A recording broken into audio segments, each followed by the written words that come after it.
All right.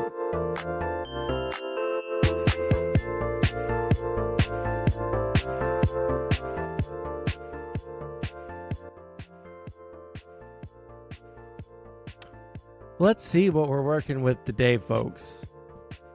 I'm trying to figure out what I want to go over today. I'm setting up a conversation with Tom Foolery, fella that we talked a lot about last stream. But that's not gonna happen today because he is not going to be live, which I think is kind of gay personally, but I guess he gets a pride.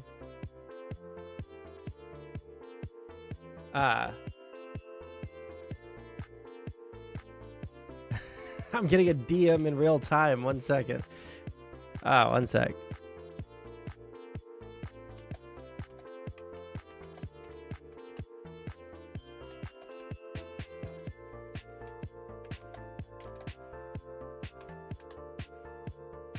Okay. Pim Tool News. Let's see here.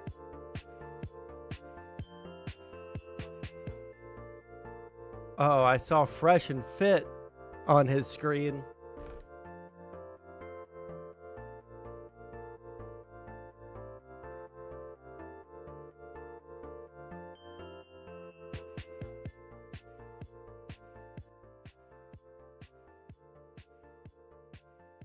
I'll set the stage. All right. Well, let's set the stage.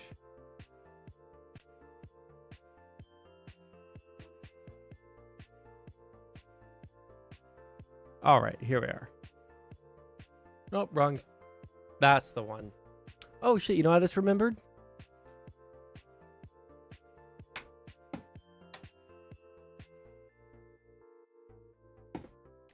What's the point in having a set if you're not going to use it, you know?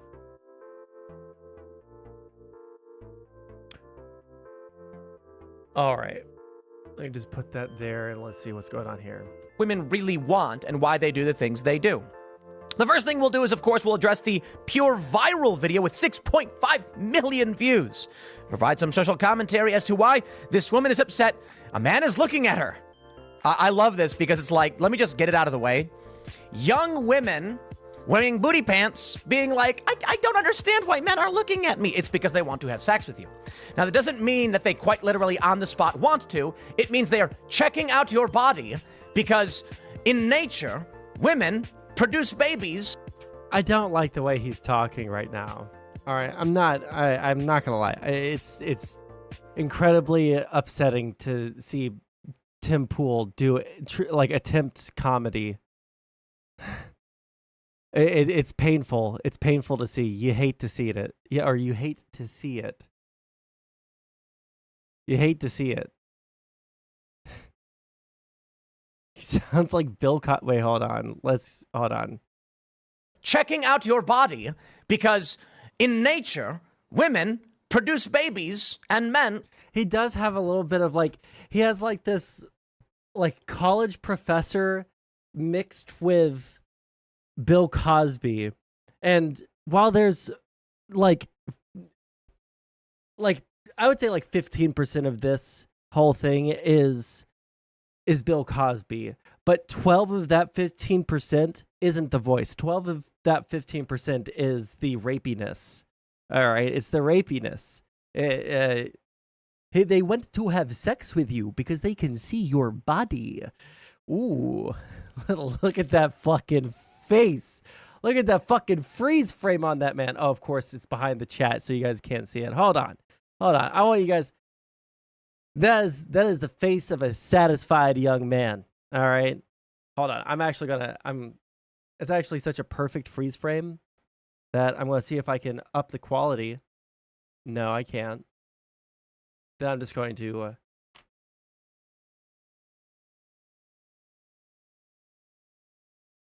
screen grab it. And I'm going to go ahead and throw that in my Discord for later use. Paste.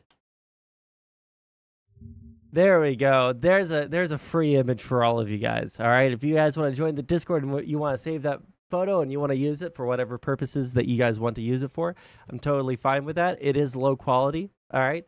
It is low quality, but that is the screenshot. All right. Back to more rapey Tim. Would like to find women who have good genetics to produce babies with. For men, it's actually quite easy. You look at a woman. Does she look like she can have babies? Okay.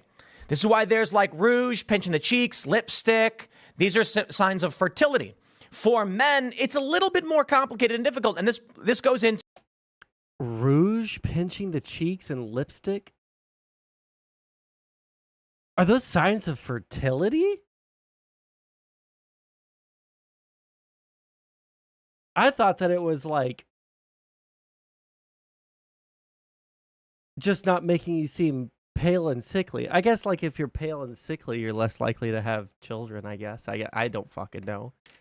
I thought that it was like more of like a just like not making yourself look like a pallid corpse. To the what women really want question that Home Math brings up. But this is a lot of, you can't just look at a guy and know.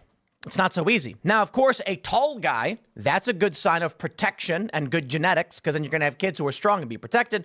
Muscles. This is why he complains, just so you guys know, like when someone complains about not having a girlfriend, right, and you're like, I wonder why that guy doesn't have a girlfriend, right? He's rich, he's successful, he's well-known, he has, good, notoriety or whatever. When you hear someone talk like this, that's immediately your answer. This is why this guy doesn't have a girlfriend. This is why this guy doesn't have a wife. It's not because of wokeness. It's not because of the feminazis. It's because, like, when you start going in on women wearing yoga pants in public and you're like, yeah, there's a guy staring at you. It's because he wants to fuck you because you have good genetics for breeding. And your very fertile body and the rouge and the pinching of the cheeks that you do, makes you more fuckable, so he wants to fuck you right now. And it's like, okay, cool. I mean, like, is what he's saying in some ways correct? Yeah. I'm not going to disagree with the fact that guys will look at women because they want to fuck them. But also, it's just a very, very strange state of affairs when you're sitting there like, oh, well, let me tell you something. Men, we're looking for fertility. We're looking for young, supple, wide hip, wide birthing canal women. All right? We can't help ourselves. We're literally just monkeys.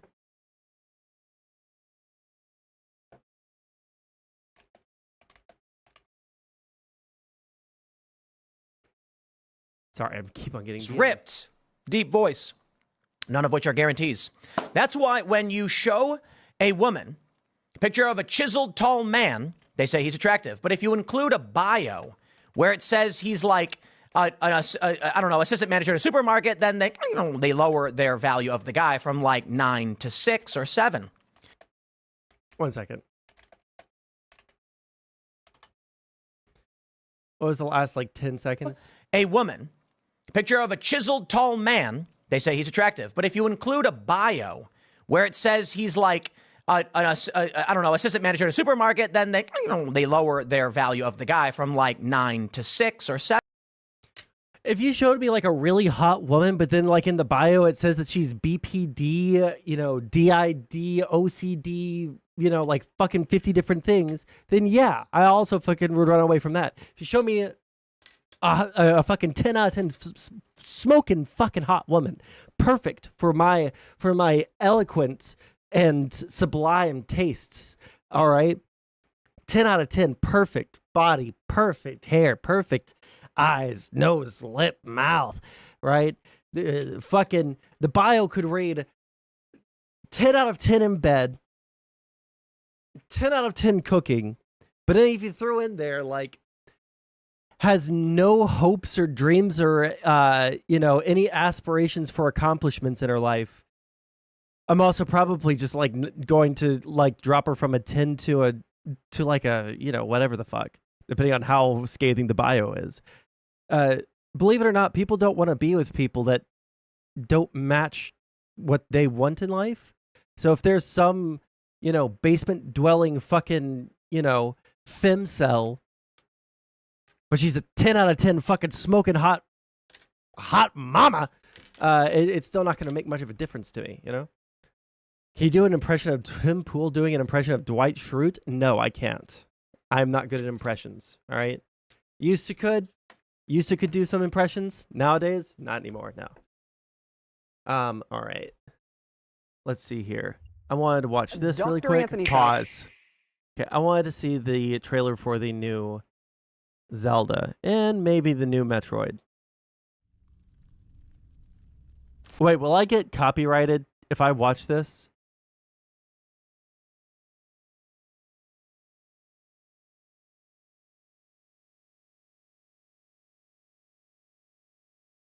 What was the other question? Hello, are we watching what I sent in DMs this stream? I will. We probably, unless something crazy happens and I feel like covering it, then we'll. How long was it again? Hold on, before I commit myself.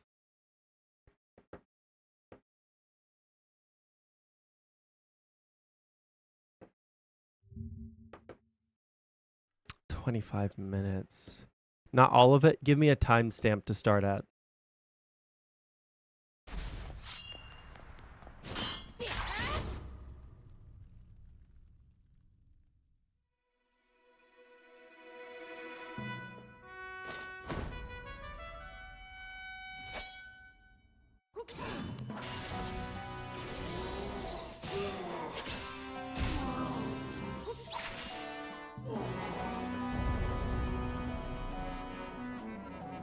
All right, we've seen everything. He just beat the game. We don't need to watch the rest of the trailer because it's over, right?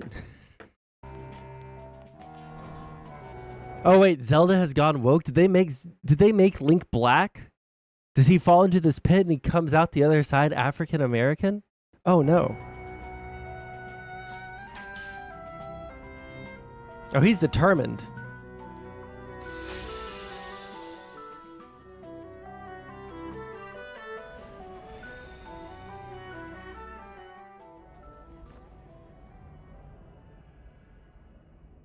Oh, wait. You don't play as Link, you play as Zelda. Okay. That could be interesting. I'm not against it.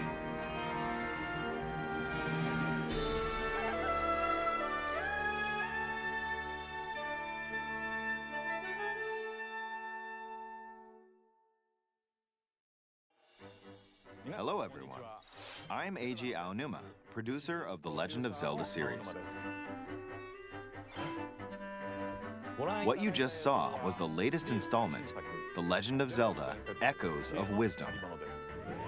This time around, Link has vanished. Now, it's up to Princess Zelda to step into the protagonist role. You might be thinking, will Zelda fight with a sword then? Hell Here, no. we wanted to create a new gameplay style that breaks conventions seen in past Legend of Zelda games with a top-down perspective. To explain more, please take a look at this video.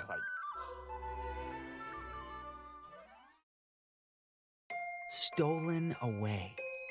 Across the vast lands of Hyrule, strange rifts have appeared and have taken many people, including Link. Now sets off on a journey across Hyrule to save her kingdom. By waving the tri-rod at a table she found, Zelda learned how to create an imitation of it called an echo. Once you learn an echo of something, you can recreate it whenever you'd like. Even if there's a wall blocking your path, you can create echoes of tables to get a leg up. Just like that. You can create wooden boxes, old beds, and unusual things like water blocks. How you use them separately or together is entirely up to you. Learn and create echoes of things.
That's what you guys are, just a couple of meat bags.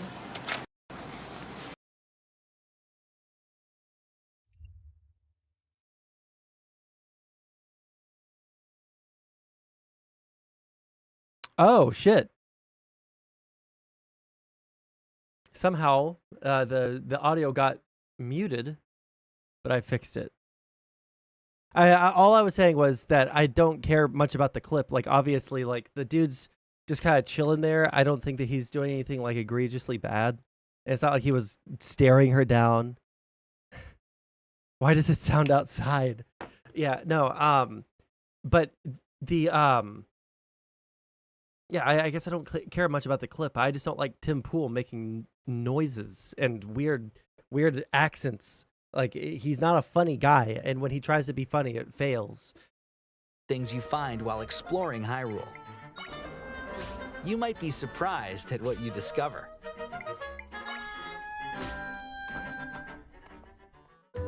Even battles will look different.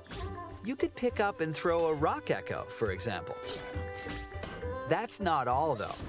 You can also create echoes of monsters. After doing so, they'll fight by your side. Monsters have different abilities, so choose the one you want to create based on the situation. Wisdom is key after all.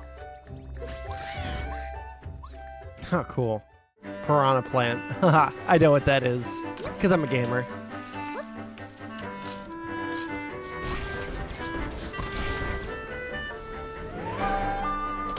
In a Hyrule without Link, the fate of the kingdom is now in Zelda's hands. That seems like a cool little game. Are people actually mad about the fact? Like, are they saying that this is woke?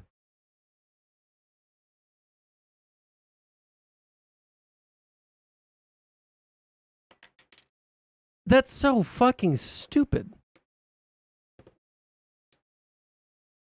Were people mad about the Princess Peach games? I don't even know what the gameplay is like on those things, but like it's a character in the franchise, and everybody else, like, are like the girls not allowed to have their own games in the series? Sorry, I hate the like performative wokeness as much as the next person, but this is just like it's just a fucking game. It's a fucking 2D Zelda, the ones that nobody fucking gives a fuck about. How's it going, Akana boy? Like, why would anybody be mad about that? Okay, one more.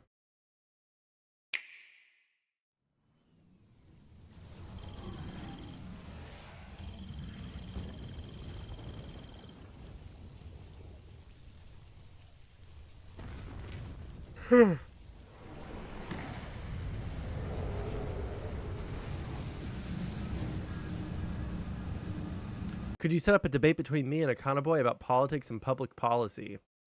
I think that would be funny.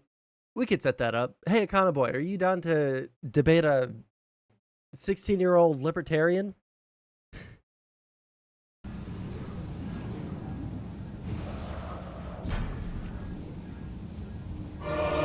I'm down right now. You know what? If you guys want to do it right now, it depends on what Panda says.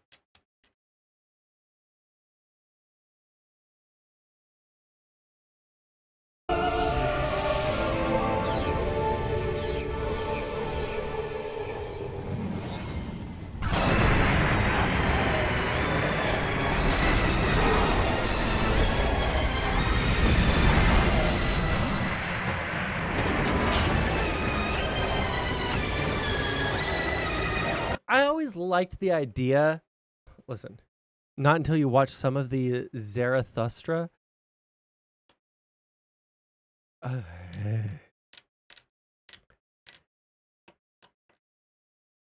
So you think you have power here, do you? I'll give you content when you watch the Nietzsche video, Sondsol. You think you have power. You think that you're people. Is that what this is? Is that what this is, Panda Man? See Zelda molding? Okay. Why is it opening up on that fucking window? Open up on this fucking window.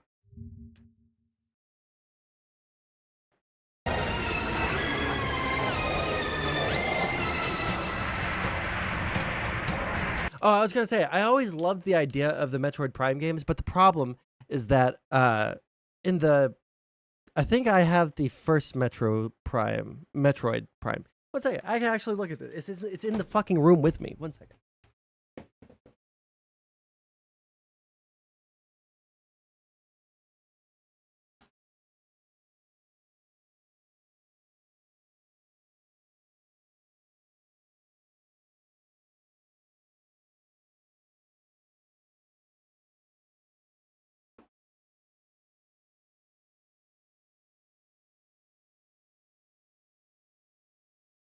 Sorry, it wasn't the first one. I have Prime 2 and 3. So, wait, what the fuck is this? Did I just get a raid? 449 people? Crucible raid. Oh no, here we go. Now we get to have all sorts of stupid fucking brain rot in the chat. Oh, I'm so happy. Thank you for the raid, Mr. Andrew. I appreciate it. My guy. Hey, you know what? There's 449 people watching, 574 people watching. Jesus Christ, how many people did he raid in with? But there's only 10 likes. 612 people now. 612 people, but there's only 10 likes. Like the stream. I'll give you guys content after I get a couple more likes, all right? I'm not a dancing fucking monkey, all right? I got to get something in fucking return. Give me some fucking likes on the YouTube video, all right? Right here. There we go. There's 44. Come on. Couple more. Let's get it up to 50 and then I'll start talking, all right? 6 more. That's all I need. 6 more. There we go. All right. Hi, guys. I'm Sondsol. That's right. You're on my channel now. All right. And now we play by my motherfucking rules. All right. None of this stupid Christian nationalism from the Crucible. None of this stupid, I'm going to debate, Dave Smith because he's an easy target because he's never actually read anything about philosophy. Nothing like that. That's not what we do here. We fight people who are intellectual equals. All right. Intellectual equals. You're gay? Oh, man, I'm about to be gay with you, Nicholas Clinton. Oh, man, you're a Clinton too? Oh, man. You're asking to suck some dick right now. Let's see here. So you fight a rock? Yes, 100%. Oh, no, bunker down, boys. Dave was murdered. It was sad. Yes, it was sad, Gas. I was actually considering watching that today on stream because I watched a clip. And it's like Dave Smith had never heard of, what do you call it? The non-aggression principle. But yeah, if you guys never saw me on the Crucible, I'm Sondsol. I'm a leftist. Wait, hold on. Why the fuck did I say that? I'm not a leftist. I'm left-leaning, but I am no longer a socialist because I am an adult. I changed my like to a dislike. Hey, you know what, Mark? It's still engagement. Let's go. Leftist Coomer. Oh, okay. Hold on. I understand the denigration on leftists. Don't you dare hurl accusations of Coomerism at me. All right, dumb fucks. Reform socialist? Yes, because I learned a little bit about economics and it crumbled my entire worldview.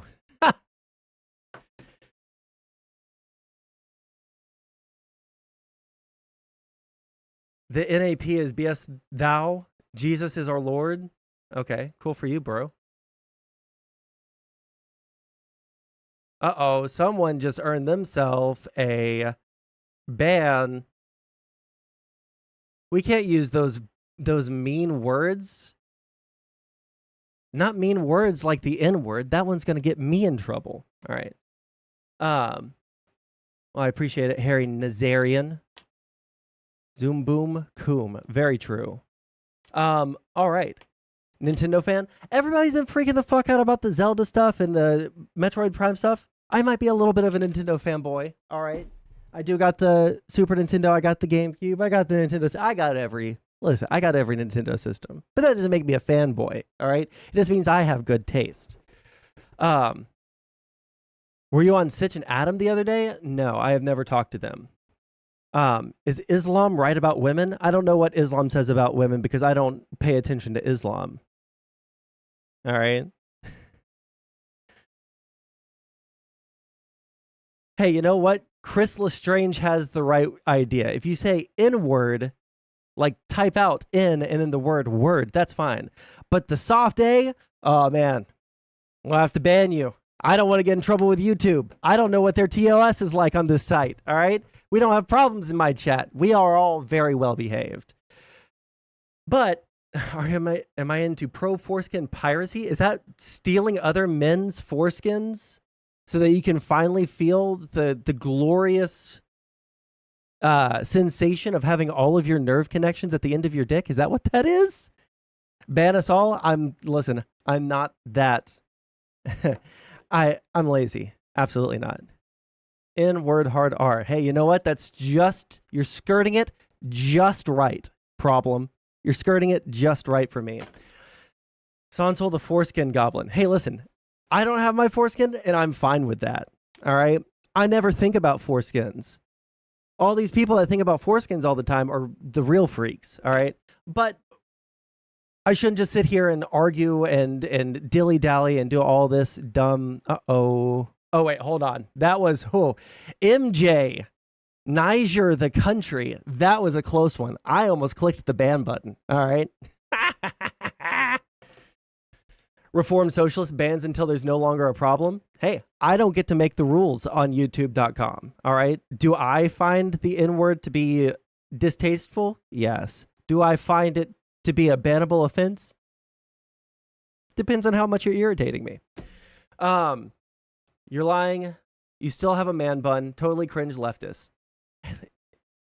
Listen, I'm on the 3rd floor. All right. Heat rises.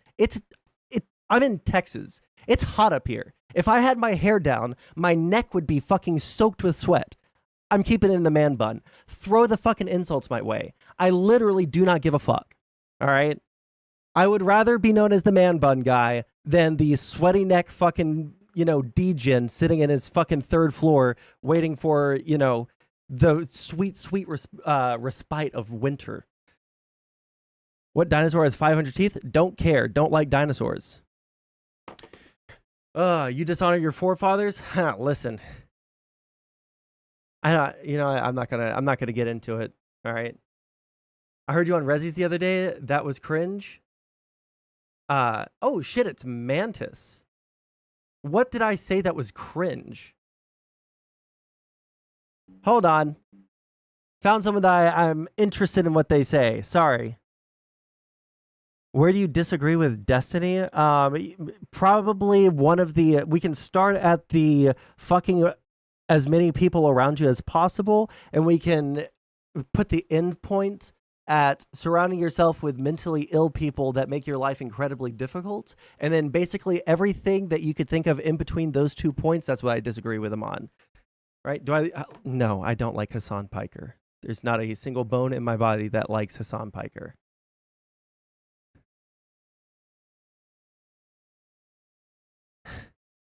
Your man bun makes your life difficult? Not yet, it hasn't. When it does, maybe it'll come off. What does Sondsol mean? It's S-O-N-D, thank you very much. And it doesn't mean anything. Just my gamer tag. Ooh. Well, anyways, we'll go on and we'll start doing my content. Vosh? Why are we talking about Vosh? Okay, listen. I should go on with the rest of my content because you guys, you guys got rated in here for a reason. Andrew's obviously trying to convert you to having a little bit more liberalism in you. So I should start that. But if there's any questions for the next, what time is it? 4:31. For the next 3 minutes, I will accept questions. What am I interested in talking about? Most things, unless you're going to be very, very aggressive, like some people in the Kick chat, and ask me to watch philosophy videos all day long, every single day. Oh yeah, by the way, you guys should like the stream. You guys should subscribe to my channel. All right. I would really appreciate that. Hey, I see Justin Freakin in chat. How's it going, my guy? It's been a long time since I've seen you. I thought about reaching out to you, Justin, after the conversation that you... Oh my God, I can't remember anyone else's fucking name on that panel. The really dumpy looking British guy that looks like he looks like the bottom part of a ball sack, and then he looks like the top part of your dick. The pubes on top and the pubes on bottom. What the fuck is his name? KF Logan. Yeah, that one. I needed to talk to y'all about that one. All right. Talk about Andrew destroying David Smith or Dave Smith. Yeah, I was thinking about watching that. If the Crucible people want me to go over that and laugh at him, then we can do that. I did get a trash raid. Let's see here. Talk about blah, blah, blah. Coomer and a man bun. Okay, I want to know where the Coomer comes from. All right. My entire back wall right here is filled with video games. What makes you think that I don't get pussy? All right. All right. Bitches see the fucking extensive Nintendo 64 collection, and they're like fucking snail trailing immediately. All right, I don't need to look at porn. I don't need to coom. All right, it just comes to me. Also, I'm in a committed relationship because I'm normal. Do I play Splatoon 3? Absolutely not. I don't play online games. He's punishing us for giving him an L? Oh, well, now I'm interested what Andrew had an L. You got any speedrun records? Yeah, how fast I could make your mom come. Andrew is pro Biden for the day. Hey, you know what? That's why he gave me a raid, because he's finally come over to the light.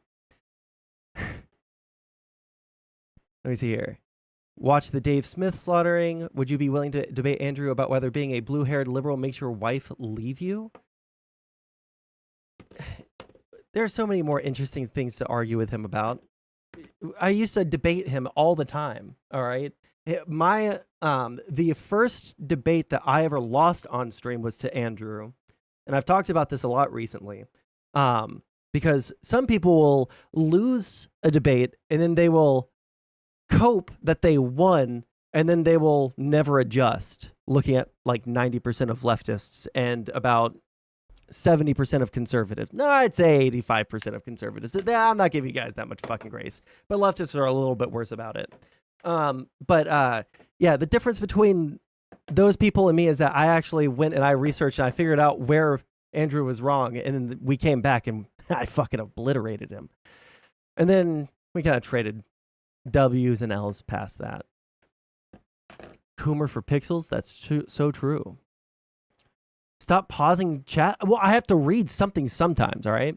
When will I stop cooming? After your mom stops calling me, all right? Tell her to stop. The sons? Wait, what does that mean? Wait, is the Crucible Limited Andrew, or is the Crucible Limited Oh my God, I know his wife. I see her face. I've talked to her. Rachel. Never won a debate with just me? Okay, gotcha. Okay, yeah. You can cope and see all you fucking want, all right? You've lost 2 debates to me. One was about pedophilia. One was about, what's the word? Immigration. Oh, his black ex-wife. Isn't that Tree of Logic? Sorry, I'm thinking. Sorry.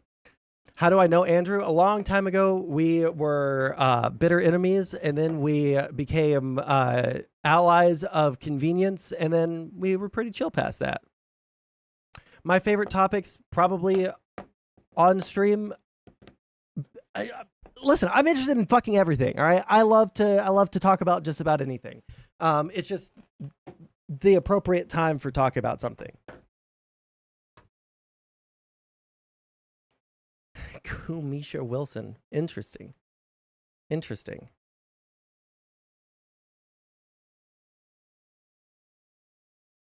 I'm interested in fucking everything. Yeah, that's why people keep on calling me a coomer, because I'm cooming for more intelligence, more knowledge. All right. Anyways. All right. We've got content to go over, and I was trying to figure out what I was going to do, but I think that Andrew raiding into me gave me the answer. I think my answer was given to me.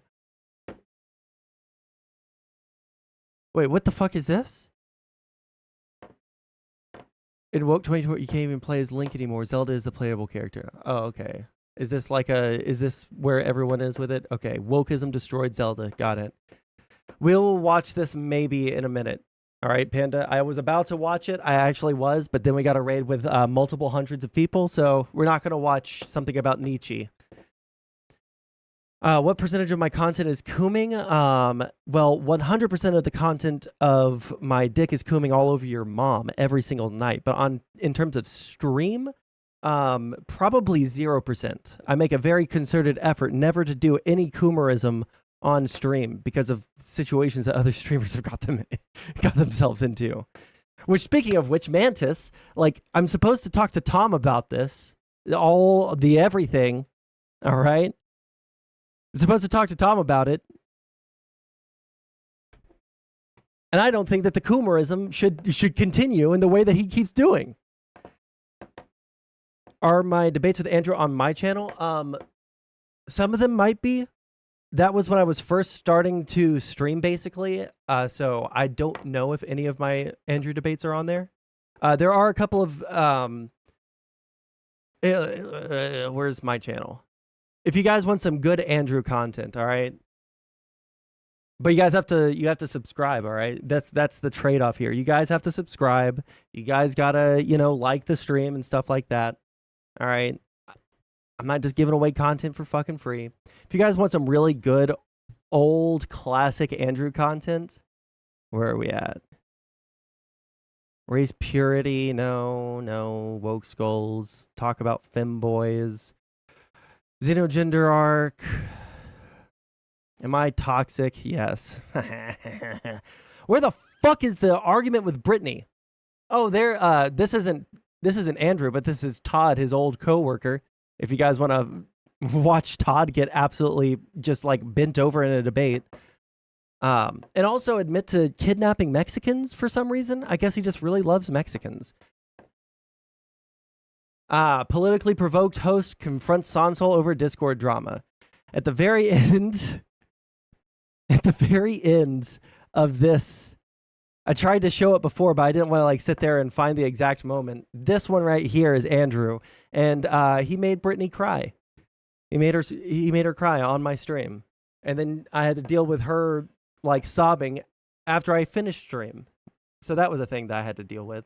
Here's the farm that I mentioned. Ho math. Oh, cool. Just the kind of content I want to do, just dunking on random women.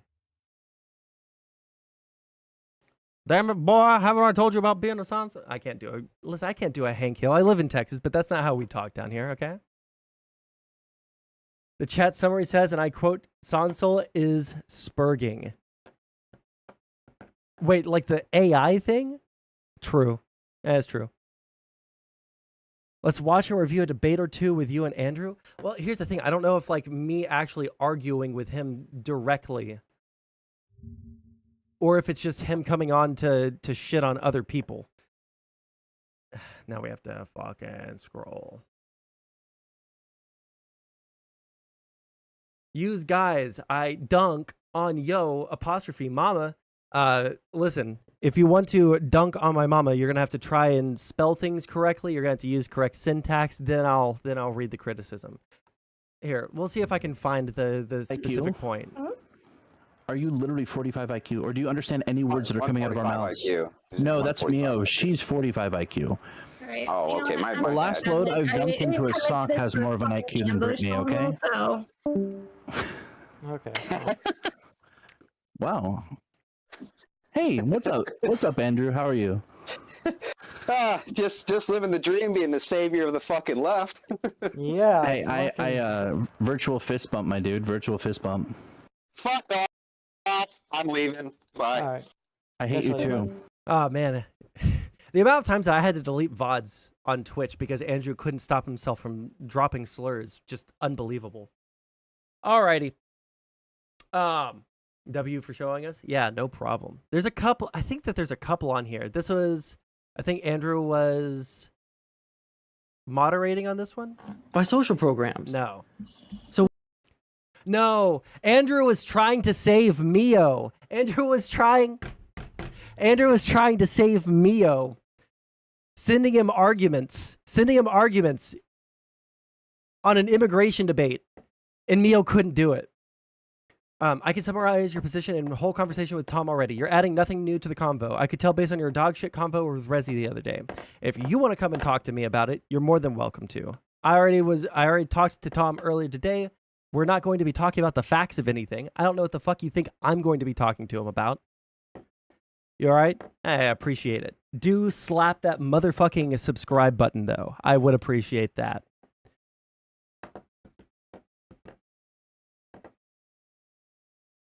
Exactly. Listen, I don't have any hate for Tom, all right? I think that Tom has done some stupid fucking shit in the past couple of months, but I don't think that he's I don't think that he's a bad person. You, on the other hand, I think that you're a dog shit human being. And I think that you need to lay off the fucking wine. And I think that you need to stop putting Tom in terrible fucking positions.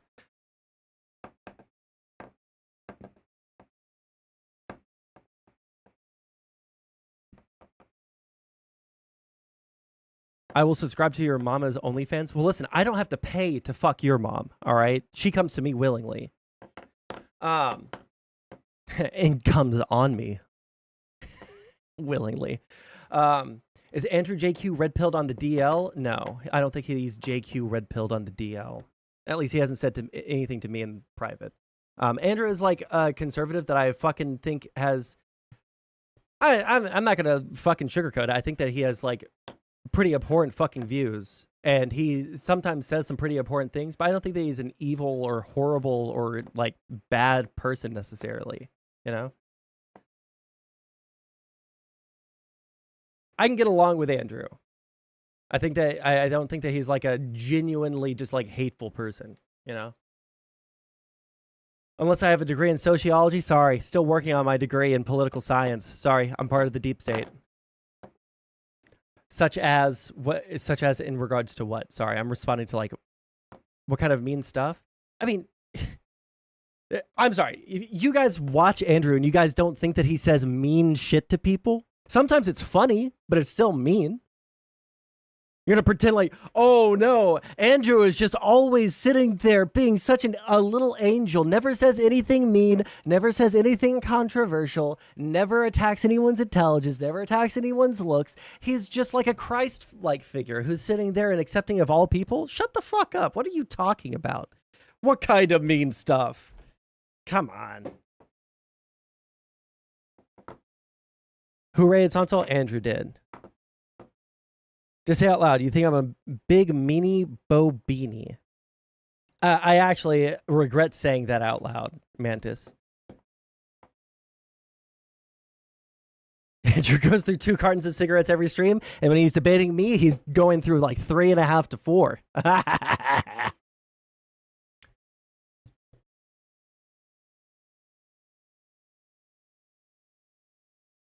Tone police? Listen, I'm just saying, sometimes he says mean stuff. Sometimes the mean stuff is funny. I'm okay with people saying mean shit, okay? I don't like his opinions on some stuff, okay? Mantis is the sweetest person on the internet. Oh no, did you give her your password to this account so that she can sweep for herself? Listen, I'm willing to give you a shot. I don't think that Mantis is a good person. Sorry, Tom.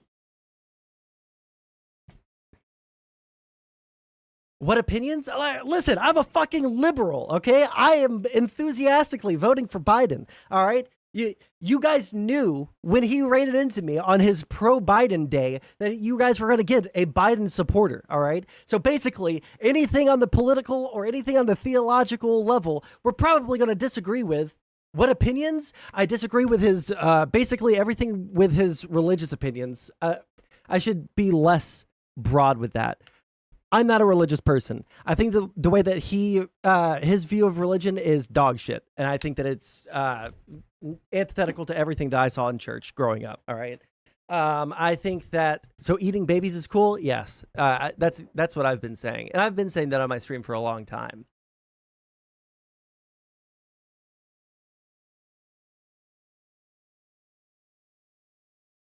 Why isn't Mantis a good person? Is her montage any different than the one DM would play of you? What does that mean? Is her montage like all of her clippable moments? No, I understood Demon Mama. I understand that. Like, it's not the montage of different moments. I've watched multiple streams of her going on wine drunk and like putting you in progressively worse and worse positions. I think that's like kind of a shit thing to do. I think she's a bad person to surround yourself with.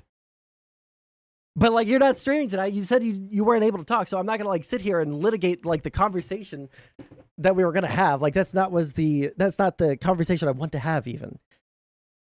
I just don't think that Mantis is a particularly like good person. I think that she's kind of a wino that needs to chill the fuck out and stop getting into arguments with people on your behalf. Because that's really fucking stupid. And if someone did that for me, I think that I would kill myself and then I would haunt them for the rest of their life. I message you. Oh shit, I haven't been looking at Discord.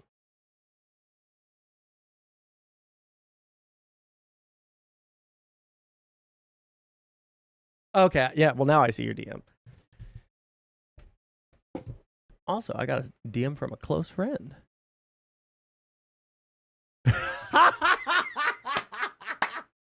Oh man, I love DMs. I love secret DMs too. All right. Cry about it? Oh man. Oh no. Oh, I am gonna cry. I've just been put on Mantis's blacklist of people to hate. Fuck, guys, I'm sorry. I gotta run away. I'm about to have a fucking drunk, a wine drunk fucking Kiwi come into my chat and fucking scream at me. I gotta get the fuck away.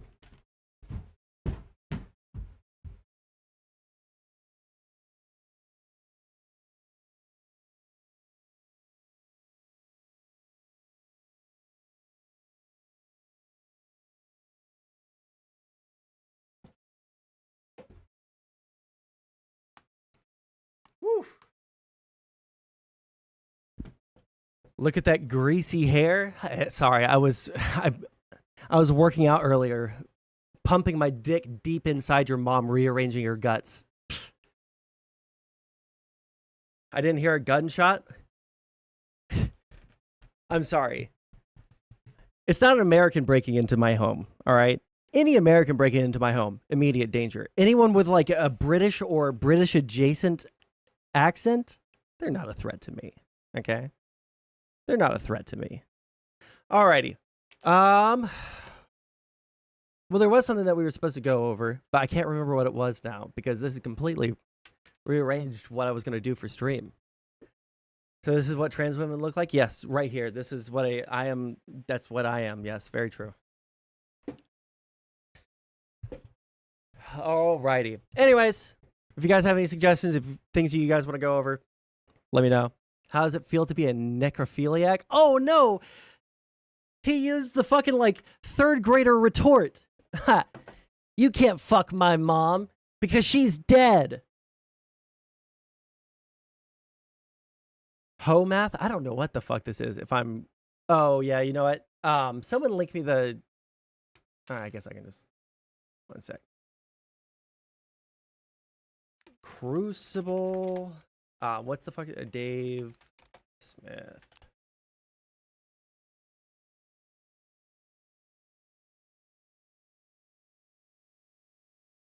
There we are. Oh, the Biblical Anarchy podcast. Just stream sniped him. You know, leave it included. Alrighty. I'm curious to hear a coherent argument for Biden tonight. Well, the coherent argument for Biden is just going to be a bunch of stuff that you disagree with. I like his policies. I like the fact that he's actually able to pass legislation. I like the fact that he is not a degenerate fuck. I like the fact that even though he's old and frail, he can still sound like a fucking, 40-year-old college professor next to fucking Donald Trump. I don't think that there's ever been a clip of Donald Trump sounding intelligent at any point of his fucking life. He's a CIA puppet. Wait, why would the CIA need a puppet? Like, what? He's the president of the United States. Wouldn't he be the puppet master? The CIA is subservient to the president? Biden is a gaffe factory? That's true. But so is Donald Trump. I think that all the arguments about Biden, Biden's too old. He's doing all these gaffes. He keeps on misspeaking. And then we get like videos of Donald Trump like wondering whether it's better to be electrocuted or get eaten by a shark. We get videos of Donald Trump not being able to remember which person he's actually responding to or who he's talking about. Calling, what the fuck? What's the Nikki Haley, the one that looks like a bird? Like using her name instead of Nancy Pelosi multiple times over the past couple of months. Like, what policies? There are more policies that I like than I dislike from Biden, especially the big ones. Trump said that there were airports in the revolutionary. Yeah, that's true. Oh no, but guys, Biden. Did you guys know that he's old?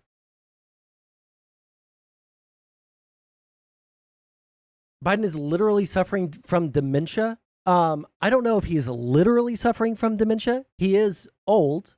And I'm not going to fucking sit here and argue that he's not old as fuck and that he doesn't have like old man syndrome of forgetting shit or saying stupid shit or like tripping or whatever the fuck. But Donald Trump does the exact same thing. It's a bad fucking argument against Biden.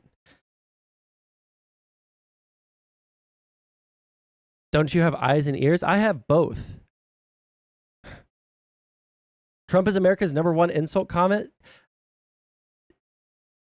In politics, yeah. In America, that's a really high bar, okay? Have some taste. All right, put some respect on those comedians' names.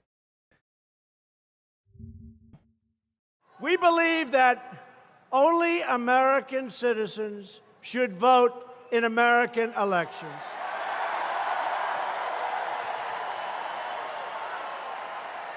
Which is why the time has come for voter ID, like everything else.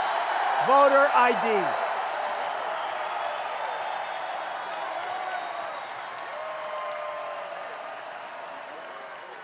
Promises made, promises kept. Wait, is that Trump's fucking tagline?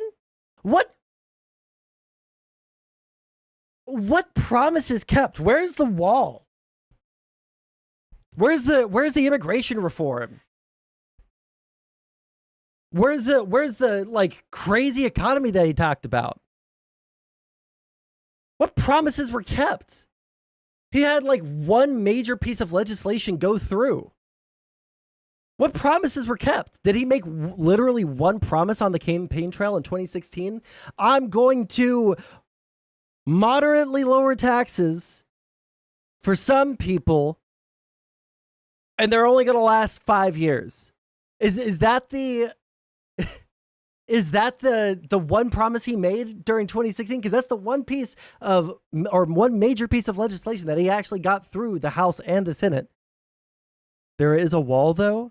Oh, so there is a wall? Why are there still Mexicans coming over it, Ken? I thought that the wall would help things.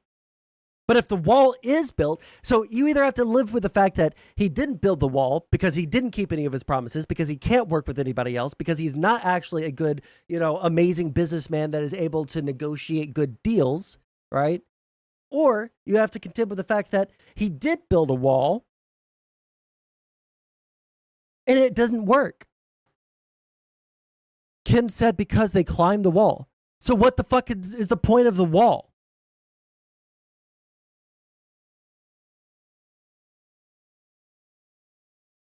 What about Trump is bad? He's like an actual retard. That's like the biggest. Yeah, if any of you guys want to jump into the Discord channel with me, you're more than welcome to. There is a Discord link in the description of the YouTube video. So if you guys want to jump in, you're more than welcome to. Just let me know in chat that you're trying to do that.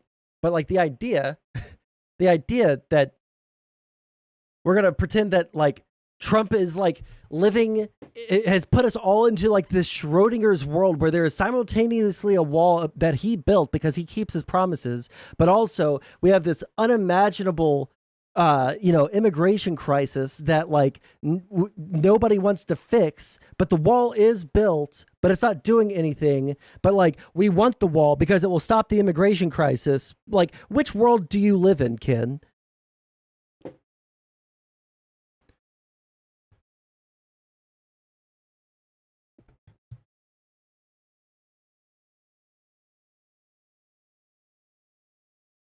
The wall is much less effective than increased enforcement. The real meme is nobody wants to fix the border because there is an instant fix to the problem that no one on the Republican side and no one on the Democratic side ever bring up or offer a solution to, and that is fixing the asylum process. How do we classify someone as asylum seekers? How to, like, that is the number one thing that we could do to just, you know, ship out anyone that comes across our border without, you know, checking their background. That would be super great. But what are the actual solutions that we get? Not that. That is the number one reason why we have so many people coming in, and they're able to stay here because of a law that was passed in the fucking 1960s, the late 60s, early 70s, something like that. Nobody wants to change that law because nobody brings it up. Easy as confronting Ben Thorpe? Who the fuck is that? And where can I go to?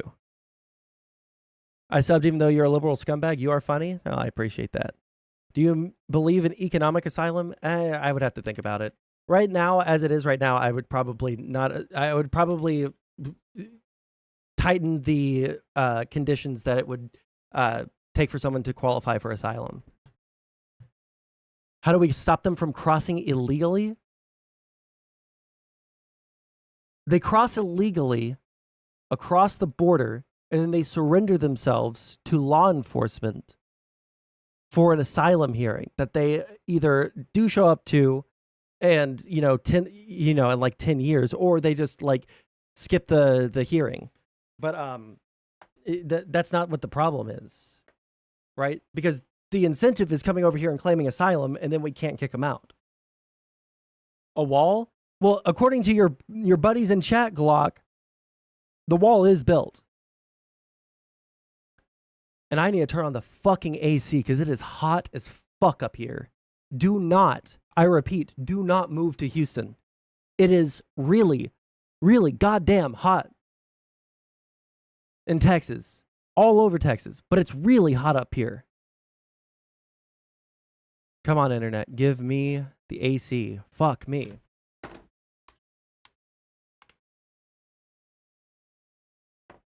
Oh, no, I know who Ben Thorpe is. He fucks his kid. But I want to know who is confronting him because I think that would be funny to watch. Want to get on Discord with me? I've already made that offer. There's a Discord link in the description if you guys want to ping me in my Discord.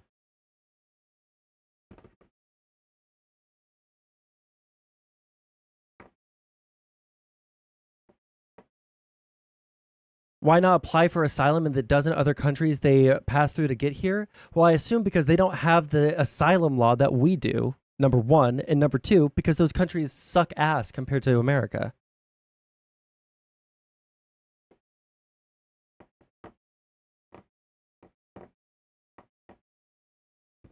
Gracie posted something about him being in prison on X, but I thought someone said that he's being confronted right now. How can you confront someone who's in prison?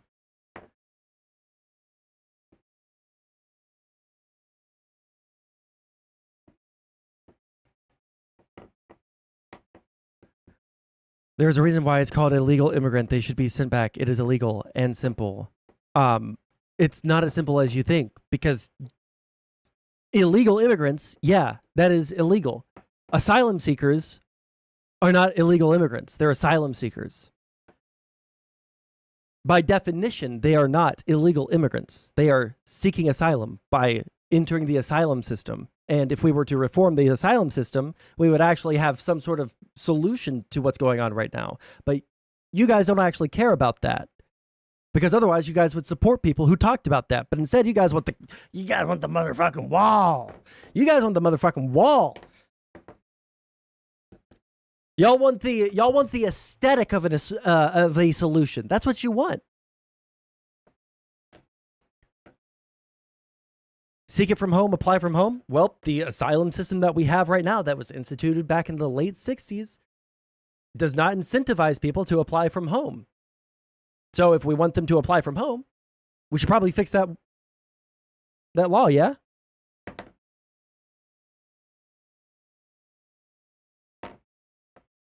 Wait, no, you just ignore it when we do and you don't stop taking it to the wall. What does that mean?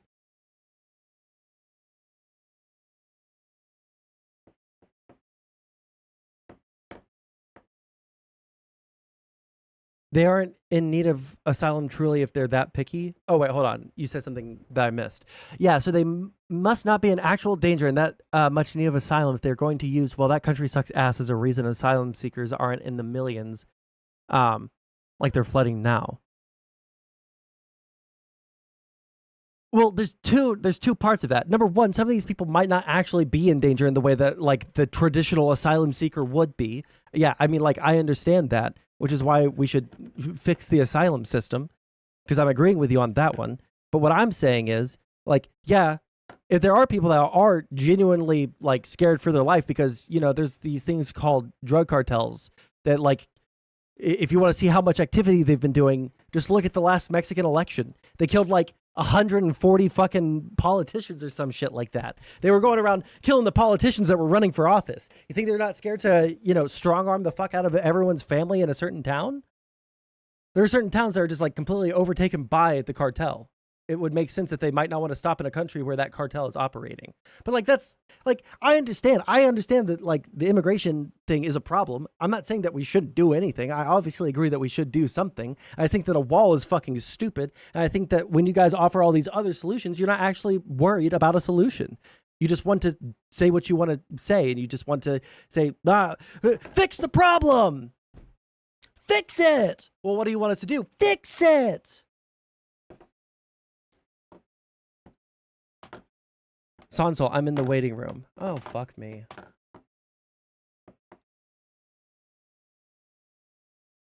One second. Let me respond to a DM and then I'll...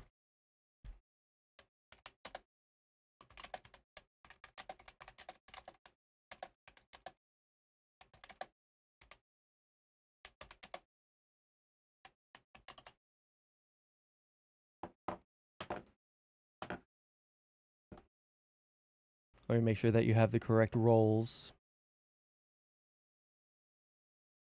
Oh, you do. You actually did the thing. Hello, can you hear me? Hey, yeah, I can. All right. What's up? I don't know. Look, every time I jump on streams, people say the volume's all weird. I can't do anything about it, so if it's weird, it's on you. Then I will bump you up 10%. Say something real quick. Yes. Hello. Here I am. I'm actually going to bump you up 20%. There we go. Perfect. Thanks. All right. All right, you had a lot to say. I just wanted to hear you out. You sound upset. I'm genuinely... Oh, hang on. First thing, before I hear you out, I just want to know one thing. What makes you think it's okay to shame an addict, especially one that's in recovery? Are we talking about you? Yeah, we're talking about me. You said a lot of things. Okay, were you in recovery when you were on Food Shops' stream and screaming about the Tom stuff? No, I was in active addiction. Okay, well, I was criticizing the active addiction Mantis right there. If you're in recovery now, genuinely, that's good. Good for you. Yeah. Do you think it's a good thing to slander someone who's an active addict? Do you think that's helpful for addicts? Do you think... I don't really care. Do you think you could have maybe addressed some of the things I said instead of the way I said them, or the fact that I happened to be drunk at the time? I could have done that, but I didn't. Yeah, but most people don't see. You guys aren't interested in addressing what's actually being said. You just talk about how things look. What do you think? No, you don't understand what my criticism or even what my conversation that I want to have with Tom is. You're like coming in here to... I don't care about your conversation with Tom. No, that's I'm why you're in here. What you said about me. Because you've never been in my chat before. You've never had any strong opinion about me that I know of. But you did have strong opinions the second that you came into my chat from the raid from Andrew. So obviously you're the one that has the opinions, all right? The only reason that you know anything about... the only reason that you know anything about the fact that I'm going to like talk to Andrew, or I'm sorry, not Andrew, Tom, is because I talked to Rezi yesterday because he called me, or he told me to answer his call. whichever way it went. Yeah, I saw you on Rezzies, and I saw you making the same like boring arguments that everybody makes about optics instead of addressing what people actually say. And I guess I'm getting a little bit tired of people like you who just walk around and like always talk about optics. Literally nothing to do about optics. It has everything to do with his personal relationships. That's the conversation. Do you know all about his personal relationships? Well, I know at least as much as what's been going on like recently, and I think that if I from what I heard, it sounded like you didn't know that much, but you had a lot to say about stuff you didn't know that much about. And I'm not here to come up and talk about what you want to talk to Tom about. I came on here to talk about what you were saying about me. Okay, well, we can talk about that, sure. Yeah, I think that you put Tom in a couple of like pretty terrible positions that ended up leading him to defend shit that he probably shouldn't have, and probably wouldn't have like felt the need to go in and, you know, fight and die on hills that maybe whether he was correct or not doesn't really matter. Ended up being very damaging for him. Matter. Well, first of all, I think whether he's correct or not does matter very much so. And I think it's so weird that people like you keep running around saying whether he's correct or not. That's an optics argument. Yet again, you're proving my point. 2, you have a problem with me going around. I've done this for a number of people on the internet. Whenever I see something that's happening that is incorrect or something that is happening that is mischaracterizing, I will do it for anybody. I've done it for a lot of people. I've done it because I'm standing on a principle. And I'd like you to address that instead of saying, "Oh, which part do you want me to address?" Optics. I don't well, do you realize that you're the only person that's talked about optics this entire time? No, you're doing the thing where you say whether he's correct or not, blah blah blah blah blah. What's the blah blah blah what blah are you blah saying for me? when you say No. that? Tell me what my blah blah blah blah blah is. Tell me that. You're I'm talking super about interested. it doesn't work or something. It looks bad. What is it? I'm asking you what you're saying when you say. Oh, so you did know what it was that blah, my blah, criticism was about like 30 seconds ago, but now that I'm asking you to tell me what my opinion is, you have no idea. So it has nothing to do. I'm asking you to clarify. Yeah, I'm clarifying I'm right now. asking you to clarify the part that came after whether he's correct or not, because that for me is the most important part. Whether he's correct or not doesn't matter to me, but he burned bridges with a lot of people that really cared about him and that he really cared about over the course of this whole stupid fucking drama. And at a certain point, like, I mean, Tom is older than me, I assume, right? I'm 20. How the fuck old am I? 28. All right. I feel like he probably has learned the same lessons. I'm probably older than you too, then. Okay. So you probably know this too. There are some battles that just like aren't worth fighting, and honestly only make your life worse by fighting them, right? Like, have you ever had to contend with that? Like, sometimes it's just not worth doing something because it's just, you're an adult and you're above that. You think it's okay to just let people run around and mischaracterize and lie about you? Do I think it's okay to do that, or do I think that that is the right thing to do? No, do you think it's like a good thing to just let people run around, especially when all of your friends are now doing it? You think it's okay to just let people go and do that and not say anything, to just lie there and take it from all of the people that are betraying you currently? You think that's okay? Well, I mean, the framing that you're giving already kind of like betrays, like, I have to say yes to that one because you're saying all these people are betraying you. But I don't think that all these people were betraying him. I think that they were coming at him from a genuine place, and they were saying, hey, I think that you're doing something that is damaging to yourself right now, and it kind of sucks to see. Well, the damaging thing he was doing to himself was getting up and saying, you're lying about me. Yeah, for something that he shouldn't have had to like sit there and argue about. Something that he shouldn't have sat there and argued about. Why? Because this is like kind of an optics argument, but like it makes him It look, is an optics argument. Well, this right here is, it makes him look bad. And then the part that I actually care about is it makes him look bad, and then when his friends try to tell him, hey, this looks a little bad, right? Like, we don't want to see you like go down defending something that like it's really not worth arguing about, right? Then like, okay, so reactive. Thank you for proving my point. Thank you for proving my point. I did come on here to get you to admit that all you're saying is this is optically lame, or this looks optically cringe, or this Yeah, is optically I only bad, care- and all of his. And thank you for getting on here and admitting that that's all that his friends were doing at the time, rather than taking what was actually happening, focusing on whether he was correct or not, and then talking to him about something that genuinely mattered. Let me ask you a question, He was Mantis. running around Let me saying ask you this a question, optically Mantis. looks bad. I'm glad you admitted that. Let me ask you a question, Mantis.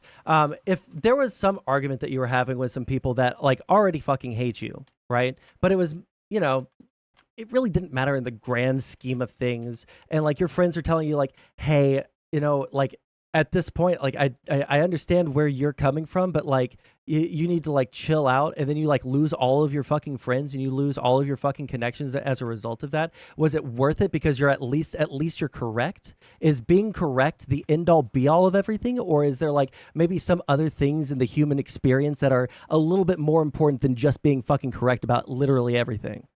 I think when the issue is, are you correct or not about whether you are a sexually harassing sex pest, I think that does matter. And I think you don't want friends hanging around who don't care whether that is correct or not. Well, they said that they don't think that it is correct, that they don't think that Tom is a fucking sex pest, that he's like going around raping. All right, I don't Yes, think that then they should have understood as a friend why it was important that they didn't jump on and yell at him about stupid optics things and make everything worse as well. Okay, so like I should like, are you saying that there should just be like blind loyalty between friends no matter what? There should never be any kind of criticism or, you know, advice given to people that No, you... I never said that. Oh, okay. So like at what point, at what point in the conversation that they were having, were they supposed to like realize, oh, this is a lost fucking cause. I should just allow my friend to, you know, crash and burn forever. He's making the decision to crash and burn. He's the one that's deciding to go around and argue this. No, At what point is it before? I think he had probably like two discussions. Maybe it was 3 at the most. Actually, I'm pretty sure it was only 2. And they already came screaming with virtue signally talking points. And he said, don't virtue signal so that's to me. a lie. And then that was it. Hang on, I'm not finished. That was enough. I'm sorry. For You get to interrupt me all the fucking time. Finished. Yeah, you keep on saying like. I'm sorry. Did the middle of me. my sentence interrupt the beginning of yours? Yeah. Sorry. Please, Okay. stop. The next time you interrupt me Um, because you're so fucking horny to defend Tom about something that I'm not even going to criticize him over. It's not defending Tom. It's standing on a You are principle about what horny matters more, to being to correct fight for or him. optics. You're dying. My You're prin- snail trailing to defend him right now, and I'm not even going to go in to fight him. All right. Listen. I'm at a not certain just point, defending him. I'm defending anyone who certain point- is correct, and they don't care as much about optics over being correct. do you think that there should be a balance? Yeah, absolutely. I think that Do you think that optics Tom- can matter a little bit. do you think of that course, Tom and then I think, balanced but I the think that optics being well? correct matters. Do you think that Tom I don't- handled the optics well then? I don't think in that position when you're getting dogpiled and lied about by all of your friends and they're leaking all of your DMs and they're spreading malicious rumors about you, that there was any way to win that optically. So I don't think anything that happened was going to result in the outcome that he wanted, unless he lay down and he did nothing and he let it perpetuate. Yeah, I think that was the only thing that could have been different, is if he just took it from all of these people. That's what you're saying he should have done, essentially. I don't think right that by here, standing this is up exactly why I and think that pushing you're back, a bad person. This right here, you're actually demonstrating in real time why I think you're a bad person. You're like those kids in high I think you're school. doing a very good job of doing that too. I think you're showing exactly the kind of person you are. You don't care about people when they're correct. You just care about I love optics. people that are You're correct. making That's my why I have point so for much me. self-love. All right. This is the problem with you. You're like those kids in high school. They're like, come on, man. It's just listen, just like jump off the bridge, dude. It's not that big a deal. It's only like, it's only like 20 feet high. And then there are fucking rocks right under the fucking surface of the water. Like, that's who you are. Come on, but see if it's because of something that I did. Okay. We're reconnected. Are you still there? Could you hear me? Yeah, I can hear you. Okay. All right, so this is the problem that I have with you. I think that you're the person that's like, like, come on, man. It's just like, try something one time, dude. It's like one hit of heroin isn't gonna kill you. One, what's another like meth How does or anything something I've like that. said? How is anything I've Because said you relate are to that goading him and whatsoever? you are hyping him up on some dumb bullshit. No, I haven't been hyping him up at all. That is the entire rant that you just went on. The entire fucking screed that you went on just now? No, I didn't. Yes. None of that suggested that I was hyping him up throughout the entire thing to do X, Y, Z, which is not what I have done. You both hyped Why are you him up. suggesting that? Because you literally just did it. You said that it doesn't really matter about we're talking optics. retrospectively. We're talking retrospectively about what has happened. You asked me about what I think about what has happened. Yeah, and the entire time you were doing that same thing with Tom. Oh, everybody is just wrong and you're just very right. They're not listening to you. Like, at a certain point in every person's life, they got to realize, like, you know what? I'm not correct on literally everything. You know what? If everybody else in the entire world is telling me that I'm behaving in a way that is kind of like completely out of character and completely out of line, maybe I should listen to like at least some of the people that I think are a little bit trustworthy. But like instead of that very like rational, like I don't know, the people that were actually there with him, like for I don't know, fucking years, Sass or Zonia or any of the other people that were there. Oh, you mean the people that have recently leaked all of his DMs and framed him and set him up to look like really bad and maliciously lied about him? Well, were they maliciously lying to him when they were like very genuinely trying to have a conversation with him, trying to have him not fucking 9/11 himself into fucking, you know, like Twitch irrelevancy or YouTube irrelevancy or whatever the fuck is happening? I think that they were being genuine in their in their concern. Oh, okay. So they weren't fucking enemies. So thank you for interrupting me for a completely stupid fucking thing. This is the problem. No, right? I'm not finished. When people like you, I know you weren't finished, but neither was I, and you cut into my into my sentence. You asked me a question and I answered it. Yeah, and then you wouldn't let me finish the rest of my fucking speech, and it's my stream, so I'm going to give a little speech, okay? When there are people like you, this is incredible. when there are people like You're giving me the most clips right now. Yeah, I'll give you so many clips, baby. All right. So when there are so many people like you or people in his chat who are gassing him up on some shit, when all the people that are like actually super fucking close and have been close to him for a very long time, telling him like, hey, this is very out of character and this is not something that you would normally do. And right now it's kind of like very strange. And like, I don't know what you're doing, but you need to stop like this particular action, right? Because we're concerned for you and because we're concerned for your reputation. And then you come in screeching like fucking 5,000 miles an hour in a fucking speedster car with Nas in it, crashing through the wall like the fucking Kool-Aid man, say, no, Tom, actually, you've been completely correct about literally everything. You've done nothing wrong. All these people are just against you. It's a big cabal. It's a big conspiracy, and everybody's against you except for me. Why are you putting words in my mouth? Why are you acting like I've done things I haven't done? I'm sorry. I just summarized what you were saying just a couple of minutes ago. No, you poorly summarized, incorrectly summarized exactly anything that happened. I think it was pretty accurate. You're very clearly biased here. I think this is just another case of someone who just doesn't like me, and then now you're just making shit up. Actually, I think it's fine for friends to be like, oh, this looks bad. That's fine.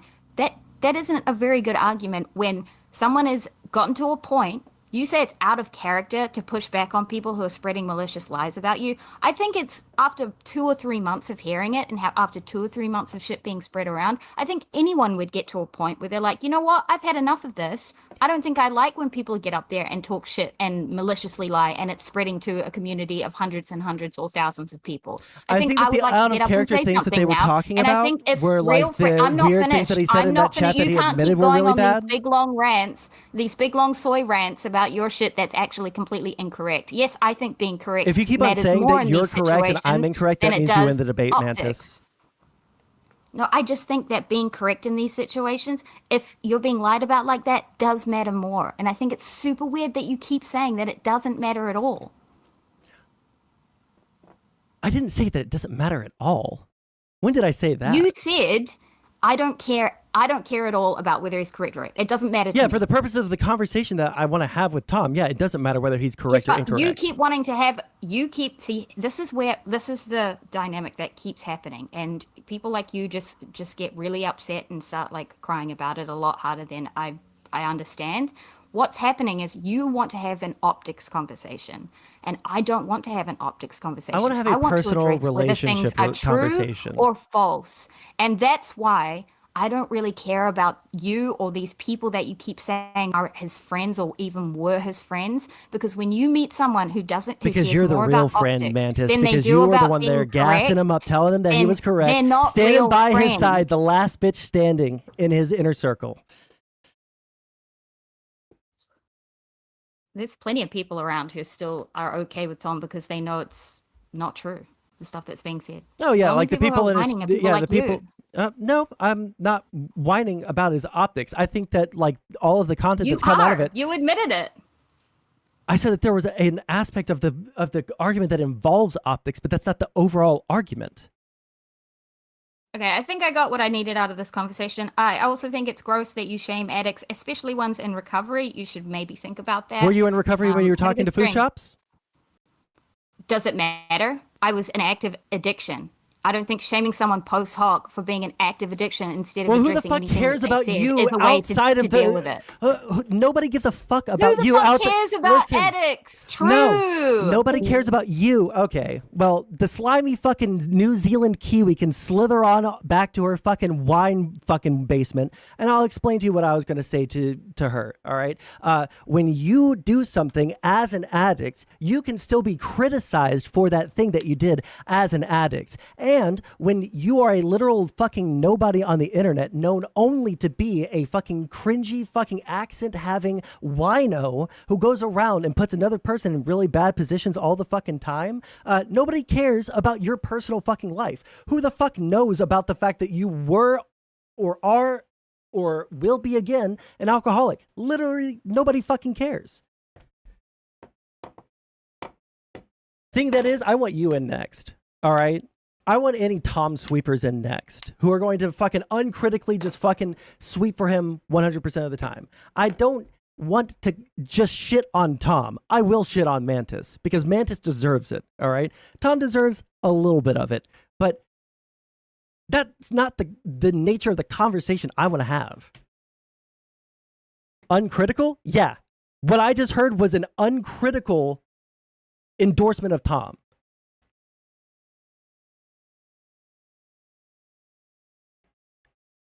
I'm on my way. Check DMs. 525, 512. Yeah, that works. But let me go grab something to drink because after talking to Mantis, I want to mog her by drinking a White Claw.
All right. Nobody likes to see this online. That is a lie. Go look up YouTube commentary.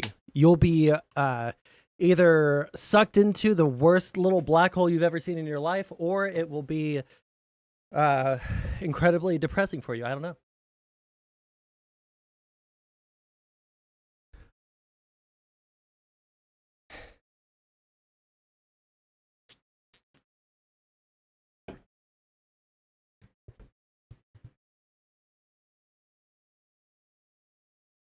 Wait, I'm sorry. Are there people actually mad at me for making fun of the bad person who did bad things while they were actively addicted?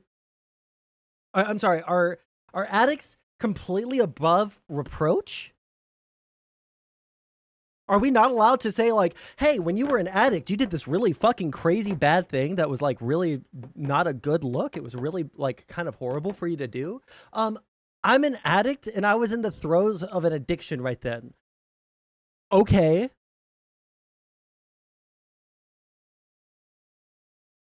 You just called her a wino in the present? I know it might seem that way with the fact that she was screeching over me like half the fucking time that we talked. But I actually did say that explicitly when she brought up the alcoholism. I said, oh, are you in recovery now? That's good. Genuinely. Does that absolve her of like literally anything else? Absolutely not.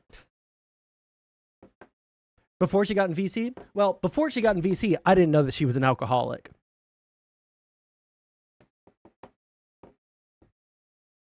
I'm spotting Finn with the touch. This GTR guy seems based as fuck.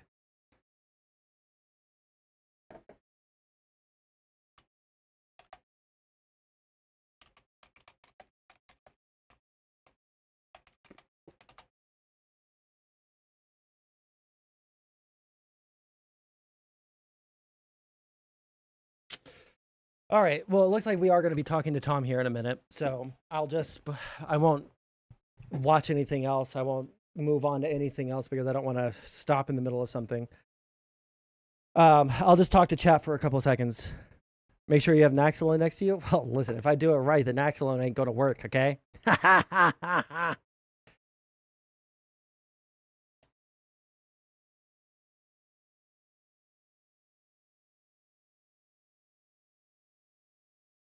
Finish the Trump clip. Oh, yeah, that's right. We were watching a Trump clip, and then she decided to jump in. Let's go back a little bit. Let's just watch it from beginning. All right? We believe that only American citizens should vote in American elections.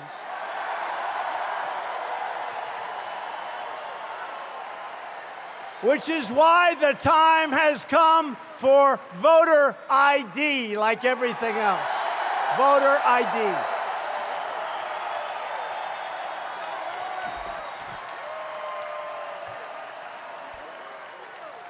So did Tom do something actually bad, or was he falsely accused?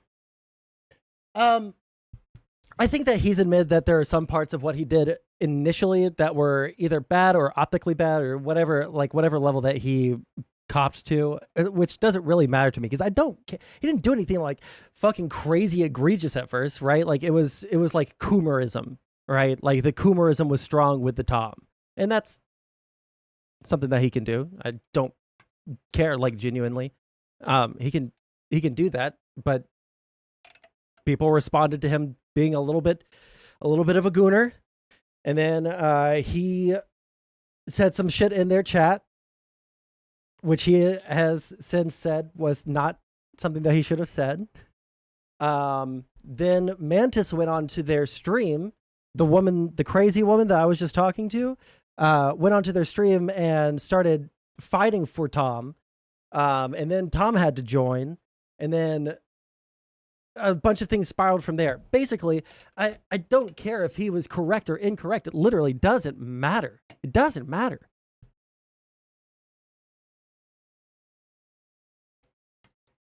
You know, if you go out and you want to buy groceries, you need a picture on a card. You need ID. You go out and you want to buy anything, you need ID and you need your picture. In this country, the only time you don't need it, in many cases, is when you want to vote for a president, when you want to vote for a senator, Oh, wait, when I you missed want it. to.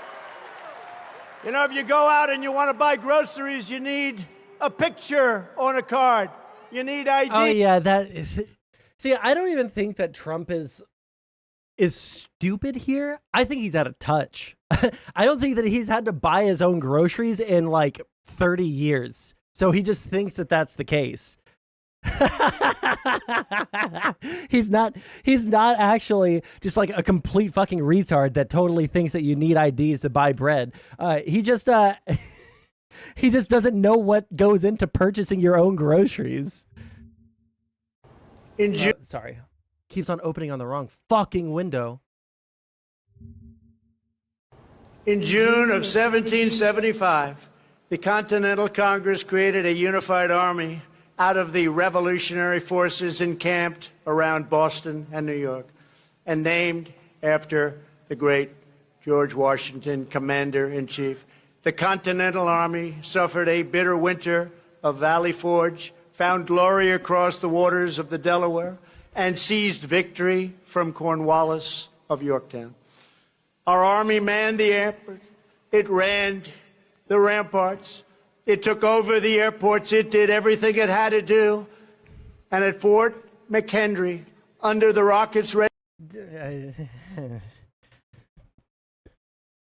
Listen, this is just one time of Trump saying something stupid. It's not like I could go onto YouTube and look up Trump gaffe compilation. Like, there's not gonna be anything here. Oh, shit. This one's 8 minutes long. Oh, shit, this one's 5 minutes long. Oh, shit. There's actually a lot of gaffes. What am I gonna do? I was gonna vote for this guy. Try Biden. I mean, there's also gonna be... Listen, I'm not gonna sweep for Biden on him doing gaffes, okay? I just think that everyone arguing over the fact, like, oh, my guy doesn't have dementia. Yeah, they both have dementia. If you're gonna say one of them does, they both do. What I think it is just they're both old. He's cognitively fine. Yeah, I think they're probably both cognitively fine. Well, actually, I don't think that Donald Trump is cognitively fine, but I don't think it's because of dementia. I think that he's just a retard. He has weird gaffes like this at every rally. Every speech that Trump gives is a gaffe. This is the guy they're saying is mentally challenged? Yeah. Again. I have $1,000 bounty. I will pay you. Send me your PayPal. I will send you $1,000, $1K, hundreds.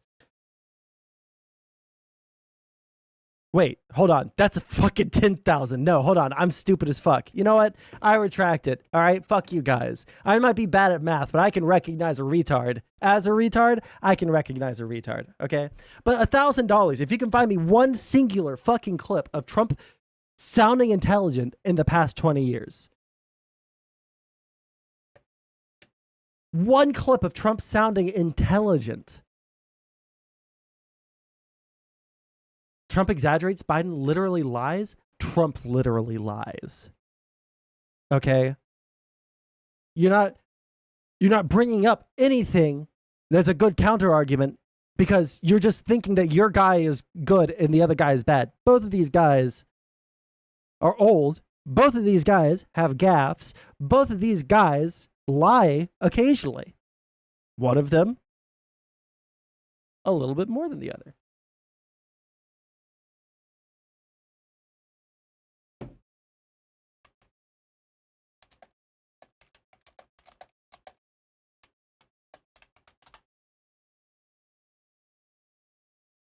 Trump's the better option? Nah, I disagree. I like Biden's policies.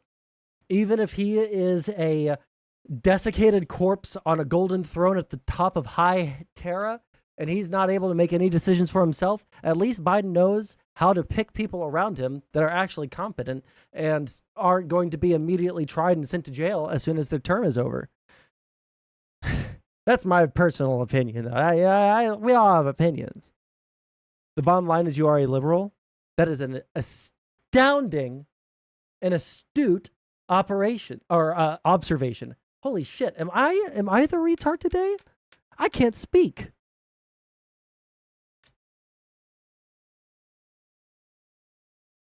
So you like trans and little girls toilers. What the fuck does that mean?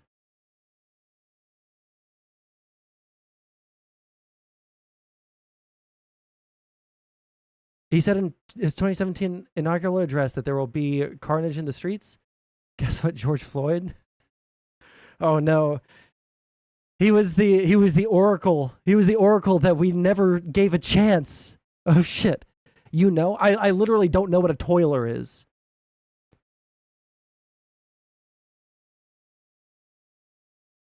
Tell me what the toiler is. I'm doing 4 things at once? That's fine. Just tell me what you mean by it. Toilet. Oh, I'm sorry. I thought I was thinking there was like some sort of clothing item that I didn't know the name of. So you like trans and little girls' toilets.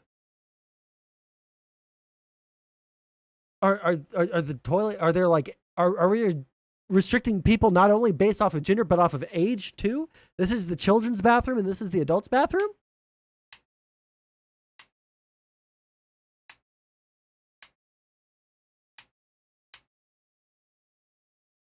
When did we go from the women's restroom and the men's restroom to the little girls, the women's, the men's, and the little boys' restrooms? When did that happen? What a stupid fucking thing to say. I love you, though. You're one of God's creatures, and you deserve a little bit of respect. A little bit. All right. We were going to do something, but now I'm waiting on Tom. He's probably listening right now. I don't want to like pressure him because I know that he's on his way, but I just don't want to get too caught up in doing something. I'm not ignoring Kick Chat. He never lied. What is this? Crooked Hillary Clinton. Oh, she's crooked, folks. She's crooked as a $3 bill. Okay, here's one. Just came out. Lock her up is right. Speech. What fucking idiot? Oh, it was Trump that said it. Oh, I thought that it was someone on Fox and Friends. Trump himself said he never said lock her up. I remember him saying lock her up. I remember him going like this at every one of his fucking rallies while they were chanting lock her up. You can't fucking hide from that now, okay?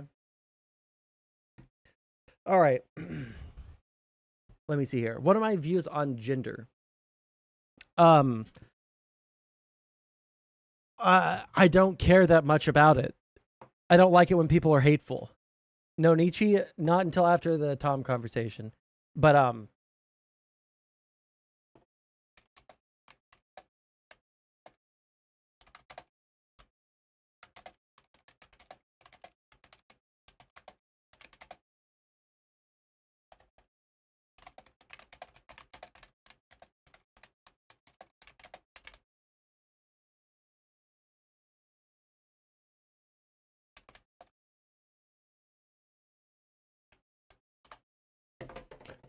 yeah, I don't care that much about it. I got really big into debating it and about like the issue as itself because I don't like seeing people be hateful little cunts on the fucking internet or in real life, but people are usually too much of a pussy to say something to someone in real life.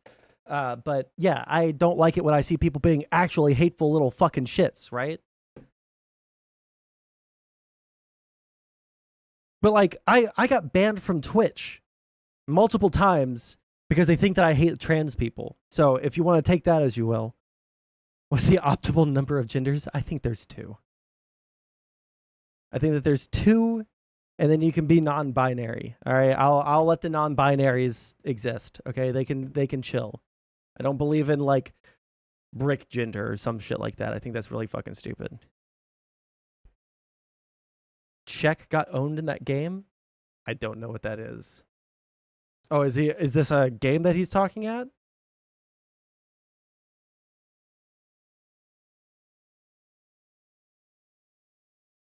I was never mind. I don't want to make the joke. I don't want to. Sorry. Twice complains about the man in her changing room and the complainer real woman. Yeah, I thought that was really fucking stupid too. I mean, wait, hold on. I'm pretty sure I have a video on my channel that said that was really fucking stupid. The Portugal versus Czech on the side. Oh, okay. Well, I don't give a fuck about soccer because I'm American and we have real sports over here. So you're hateful to brick gender people? I'm not hateful. I just don't think that they're actually brick gender.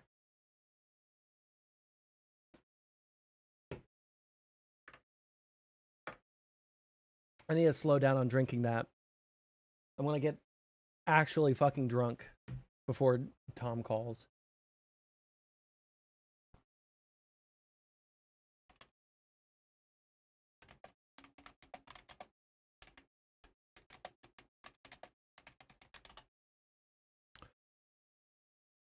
Would Twitch ban you if you said you hate white British and Irish tourists? The way I would say it? Oh, they would absolutely ban me. But that's because I hate the British.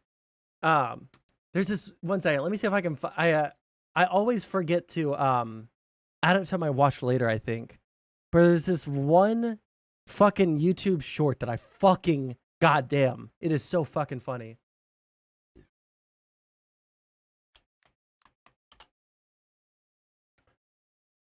That's not what I want.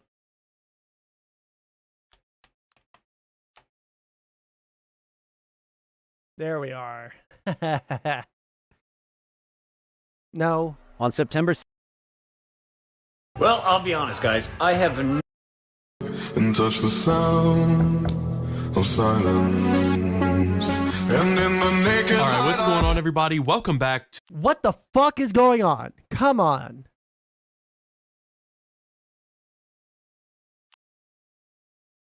And touch the sound. I can't fucking believe it. I can't fucking believe it. Refresh. And touch the sound of silence. Just let me watch. No, not the volume. The volume wasn't the problem. It wasn't playing the short I wanted to watch. It was playing the opposite one. Well, I'll be honest, guys. I have no idea what this has to do with my retirement savings, but I've agreed with everything you've said about the British so far. Well, I'll be honest, guys. I have no. This is my politics. This is my politics right here. It was too loud. Oh shit. Well, sorry about that. All right, we should be. Oh, Tom is in the waiting room. Tom is no longer in the waiting room. It sounds like you are across the room from your mic.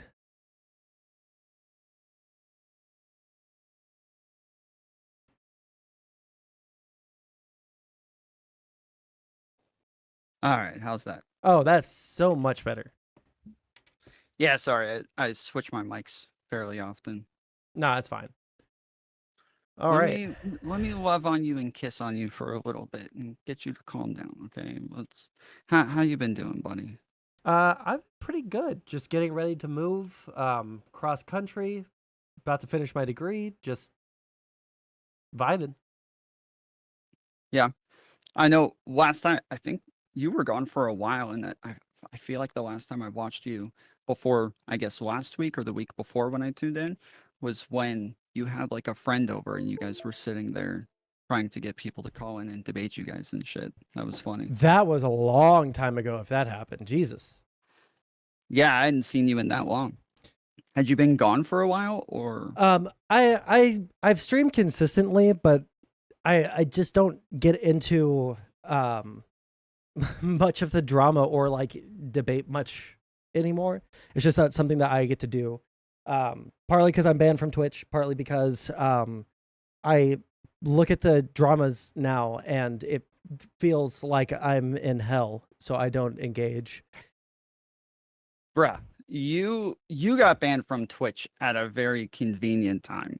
When I got banned from Twitch, I got fucking ostracized. It ruined my fucking career for like an entire year and a half. And I was just like put on hold for a very long time until all of a sudden like Vosh got banned, Destiny got banned, like everybody starts moving over to YouTube and starts streaming over there. And then Twitch made it to where you could multi-stream. That changed everything pretty dramatically. So it shouldn't actually affect you all that much, because yeah, I mean the honestly the banning probably is the best thing that's happened to me. Like in the past, since I got banned, I was pretty much like dead in the water. But I got a really good editor. He's really smart about things. He likes to figure out the algorithm, so things have kind of picked up a lot lately. Oh, nice. Okay. Do you want a camera from me, or that is totally up to you. If you just got home from work or whatever the fuck and you're stinky and all that shit, you don't have to cam up. No, I got a cam. Let me go ahead and do this then. Focus you.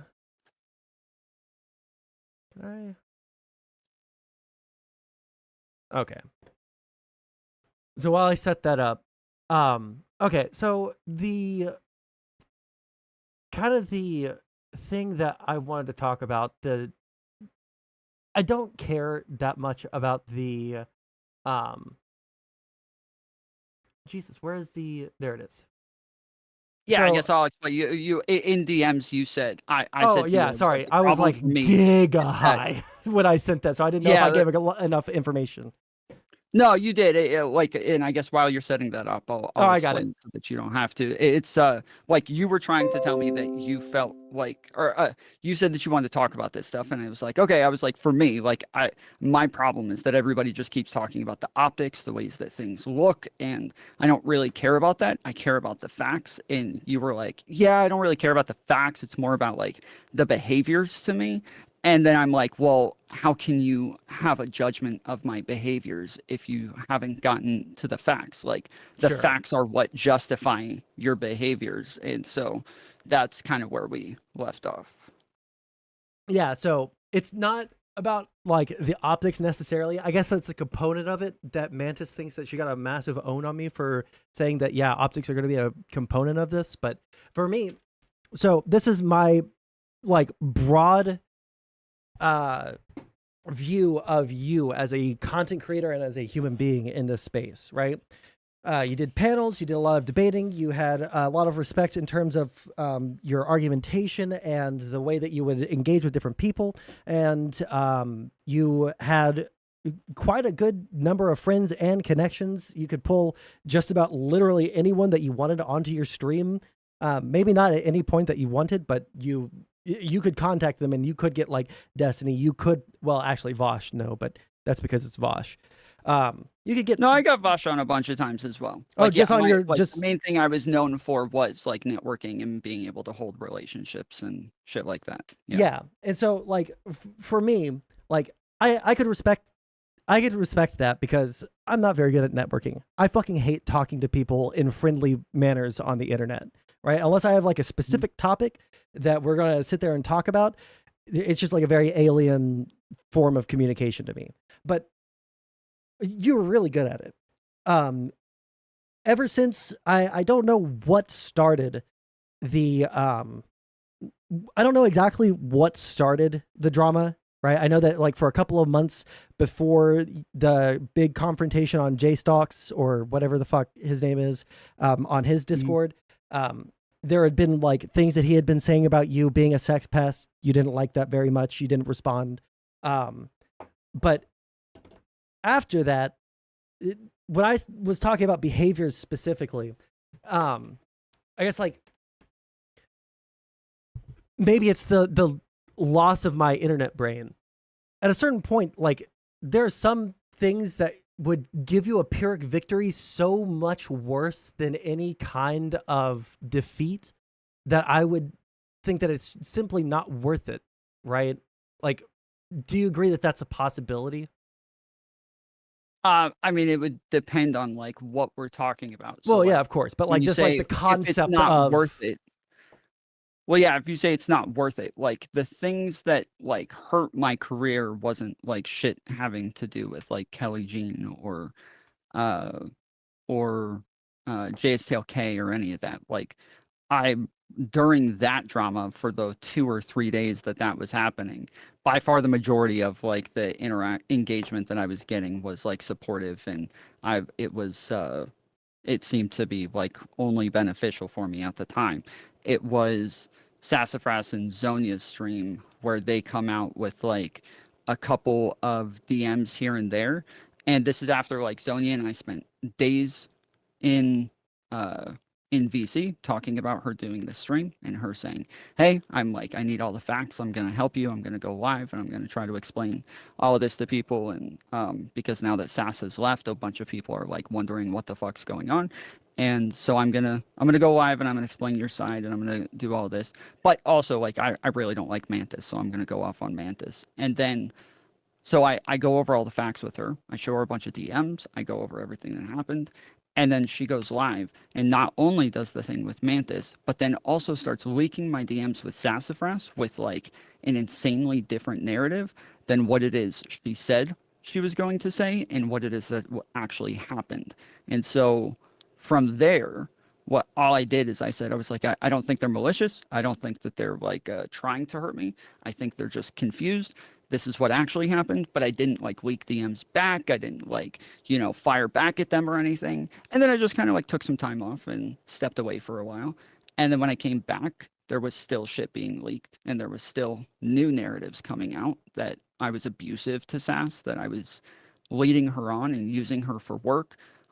There was more and more like DMs being leaked with that sort of shit. And for about like 5 months, for the most part, I just kind of left it alone and didn't really respond and just kind of said like, yeah, like this isn't true. Like I can prove it's not true, but I don't want to leak DMs. So if anybody wants to reach out to me behind the scenes, I can show you that this is false and that these are false narratives and I can prove this very easily. And then, yeah, a lot of the people who I thought were my friends and who I thought would at least give me a chance or reach out and want to see my side, none of them did. And instead, for those 5 months, we're continuing to spread these narratives and spread these rumors. And just of last week, Sass is still leaking DMs. And so now I like over and over, I keep ignoring people and keep letting them just like talk shit about me and not really firing back and not really hitting back at them. And so, yeah, now I'm doing the same to them that they're doing to me. But yeah, Okay. for a while I just left it alone. Yeah, that's not the same perception that I had of like the events. So, okay, so the Zonia stream, I wasn't like sitting there like taking notes or anything because I don't think that this is that kind of conversation. The vibe I got from that, and granted, I didn't get to finish because I went live. I got to like the first quarter of the Sass stuff. Explain to me what it was that she leaked about you real quick. So they showed a DM where Sass is saying, I'm done with you. I'm like, she asked me if I was dating Mantis. And I said, we have like a more romantic style relationship. And it also turned out that Sass immediately sent that to Zonia. Zonia immediately went and leaked that in a bunch of different discords, like Spicy Chat and all over the place. So Sass like immediately leaked that to people. But obviously that's like a personal thing that I wanted to keep private, is how I interact with other women. That's not a thing that I'm gonna talk about on the openly. But yeah, so then when she goes live, there's a DM where Sass is saying like, I'm done with you after I tell her we have a more romantic relationship. And when then you say I'm like, more okay, romantic relationship, were y'all like dating, or is this just like 10% more romantic than like with your dad? Like when you say more romantic, it's that like, and I had these conversations with Sass a bunch. I talked about this on stream a bunch. Is that like I don't really do like committed relationships or anything like that. I'm like willing to have like more short term like flings and shit like that, but that I wasn't ever like getting into like committed relationships where somebody's like my girlfriend, or we're like working towards something, or we have a commitment to each other.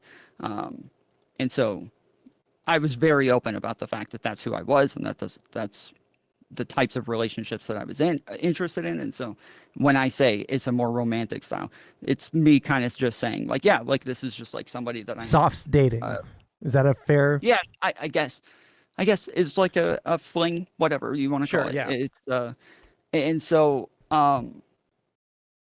but like I had also been clear with Sass numerous times that like I don't talk to her about that shit. I'm not going to go into detail about it with her. I'm not going to like tell her other people's business. We had this conversation over and over and over and over. And so when she's asking me about these things, yes, I'm going to be general and I'm going to like give general information, but this isn't like the first time I talked to her about me being close with Mantis. So anyways, so it shows that DM, and then it says like, Sass says, I'm done with you. And then Tom says like, well, what the fuck? Can we get into a call? So we get into a call, and then Zonia's like, and so yeah, this is where Sass tells Tom that she's done with him because he's been lying to her and leading her on, and then she left, which isn't what happened at all, and is just a massive misrepresentation of what actually took place. And then on top of that, Zonia also misrepresented things that I said in the call to her, tons of things. And so, yeah, so from there, instead of me firing back and like being like, these are liars, they're fucking malicious pieces of shit, like blah, blah, blah. I just said, I was like, hey, I think it's a misunderstanding. I don't think they're malicious. I think that there's probably a reason for this. And I ended stream and I talked to some people and said, hey, can you go get into a call or can you get them into a call with me? Because from what I understand, these calls are all recorded. They have recordings of them. I don't. And so if you could moderate these conversations and go over the entire calls with us, I would like them to just realize that that's not what I said and then come out and admit it publicly. And if I'm wrong and I did say those things, then I will come out and admit it publicly. And those people did. They went and tried to get these meetings to happen, and they were turned down and rejected. And that, so I didn't fire back over and over. I was trying to do like the friendly thing and the thing that would like de-escalate things. Every time these people go and do something that escalates things, I try to de-escalate over and over, but that's not the narratives that are being used for this at all. And that is what I'm talking about, where I'm saying like, yeah, people are just like lying about what actually happened here. Okay. So the biggest thing for me is like when we were watching, actually I just want to like ask questions first, because I'm so curious, because I can watch like the source material, like the original arguments, right? I don't really watch like the hate streams on you, so I don't know what the narratives out there are of you. Mostly, this is just like my observations. All right, I've seen what people have said in, like spicy chat. I've seen what people say in other discords, but like it's not really informing my opinion because I'm not watching Kuiman or the like Chud Logic coverage or anything like that. So, when after the like initial jumping on to J-Stock's channel, you've since like said like, yeah, I probably shouldn't have said those things in the chat, right? Yeah, the same day. Yeah. And you've apologized to Kelly Jean in at least some capacity. I don't know if like for everything or if like some parts. I literally said like, that's not, I wasn't like meaning to make you uncomfortable, that was not my intention. And so like, I do apologize. And Like, yeah, this is another part where like JSTLK is sitting right there as I say this. And then I had like probably dozens of clips of him on his channel saying over and over, Tom's never apologized. And even on that panel, only like 20 minutes after I apologized, he starts saying, Tom never apologized. But his entire YouTube channel is gone, and so I don't have those dozens of clips of him saying this anymore. But just the other day on my channel, I did go over the clips showing him saying it just 2 days ago. He said it, and then he said it on the panel, and he's sitting there on the panel when I apologized to her. But also, like, there were times, so one of the things that I said is I was like, I apologized numerous times, and Wick even repeated it numerous times, saying, no, Tom did apologize. Stop saying that, JC. Okay, I was here for it. But there were times where I said, I'm sorry for making you feel that way. And then there were times where I said, I'm sorry you feel that way. And I didn't mean to do the second one. It was like, to me, they were the same in the moment. And I wasn't like thinking of a huge difference at the time. And so I understood like why people were confused. But yeah, pretty quickly I did say like, yeah, oh, I didn't mean to say like, I'm sorry you feel that way, because yeah, that would be weird for me to say I'm sorry you feel that way right after saying I'm sorry I made you feel that way. So obviously those are contradictory statements. Gotcha. All right, let me see, are there any other questions I want to ask before getting real into it? Okay, I guess let's just like go into it. So there's a philosophy that I kind of live by, and I have lived by since high school, right? Because I was a cringe theater nerd, right? Mm-hmm. And that is, if everybody is telling you something, right, like about like your behavior or like social cues or something like that, even if you really feel like you're right, even if you really feel like you are like in the moral correct, position, and that you haven't done anything wrong, you should probably listen to them, because you don't have a good overview of yourself. You can't look at yourself from the outside, right? 100%. Yeah. Okay. Does that carry any weight to you? 100%. Yes. I've talked about this numerous times, and just 2 streams ago, I went into detail about this pretty deeply. That like when somebody says something and they like characterize it, if there's enough people saying that thing, you would have to be fucking insane to sit there by yourself against hundreds of people and say, no, all of you are wrong, I'm the one who's right. That would be insane, right?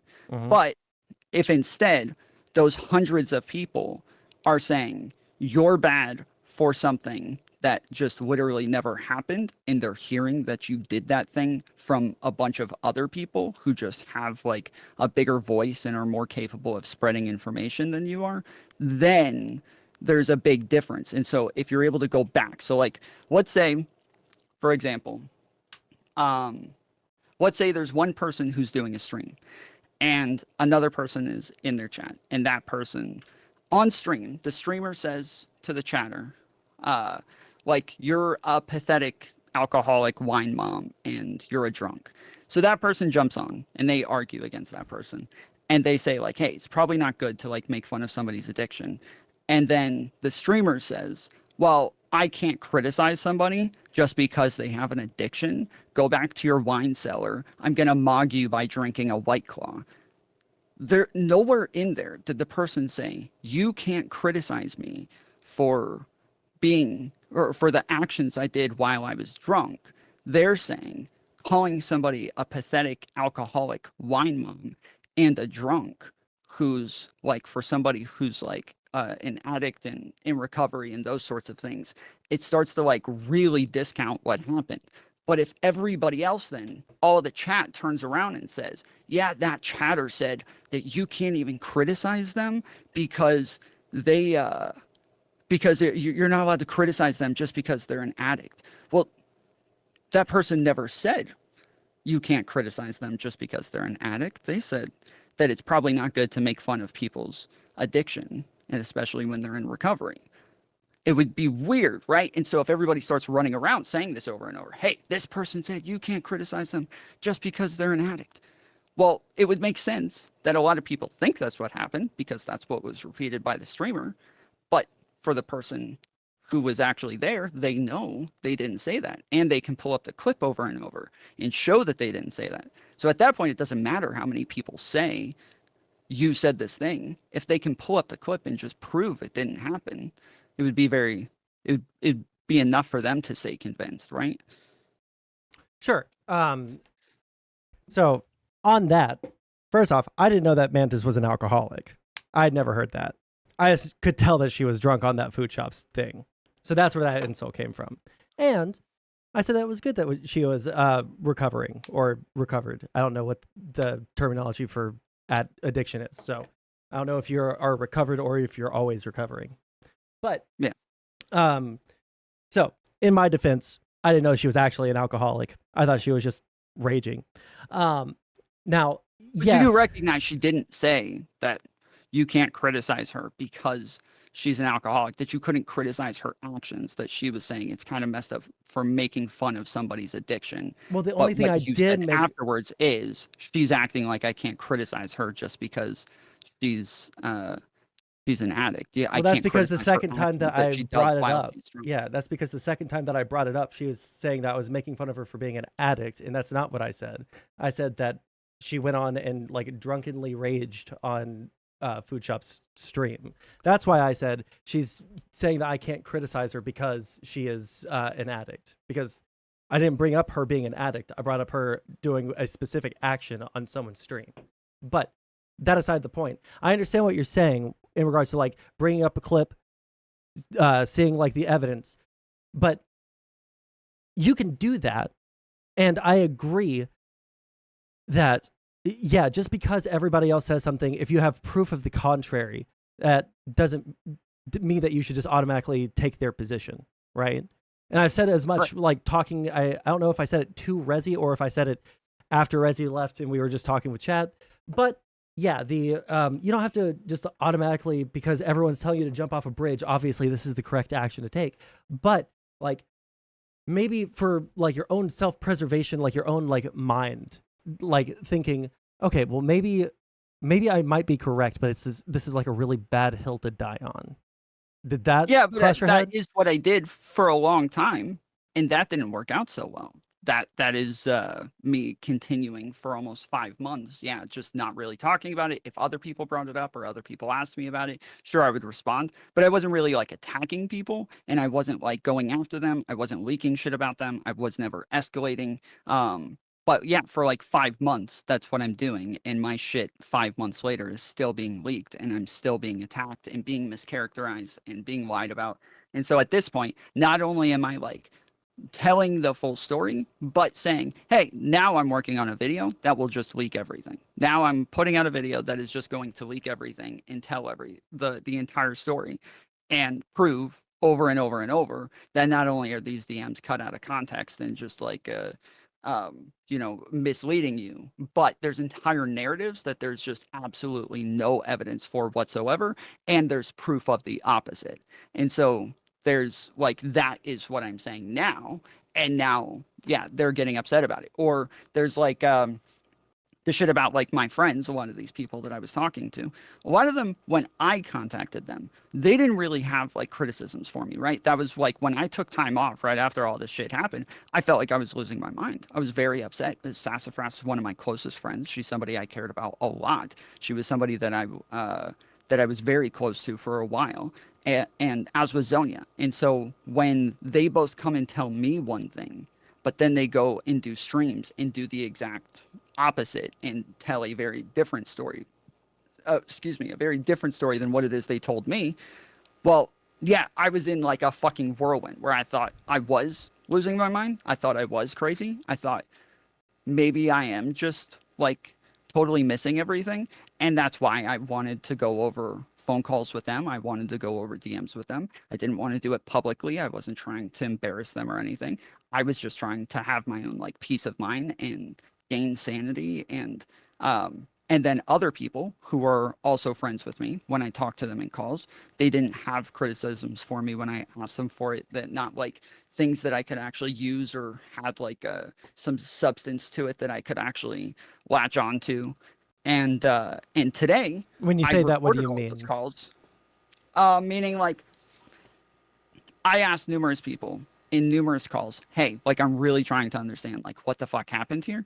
And because Sass and Zonia won't talk to me, and they're the ones who did this, I need somebody somewhere to like give me some sort of explanation, because I just feel like I'm in the dark, and I feel like there's got to be something that I'm missing that explains all this. There's got to be something I'm missing that makes this make sense, because from my position, they're just blatantly lying, and it's very malicious. But I don't think that way of them. I don't think that they would do that to me. And so it's got to be me. It's got to be me. That's just not understanding, and I'm missing something. And I tried this for a while, and yes, yeah, my I perception, never got those answers. Yeah, my perception of like the whole falling out between Sass and Zonia and you was 1 second. I don't know if I have TTS. Okay, I don't think I do. All right, so thank you for the $5. I'm not going to play monkey ball. I have better games. So my perception of like the conversation with Zonia and Sass was essentially, I don't think that, at least from what I've seen, right? I don't think that they were like mad at you on a fact basis.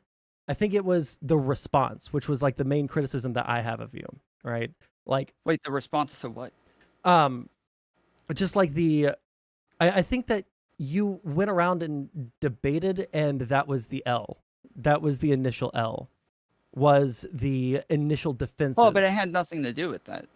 That had nothing to do with it. They like Sass left. And again, well, to be fair, like, I don't know as much about. People. Yeah, I don't know as much about Sass. Like me and Zonia used to be like pretty chill. She's up doing her thing now, so I don't know what she's up to.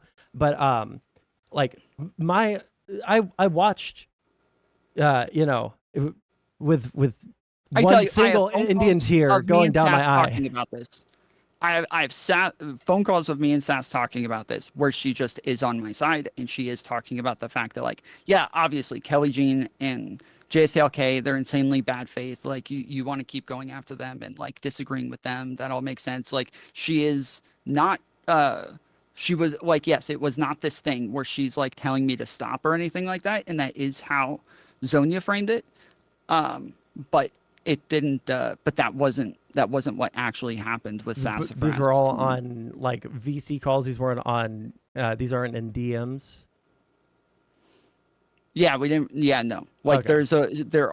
The little bit that's in DMs is where she would say something like, you know, hey, congrats on you and Mantis doing a great job on JSTLKs.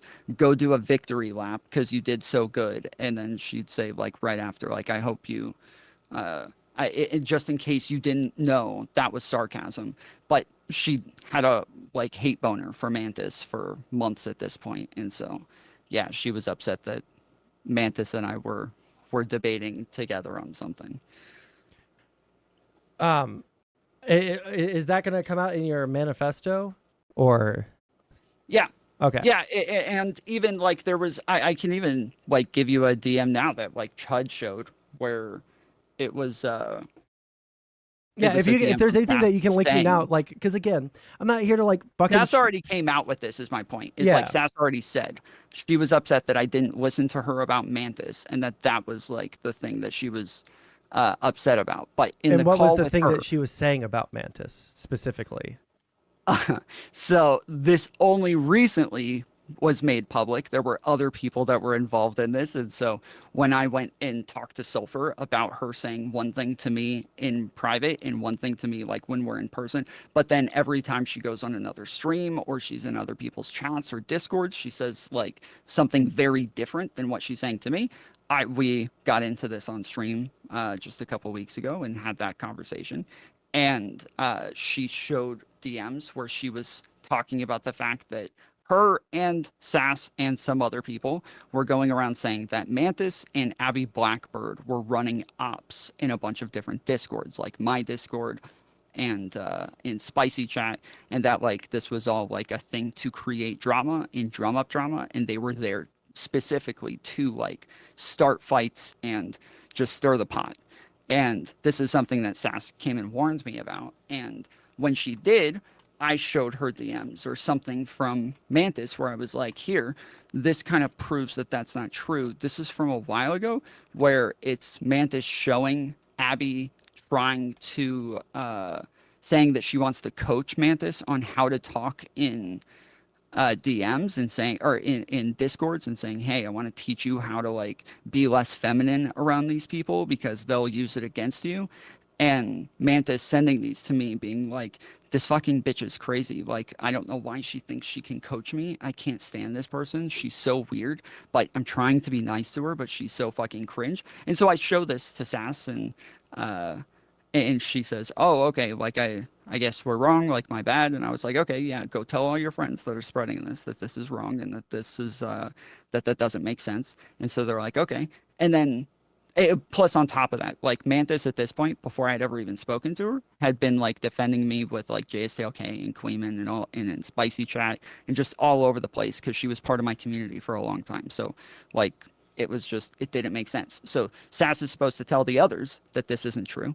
And then they approach me and come later and say, hey, so Sass wanted us to talk to you about the fact that Mantis and Abby are running ops and they're trying to start drama and drum shit up. And I was like, wait, I already proved to Sass that that's not the case. I showed her this. And they're like, oh, well, Sass didn't tell us about this. That's weird. Okay, well then, never mind then. And that was the end of it. But Sass got very upset and threw a tantrum over the whole thing when she was supposed to go tell them. She was mad that I didn't just like kick Mantis or kick Abby or whatever. And we got into a huge fight over it because I was really upset that she was willing to spread rumors about people that she knew were wrong, yet she continued to allow them to spread instead of going and telling those people. So this was already like a big fight for us. And so then later, when she finds out that I have a romantic style relationship with Mantis, that's what pissed her off. We get into a call. Okay, really quick, just because I just want to like, Okay, so like summary of what the events that you just laid out.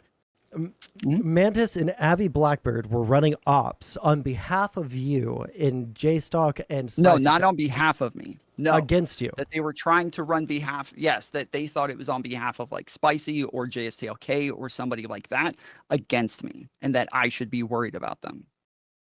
Okay, and that was true or was not true? It was not true, and I'm saying I've showed like proof that that was not true. Okay.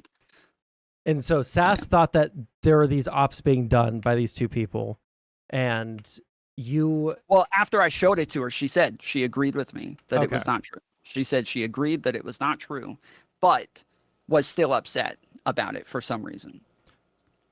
Well, if I'll tell you this, if I obviously you don't think that Mantis is like, what do you think of like the Mantis defense train that's been going on? Because it feels like every single bit of this drama starts with like Mantis going in to defend you against something that like you don't really actually need to respond to, because there are going to be people that hate you on the internet and say crazy shit about you, right?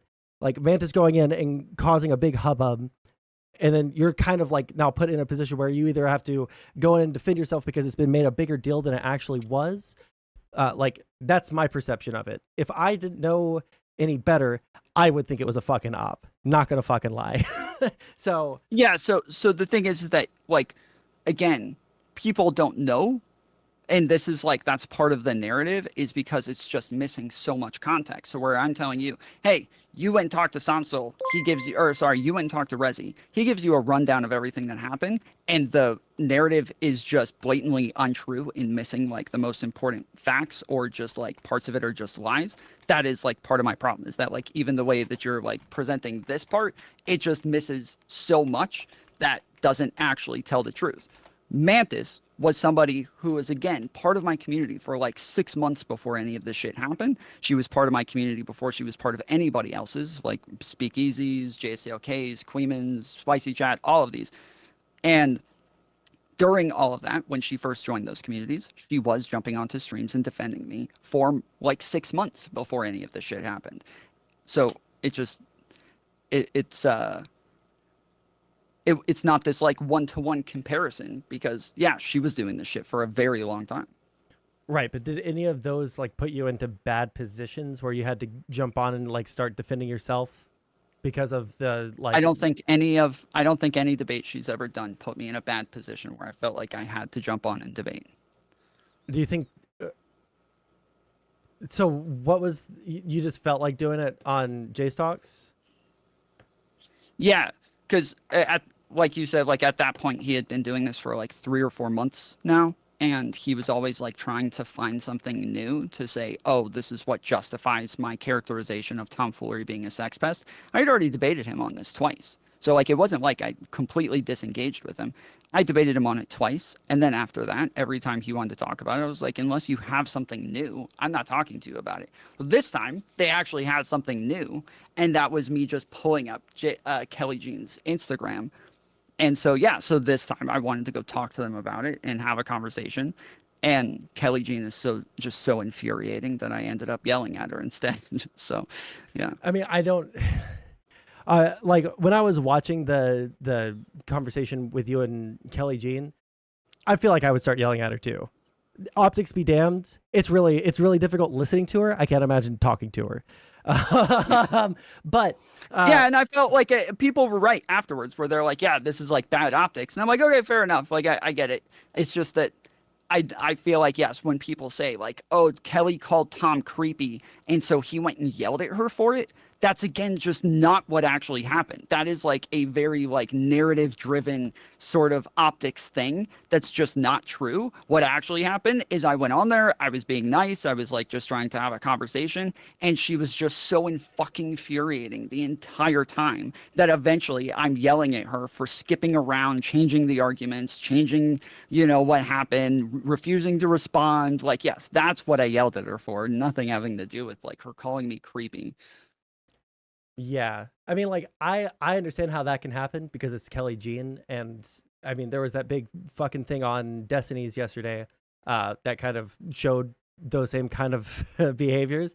But I think that when it comes to these sorts of things, like, I think that it's always an L. I think it is 100% always an L to go out and try and debate people on this sort of stuff, especially if you're talking to someone who has at least the appearance of being a victim in the thing.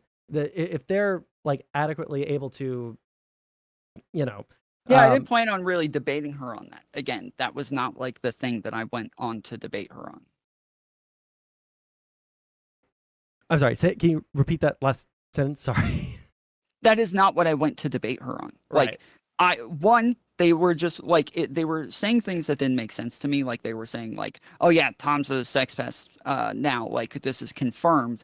But then when you would ask them like, okay, so you're upset that he pulled up her Instagram, they'd be like, no, it's not. We don't care that he pulled up the Instagram. We're upset about the things that were being said in chat. And it's like, wait, so you're calling me a sex pest because things were said in chat?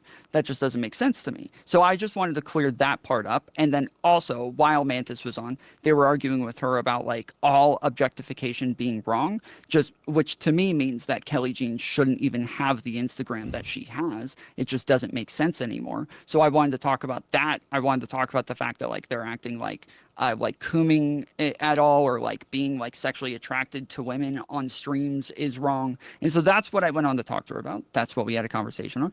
At the end, she starts saying, oh, so you're trying to debate me out of my feelings. You're trying to debate me out of you being creepy. And I was like, wait, that's not what we're talking about. And she's like, well, that's what I'm talking about. And I said, okay, if you're just talking about your feelings, then I don't care to have this conversation. I'm out. And I hung up because yeah, I was not there to debate her on that. I didn't care to have a conversation with her on that.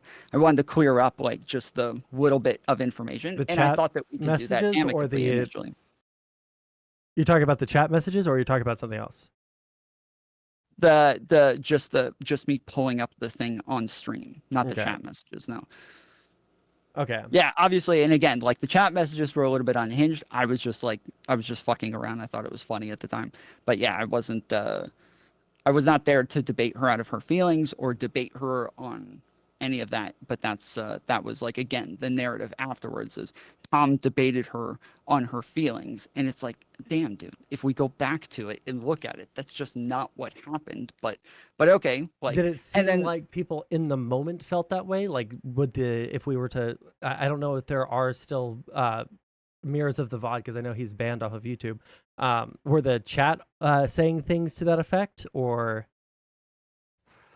I don't know. I went and streamed later and reviewed it later, and again, from my perception, the people that were in my chat, that didn't seem to be the case. But yeah, I would. Yeah, I will discount literally the opinion of anybody's chat, because the chat is always going to glaze you. I lost a debate. There are like 3 debates that I've lost on stream in my entire streaming career, and every time chat was glazing me, and I knew that it was me that lost. Right. Sure, on losing is one thing, or but like just like on any kind of optics thing, like the chat, like generally speaking, unless they're either fucking with you or you're like having some like argument with chat in the first place, like generally speaking, if you're going into some combative situation, do you like disagree that most people's chats are like willing to sit there and like glaze because they're seeing it from your point of view, because you're they want to hype you up? No. As I said, I wasn't looking at his chat. I wasn't paying attention. Right, I'm talking about your chat afterwards. My chat. Yeah. Afterwards, like as I'm talking about this, the fact that they're like, they have similar thought processes to me, and that this is kind of the way things were going. Again, things turned pretty quickly as soon as the stuff with Sass and Zonia happened. That's when shit changed. Had nothing to do with Kelly Jean and JSTLK. Like, I don't think people actually gave a fuck about that in large. Like, that wasn't a thing that was going to hurt me or create some great exodus from my community. Well, I don't think that was going to create a big. So I don't know the answer to this. Has there been a big exodus from your community? Yes. After the SAS stuff, like at the time I was averaging 200 plus concurrent viewers. Now I average probably from 30 to 50 concurrent viewers. So I think that like a whole new mod team and everything. Yeah. If I was to guess, I don't think that they left because of the, like, specifically because of the Sass and Zonia or like narratives that are going around. Because that's not what was, because some things that people said were fucking crazy unhinged or like completely unrelated, right? Like there's tangential dramas that have gone on like with you since, and I'm like, I don't really care that much about this, right? Well, and there are a bunch of separate things, but that's part of the problem, is that when people talk about these things, they put it all in one fucking bucket and say, oh, he's looping, and it's like, looping? This is a whole new fucking thing that just happened this week, and but it's related to the other things, like, and so you're forced to talk about it. Yeah, I understand. I think that well, no, I wouldn't put it that way, but yeah. Oh, well, I just mean like the fact that like people are focusing on this new thing, and these people were the same people that were like going after you for the previous stuff. So like in that way it's related, because they're now mogging you constantly because there was this previous drama. And yes, they're able to use new things to carry on the narrative. And so, yes, because I addressed all of those other things, now I'm just addressing these things as they come out. And that's, it's pretty simple. Yeah.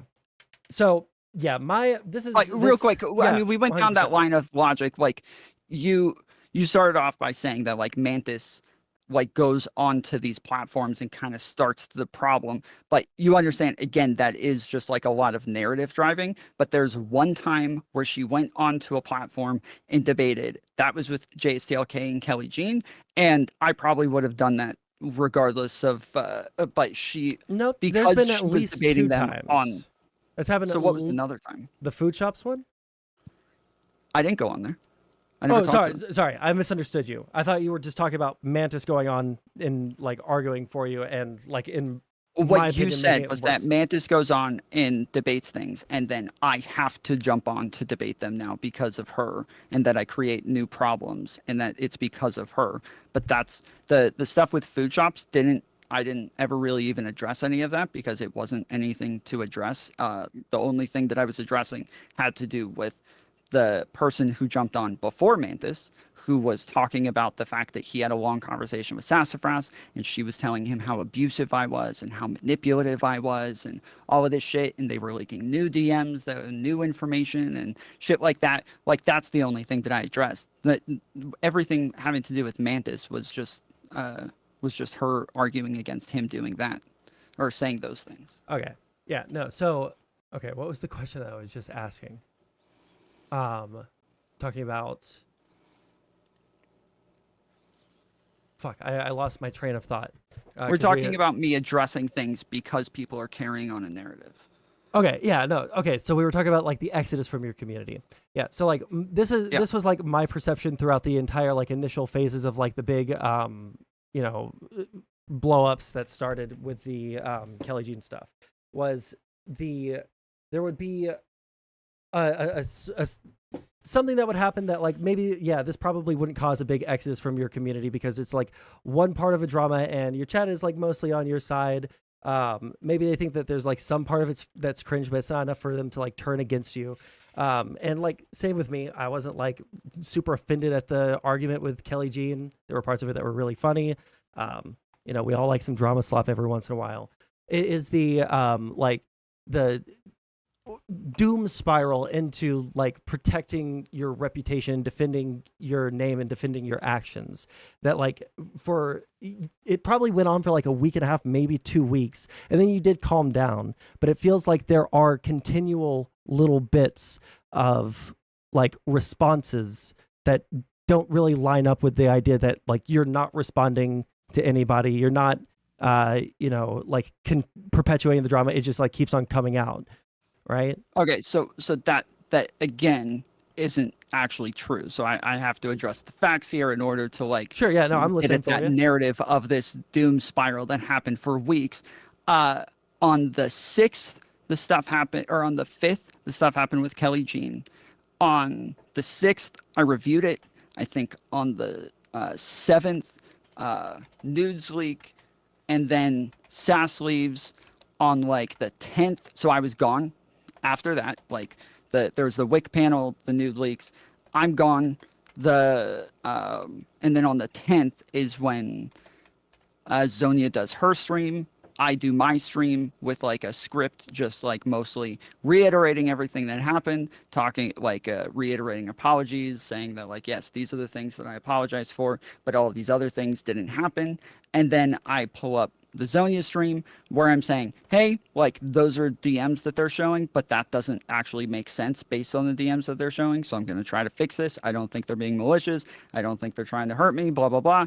And then I end stream and I go off and I'm gone for a while and don't really get into it or engage with it. And when I come back, I don't, I will maybe give like little things at the beginning of stream, but there weren't debates. There weren't like long lines of calls or anything like that. It was, so yeah, there were maybe 2 to 3 streams and then the Sassonia stuff happens and everything. I just kind of left it alone for the most part.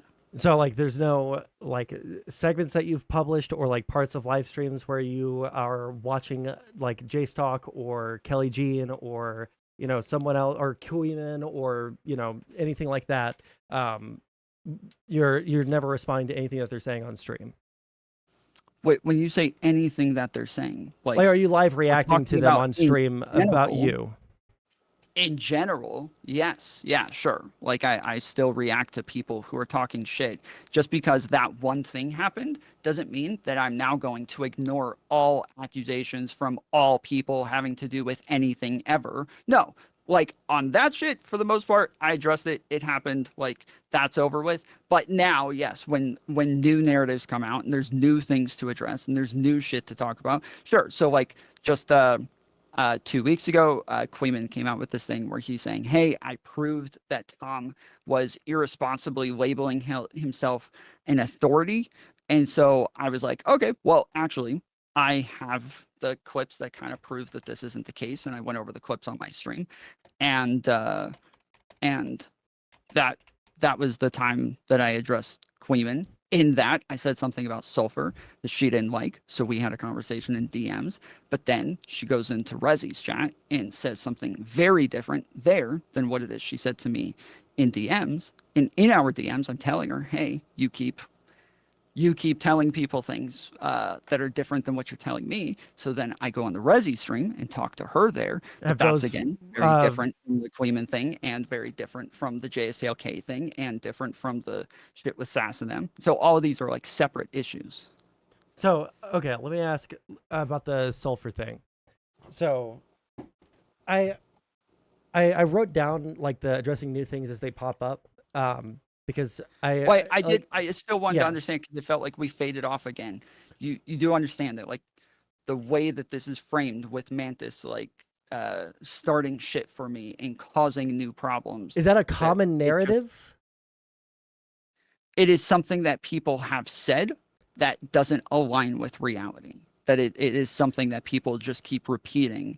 But if there's any one thing that it would make sense on, it's with the JSTLK Kelly Jean thing, because that's the one time that I jumped on and engaged with something after her. Did the rest of it, food shops thing not like lead to like more speculation into like everything that went on, or your relationship with Mantis, or like her motivation, like that didn't cause any additional problems for you? No, the only problem was that she was yelling at people for lying about me, and people said that it looked optically bad. That was the one problem that came from it that I can remember. But outside of that, no, I don't think anything else. I didn't react to it. I didn't engage with it. I didn't talk about it. I didn't jump on. But it led to like a new avenue of attack for you, I guess. Is like, if you don't think that like the narratives that came out of that or anything like that are like problems for you, then okay, I guess those aren't problems for you. For me, I would have like a really but big. That's part of why we keep these things a secret. That's literally why you don't talk about this shit, because any other girl, not the fact that y'all are boyfriend girlfriend. That's not what I'm talking about.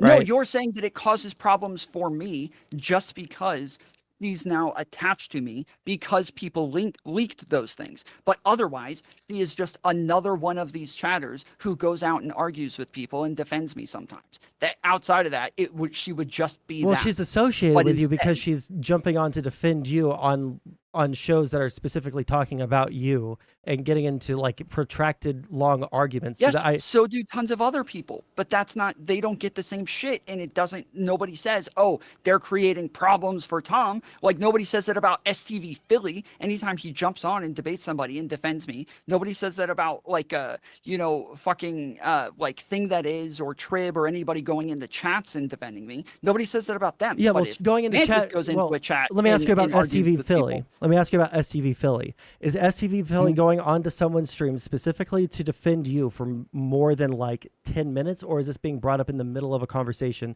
and he says that you're like a cool dude, and I think that like the hate against him is, a little bit, exaggerated, and I don't think it's like nearly as bad as people are making it out to be? From what I understand with the Zonia thing, he argued with Zonia, Queeman maybe 2 or 3 times, Chud a couple of times. There's been like, I can't keep up with all of the times he's argued with people and debated people. I didn't really see any of them, but from what I understand, there's been a lot of them. I think he just had another one with somebody else like last week. Like, yeah, this is they are inviting him on to talk to him and say, hey, stop defending Tom, and then he goes on and defends himself for defending Tom. I guess I would have to watch those debates because I didn't even know that you and him were cool like that. But it's the same thing with Mantis just going into a chat and arguing with somebody and saying that they're wrong. The same exact fucking narrative comes up with, oh, you're creating problems for Tom. But yeah, nobody says the same thing. If STV Philly goes on, yeah. Trib. Well, I can modify my opinion very easily. If STV Philly goes on, I don't know who the fuck Trib is, but if STV Philly goes on and he's like as aggro and debating in the same way as Mantis with the same level of like sweeping, then I 1,000,000,000% I can like shift my opinion. But like there are like levels to this that people would care more or less about. Yeah. Okay, when we say the same level of sweeping, the difference with Philly is that people will approach Philly with a bunch of information and they'll say, hey, I don't think you know about X, Y, Z. And he's like, oh shit, yeah, I've never heard that before. I didn't know about that. So I guess if that's true, then yeah, this is bad. And then he'll come to me and be like, hey, this person said X, Y, and Z. And I'm like, yeah, that's just made up. Go back and tell them to prove it. Like, they're just fucking around. Like, they have no idea what they're talking about. And he's like, oh, okay, so yeah, so I guess that's what. But, like, he will concede things. The difference is that Mantis already knows all that information. And when she's approached with those things, she knows that they're just making it up. Whereas Philly, he doesn't know all the information. And so he's more willing to, like, hear people and be like, oh, no, I didn't know that thing. Maybe that's true. Huh, I'll have to consider that. Okay. Well, I'll have to like watch the videos. I don't know, like, because again, like I'm not like sitting there and consuming anti-Tom content all the time, so I don't know what the different narratives are, right? Like it seems like there are a couple of things that I think that are aligning with some of the narratives. I don't know what to think of that, but I don't know. Like I feel like with the Mantis stuff, I think that the way she was going about defending you and the venues that she was going to defend you in and the things that she was saying in those venues, like, made it seem like she was sweeping unbelievably hard in a way that, like, if someone did that for me, I would eat a shotgun at the wrong end. Like I wouldn't want someone to do that for me. And I like it, the sentiment might be positive, but I would be really unhappy with it. Well, I will say before all of this shit happened, that was a common thing with a ton of streamers and a ton of chatters and a ton of people who, yeah, if they were watching somebody like Keffels or somebody like JSTLK or somebody like Queeman or any of these people and they're just sitting there talking shit, yeah, that was super common. That another streamer or another person that I was friends with or another person that's a chatter and a common watcher of mine would go on and jump on and debate people and tell them that they were wrong. That happened all the time. But now that the narrative is like, oh, well, no, Tom's just wrong and he won't accept it, that obviously now looks a lot different. And when there's fewer people doing it, it looks a lot different. But that is like just an optics thing, because if you actually think about it for a second, if it is true that a lot of this shit isn't real and that a lot of it is just kind of like narrative driving and it doesn't align with the facts or even contradicts the facts, that it would make sense that if there's only a couple of people on your side, that those people would be like more outspoken and loud about it the entire time. Okay. Let me see here. Mantis doesn't pick her battles. There is no Tom battle she won't fight. She is Tom's strongest soldier. True. Okay, so and just to be clear, that's just not true. Like she's not fighting fighting something% of the battles, but I know that that's a chatter, so I know. Yeah. So yeah, I disagree on the idea that like Mantis isn't doing anything different than STV Philly. I mean, like, did you find anything that I said to Rezi like particularly objectionable yesterday or whenever? I told you I didn't hear. I didn't listen to it. You jumped on and asked him for everything that's happened. He started giving you a timeline, and I think I tuned out like towards where like he gave a timeline, and I'm listening to it, and I'm like, wow, dude, he just totally strawmanned like the entire thing, added things that didn't happen, and took out the important parts. And then you said something about like, yes, he's like, he just keeps like digging himself deeper, or he's falling farther into this fucking vortex of a black hole or some shit like that. And then that's when I was like, okay, like I don't know, I can't listen to people who just have no idea what they're talking about talk about me. Like I'm not gonna, so I just tuned out and turned it off. Yeah, that's what I said in different variations basically the whole time. So okay, let me see here. Was writing some stuff down. Yeah, I disagree, like, with especially like the way that Mantis came in. Granted, I did say something mean to her first in chat, but I don't think that she particularly liked me beforehand for some reason. So that's whatever. But the way that she was like coming in and the almost like MAGA Trump person type, there is no criticism against Tom that doesn't involve, like, she was doing the web thing where, because I think that my perception, again, I say I think, but I could change my mind. My perception is like, it feels like I keep on seeing you fight a losing battle against people that are like essentially just A-logs, and there's literally no winning that battle. But to me, it seems like, I don't know if, because I don't think that it's Well, all I would Mantis. need like specifics to know what it is you're even talking about. Because again, if you're just going to pick any debate that I ever have now, like they are, and then saying, oh, this is now the same thing, then sure. If that's the framing, then literally it's all the same thing. And anytime I debate somebody now on anything ever, it's all the same shit. There's nothing I can do about that. But No, I if think it's that, like, like, oh, well, no, there's some things here and there, then I would need to know what you're talking about. No, I think that it's the people that you're arguing with. There's like literally no win condition. Like, why would you go into a like what? I'm gonna need specifics on what you're talking about. J-Stock and Kuiman and all the people that have been A-logging you?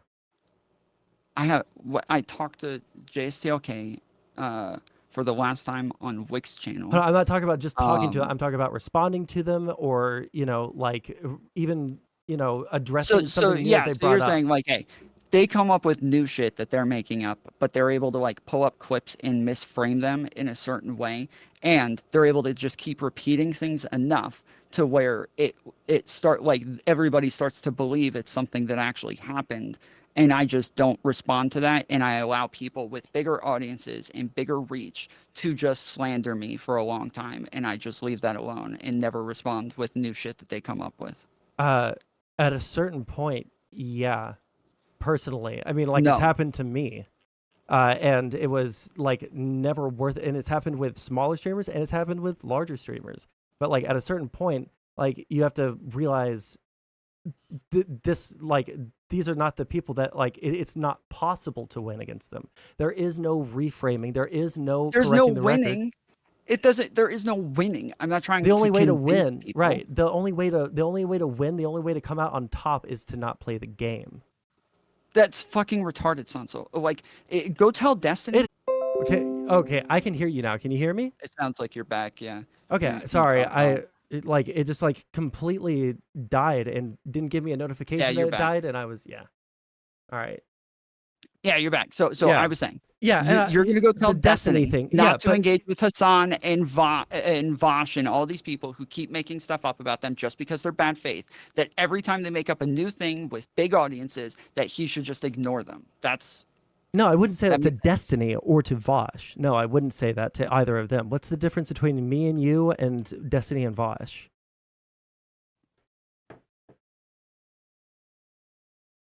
They have massive... Wait. I think you misunderstood what I said. Okay, maybe. You would say that to Destiny about Vosh and Hassan. No, I wouldn't say that to I wouldn't say it to Destiny. I wouldn't say it to Vosh. I wouldn't say it to Hassan. Like, all three of these people have something in common. Like, even if he's talking about like the things that Vosh is saying, even if he's saying things about Hassan or responding to things that Hassan is saying, there's two things that I would say is different between people like us or streamers like us and streamers like them. They have a fucking army of people there willing to help them correct the record. Whereas, like, I have an average audience. I did too. Yeah, you didn't have an army. You had 100. I'm sorry. This is coming from someone with lower viewership. Okay, like you had 150 fucking people. All right, and some chunk of those people were hate watchers, and with that few amount of people, the amount of people that are going to go out of their way to like help you make clip compilations to show that they're lying, that have, some following on Twitter because they're, a tomfoolery, Twitter orbiter that can just like put out different videos under different tweets about you. Like, without like that kind of network of, counter intel, co-intel pro shit, like it's a battle you can't win. Again, you keep saying this, Sondsol. You're going to drive me crazy.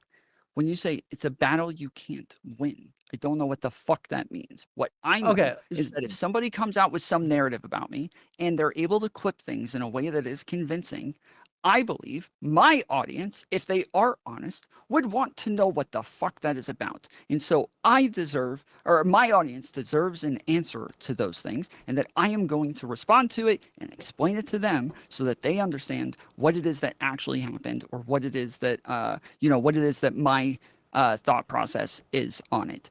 But that this isn't like, oh, it's time to go to fucking war with these people. No, it's, hey, yeah, if I'm actually honest, if I'm actually good faith, then I would respond to these things and I would explain myself. And then, yeah, that's just kind of, there doesn't need to be much more than that. Okay. When I say win, I'm talking about the best outcome for you. That's what I'm talking about. Coming out on top is having the best outcome for you. Yeah. For me, I've had Keffels go after me, right? I've had Vosh go after me. I've had his entire fucking community go after me, and I don't like. At a certain point, you have to like. For me, I realize, you know what? It's literally not worth like trying to correct the record. When people were making swastika fucking flags out of my username, right? And saying that I was a slobbering racist who liked to slobber while saying the N-word, I realized even though they're a smaller creator, there's no end condition here that leaves me in a better position by responding to anything else that they have to say. Now, I just gave you one. I'm sorry, can you say it again? If my audience is actually honest and they actually, they're actually being good faith, they would probably see things that people are saying about me and want me to respond to them, and they would want to know what the truth is about it. If they're not, and they're just some fucking sycophants that are just going to follow me no matter what, then sure, you're right, that's what I should do. But if they're not, and they're actually honest people who actually care whether or not I did something, then they would want answers. Were you pressured by your chat to respond to any of the attacks post Jay Stalk and Kelly Jean drama? Okay. Sorry, maybe I'm misunderstanding you.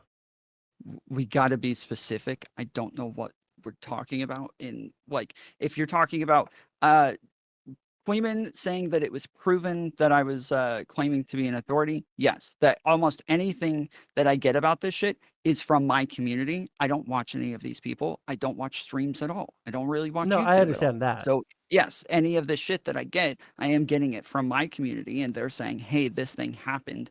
I was wondering about this. What happened here? What happened there? Or it's my friends who are also streamers saying, hey, this thing happened. Is this true? Did that really happen? And so, yeah, once that happens and I realize, oh, people are like actually wondering about this, yeah, I think it's necessary for me to respond.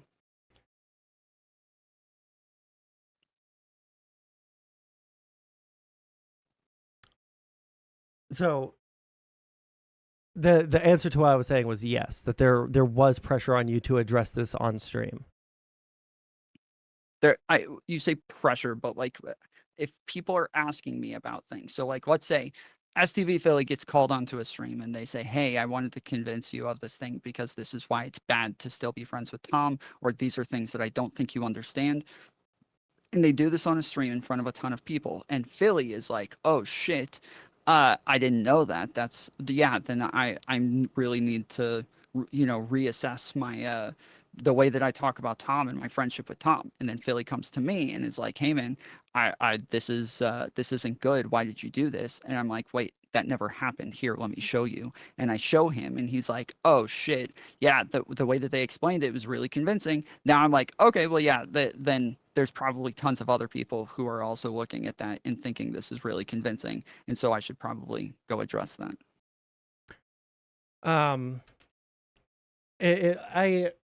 I feel like I'm getting to like a different answer to the question. Like when I say like they're like you're having like people in your chat pressure you, because you initially said that, like if there are people in my chat, there are people in my community that are. That's why I said I don't know about pressure. I said if people ask me about things where it seems as though they're good faith and they actually want to know the answers, then I'm gonna explain it to them.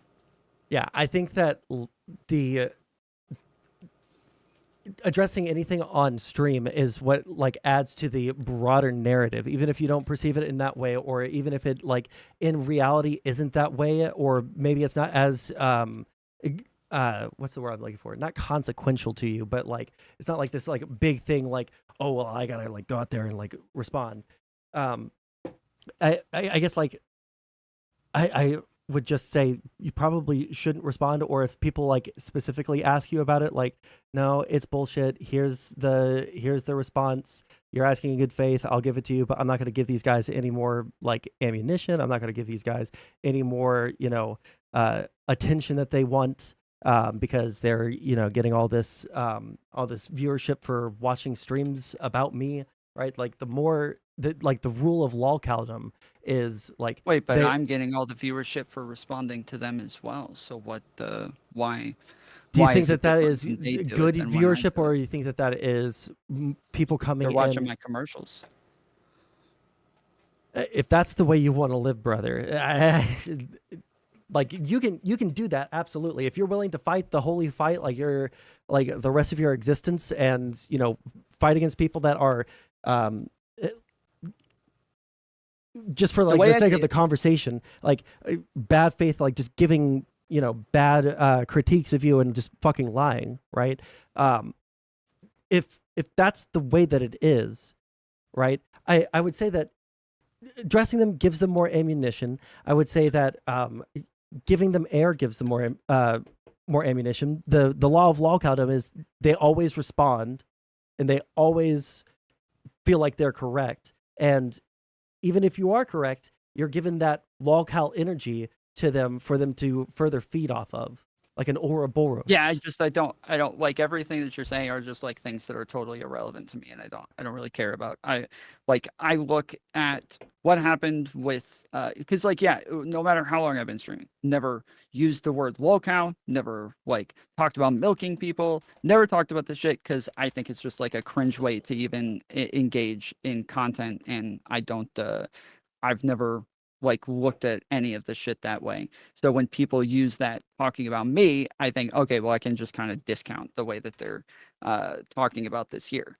I will say that when Zonia and Sass released all of this shit, the fact that I did not turn around and frame them the same way that they were framing me, and the fact that I didn't turn around and leak DMs immediately, and I didn't actually respond to the shit that they were saying, is what made me look worse, and that is what caused. In which specific situation? Sorry, the Sass and Zonia. Where Zonia does the stream, and she releases a bunch of shit about me, and kind of frame things in a specific way. And because I was looking at it as, well, these are my friends, they wouldn't do this to me, and so there's got to be some confusion, that I went with the philosophy of, oh, I'm just going to be fair, and I'm going to give them a chance to fix this, and we'll just handle this behind the scenes, and this will be fine. And that's what fucked me up, is just waiting for that and assuming good faith and not responding when I should have.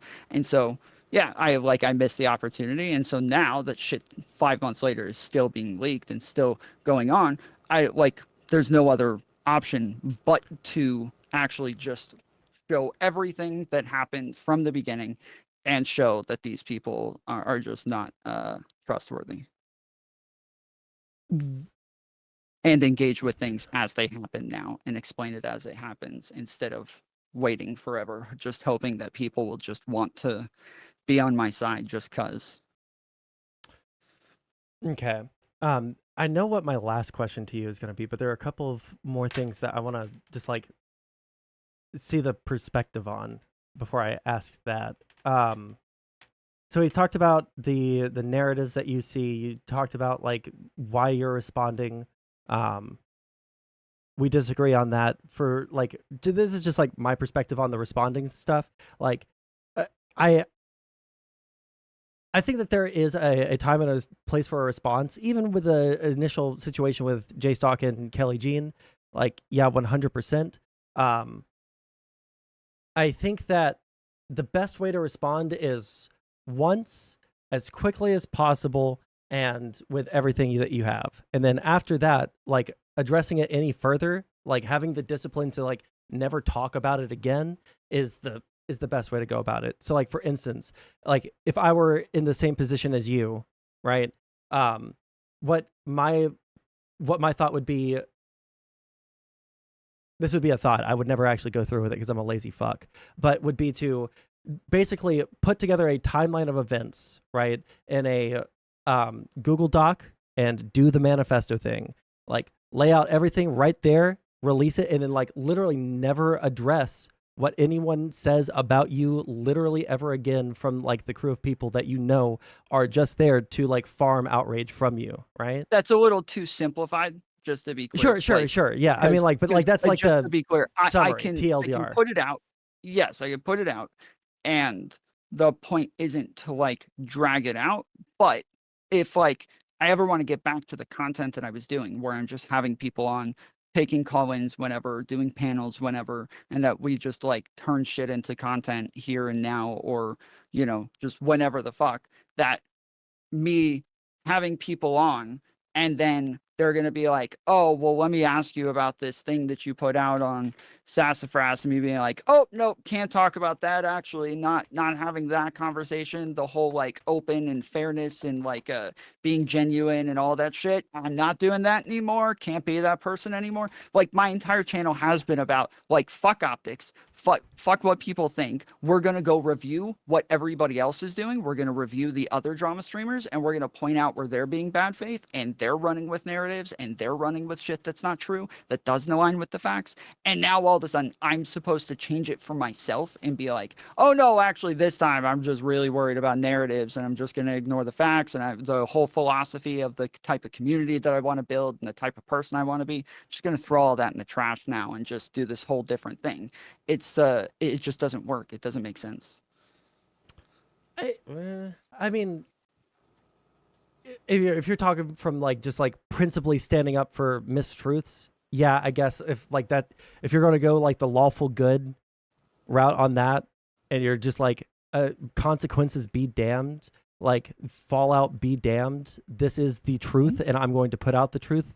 I am a paladin of the reality that we live in, and I will not stand by and let people warp it. That's fine.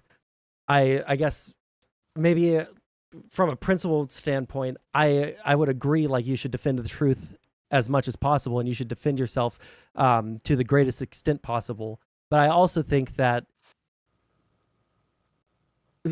your principles can't really go that far if you're like trying to preach your principles like we are on the internet, right? In this space specifically, like your principles aren't going to get preached to a lot of people if you're feeding into what the narrative about you is, right? At a certain point, like if you're trying to fight against a narrative that is the narrative is that you're like debate perverting literally everyone and everything related to you, kind of just like feeds into it. But I don't think that we're gonna see eye to eye on that one, because well, I think each time that happens, I'm able to also show like a pattern of behavior of like being very patient with people, being overly good faith with people, being overly like nice and trying to like talk to them in other ways and handle things in other ways before it goes that direction. And almost I would say literally every time it goes that direction, it is them that's escalating. It is them that is choosing to do shit, and then me just responding and playing defense. So yeah, I think that like each and every fucking time, if I'm able to show that and everybody sees that yeah, like I am living up to what it is that I believe is right in the type of community I want to build, and the type of streamer that I want to be. And yeah, in that case, like it's because if I end up being this other person who is worried about these other things, I just wouldn't want to stream anymore. This would be fucking pointless. I'm just here for a good time, and I like talking about politics, and that's a good time for me. If it was to the point where like I had people going after me in the way that they were going after you, and I felt like I was correct, but the narrative about me was like getting twisted, I would probably just like stop responding to certain people. But that's me. For Okay, so I guess like there's one more thing, and then I have like the final question. Well, I feel like there was a time where you were fighting with like Demon Mama and Doe, and they were all running around calling you transphobic. They were calling you racist, and they were Yes. able to like twist everything in a way. And I do remember you sitting there and just straight up saying, "No, I'm going to Giga Chad this. Fuck them. Fuck their narratives. I'm gonna keep calling them out. They're fucking pieces of shit. They're liars, and I don't give a fuck." That's what I'm doing. I don't give a fuck. If that's what they want to do, that's fine. But those people would much rather me just lay down and allow them to keep making shit without ever responding. And almost every time I do respond, and then I show clips over and over of like what's actually happening, and I show their pattern of behavior, they don't respond to that. They don't play that on their streams. They don't engage with that whatsoever. Yeah, because they're maintaining a narrative. Into talking about something else. They're maintaining a narrative, and you're not.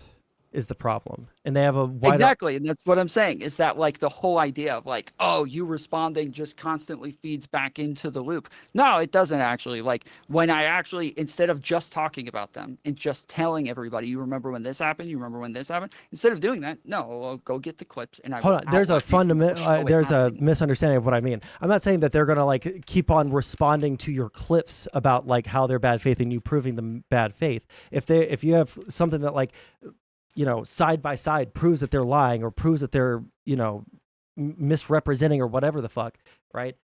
You might be able to do that, and they're not going to respond to it. They're just going to know that it makes you mad, know that the next time that they get any information on you, it's going to make you more mad, and that they're going to get more content out of it. Yeah. So you're essentially like shouting it not into a void necessarily, because you do have an audience, right? But you're speaking to a crowd of people that already like know that these people are going, you know, ape shit on you. So you're yes, but also again, when I've talked about these things and when I've talked about these people, even when I was talking about Demon Mama and Denims and Xander Hall, and when I talk about Queeman or JSTLK, I say pretty commonly, just because they are bad faith and just because these are unreliable people doesn't mean that they can't be right, doesn't mean that they can't find something. They are so hungry to find something that they're willing to convince themselves that they're right over and over and over, but I can show that they're wrong. But that doesn't mean that they're always going to be wrong. At some point, they might actually be right. I might have fucked up. And there have been times where, like, even just recently with some clip that they found from a year ago, where I was like, yeah, I fucked up there. That was irresponsible. Shouldn't have done that. And that's the way that I would rather engage with my own content and the way that I act. And that's how, when we're talking about, like, if there's a sea of people saying that you're wrong, well, this is how I know if I'm wrong and how I can engage with it and admit when I'm wrong. Yeah. Okay, give me 1 second. Write this down, because I have. Okay, so you were just saying that.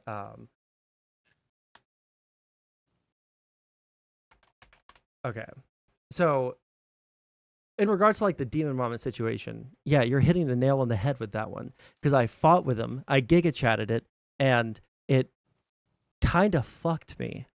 It kind of fucked me like really hard in real life. No. Yeah. Because now there's a ton of clips of people, or a ton of clips that people have made and have gone around on the internet that I can't delete off of my channel because it's on either someone's Twitter or it's on someone's YouTube that I have seen, that my parents have fucking seen, right? This also happened with the I Can Be Way More Racist fucking dude, Infrared. That was a good one. Yeah. It also happened with him where he put out a video like calling me a pedophile. My parents came across that video. Not super great, right? Yeah, sure. And I mean, like, I would like to have a job, and my my job is going to be in politics because that's what my degree is in, right? And I already had to take a back seat to a like possible employment opportunity coming up when I moved to DC in a couple of weeks because of my giga chatting through the Demon Mama stuff. I had to take a back seat to something that would have been both good for like IRL career in Washington, DC, and because of stream and on stream.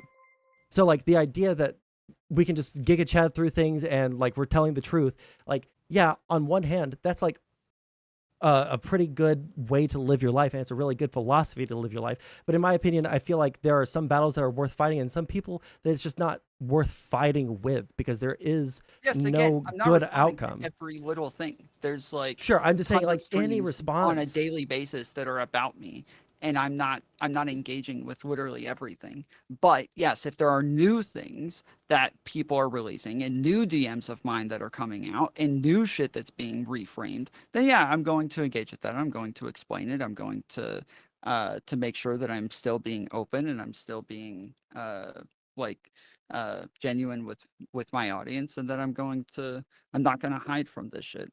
But if I end up doing that shit, like literally, I just won't want to stream. Like if I have to become somebody else and pretend I'm somebody else and not actually be open and honest and genuine, I don't want to do this shit anymore. This is what my whole thing has been from the beginning. Sure. I guess I don't see it as being dishonest or not like myself. I just see it as like there are like some things that I want to fight about, I'm not some things I saying just dishonest. don't. Sure, I know what you mean though. Right. Like the whatever, I didn't know the exact words, but I knew the direction you were going in.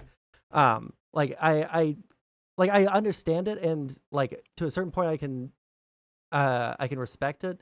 Just like I can respect a lawful good paladin in a D&D campaign, but I'll fucking hate them for, not allowing me to steal some, like really nice weapon because they're role playing too hard. Like the idea that like I would sell myself out for fighting a battle that doesn't really matter in the long term, but like I would still have much better engagement if I just didn't. Like that's just a difference between you and me. I don't think that we're going to debate either one of us out of the position that we're in. So that was the thing I had about Demon Mama. There was something else that you said, but I wasn't able to remember to write it down because I didn't want to interrupt you. Something about the principles. I can't remember. Okay, there's two more questions, or one more topic and then a final question. With the sulfur stuff, can you give me your point of view on that? Because I've only gotten anti-Tom people giving me their perspective. Yeah, it was a joke. That's like, the joke is that she's lesbian, and I'm obviously not interested in her, and that's why it was funny. There's like if you know what the list is, that it's literally a list of women that it's like obvious that would never happen. It was like women who were like these hardcore rad femmes or lesbians, or is this what I've heard it referred to as your rape list? Maybe I I don't know what it is, but I've heard about a rape there's list. another meme. Yeah, there's another meme that was made by Spicy Chat a while before, where it's like a picture of me holding a list and it says rape list on it, and then below it says everyone that Destiny's ever had sex with. I've seen that. And so yes, and so on the list, this is a reference to like a thing that Darius did a while ago. And so it was just referencing his meme, but it was like instead it was a list of women that I obviously wasn't interested in, and then like Pamela Anderson and Amaranth. And then below that it said everyone Destiny's ever talked to, or every woman Destiny's ever fucked, or something like that, to reference that meme. And so like this was just like a thing that like, yes, like obviously women who I'm not interested, it's just like kind of funny to fuck around with them. And after saying that to her, I said like, yeah, I'm obviously just being a dick, like just fucking around. She's like, oh, okay, like I'm okay to play like this. I just get nervous sometimes and wasn't sure. And from there, never happened again. And we became friends and we got close and we were in tons of like VCs together. She came on my show all the time, but then also like, and so, yeah. So anyways, we got closer, and that was never an issue. It was never brought up again. It was never a thing. It seemed pretty obvious. She knew it was a joke and she didn't care, and is now bringing it out just to add to a narrative. So like you sexually hurt, or, I'm sorry, I'm reading chat at the same time while talking to you, and I shouldn't do that. Okay, so you talked to her, and you made jokes, like flirting, and then said, I'm just being a jerk, I'm just like fucking with you. And then like after that, you guys were chill, and then at what point did the relationship turn sour? Like 2 weeks ago. Just 2 weeks ago? Gotcha. Yeah. Like 2 weeks ago, we there was something I said on stream. She said in chat that she disagreed with it, so I DM'd her We had a conversation about it. She told me what it was she meant by the thing and that I misunderstood. And so I said, okay. But then I was like, on top of this, though, I keep like seeing you say a bunch of things in chat and in public that are different than what it is you're saying to me. And I don't, and this isn't just you, but this is with Rezi, this is with, you know, Sass, Zonia, like all of these different people. They all keep telling me one thing and then they go and tell the public something else. This is getting annoying. This is a pattern of behavior that I'm noticing from a bunch of different people. Then, like right after we have that conversation, she goes in the Rezi's chat and says, Tom lied to me about a bunch of stuff. Nowhere in our conversation does she accuse me of lying at all. Not whatsoever. So now I'm like, okay, she's literally doing this again, where now she's not saying this to me, but she is going and saying it publicly. And so I asked her to go on to Rezi's stream. We had a conversation about it. She took it back.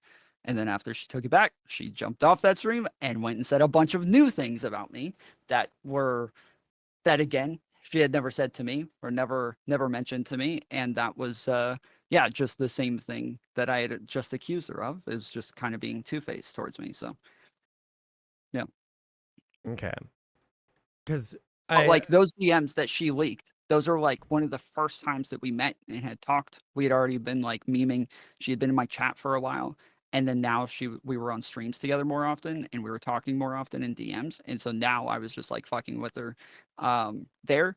And then, yeah, then there's like months and months and months of like a relationship and friendship that like where we actually get closer and she comes on more and she's reaching out to me. I'm not reaching out to her a bunch, but she's reaching out to me as well. Sassafras leaked DM saying that she was uncomfortable about it. There's a ton of DMs of her suggesting Sulfur come on stream and suggesting we have Sulfur around more. So it like all these people who are acting like that happened and then they realized that I was bad and I was gonna cause problems and they were uncomfortable around me. It just does not align with reality, does not align with the facts.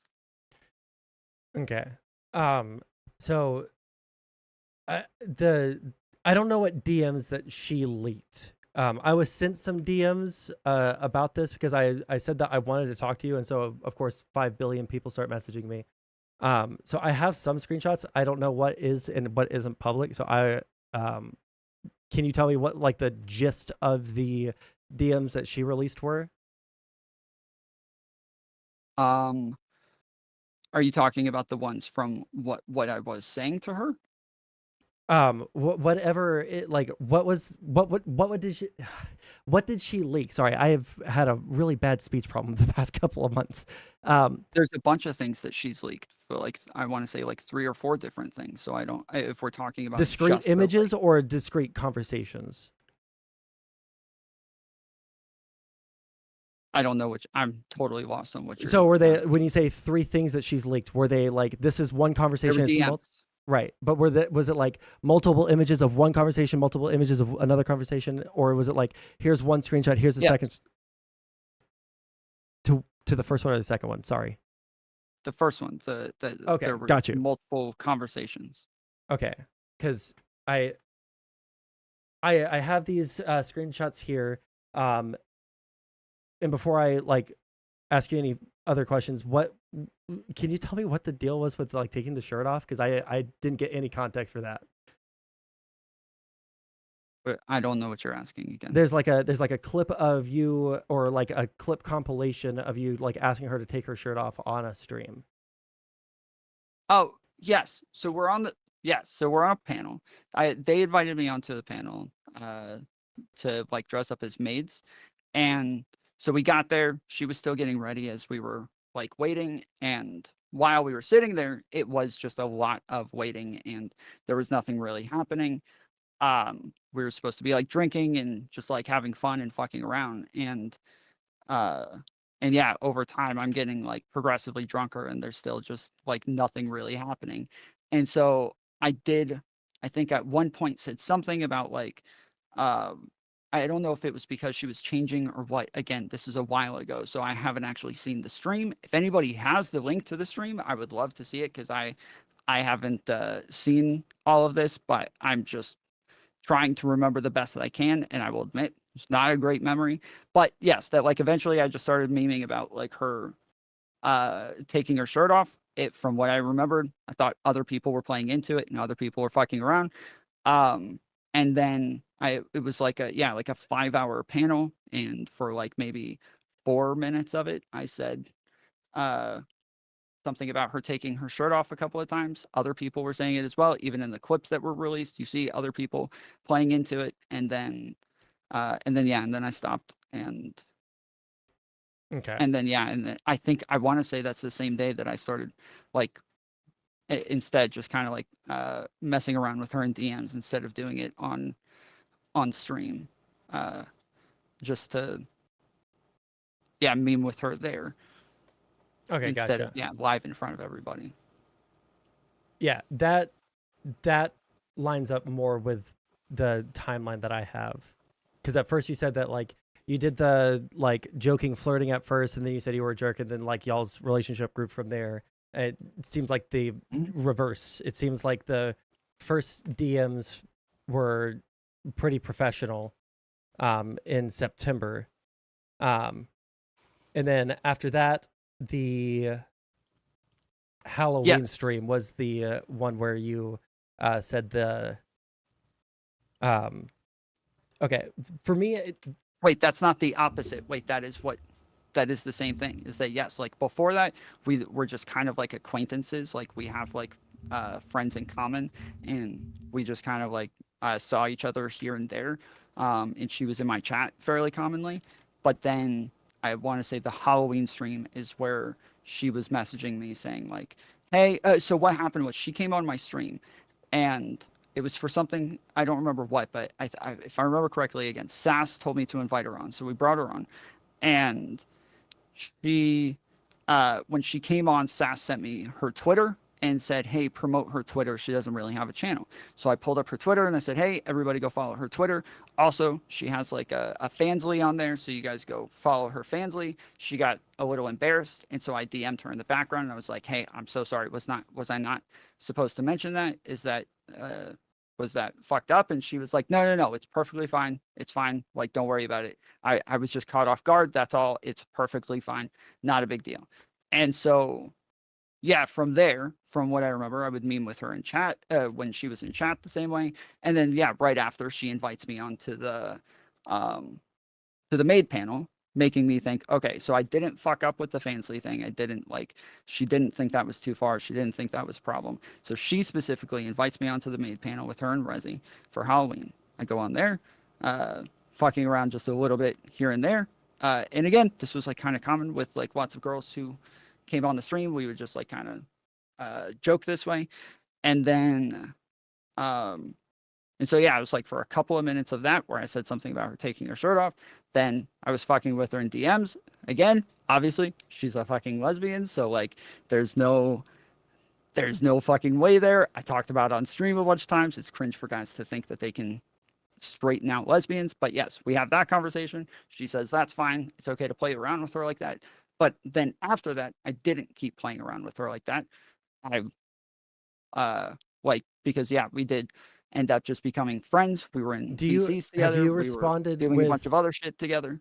Have you responded with any screen caps that show that you were like, hey, I was just joking when I don't think that you can turn lesbian straight, et cetera, et cetera? Have you released counter logs?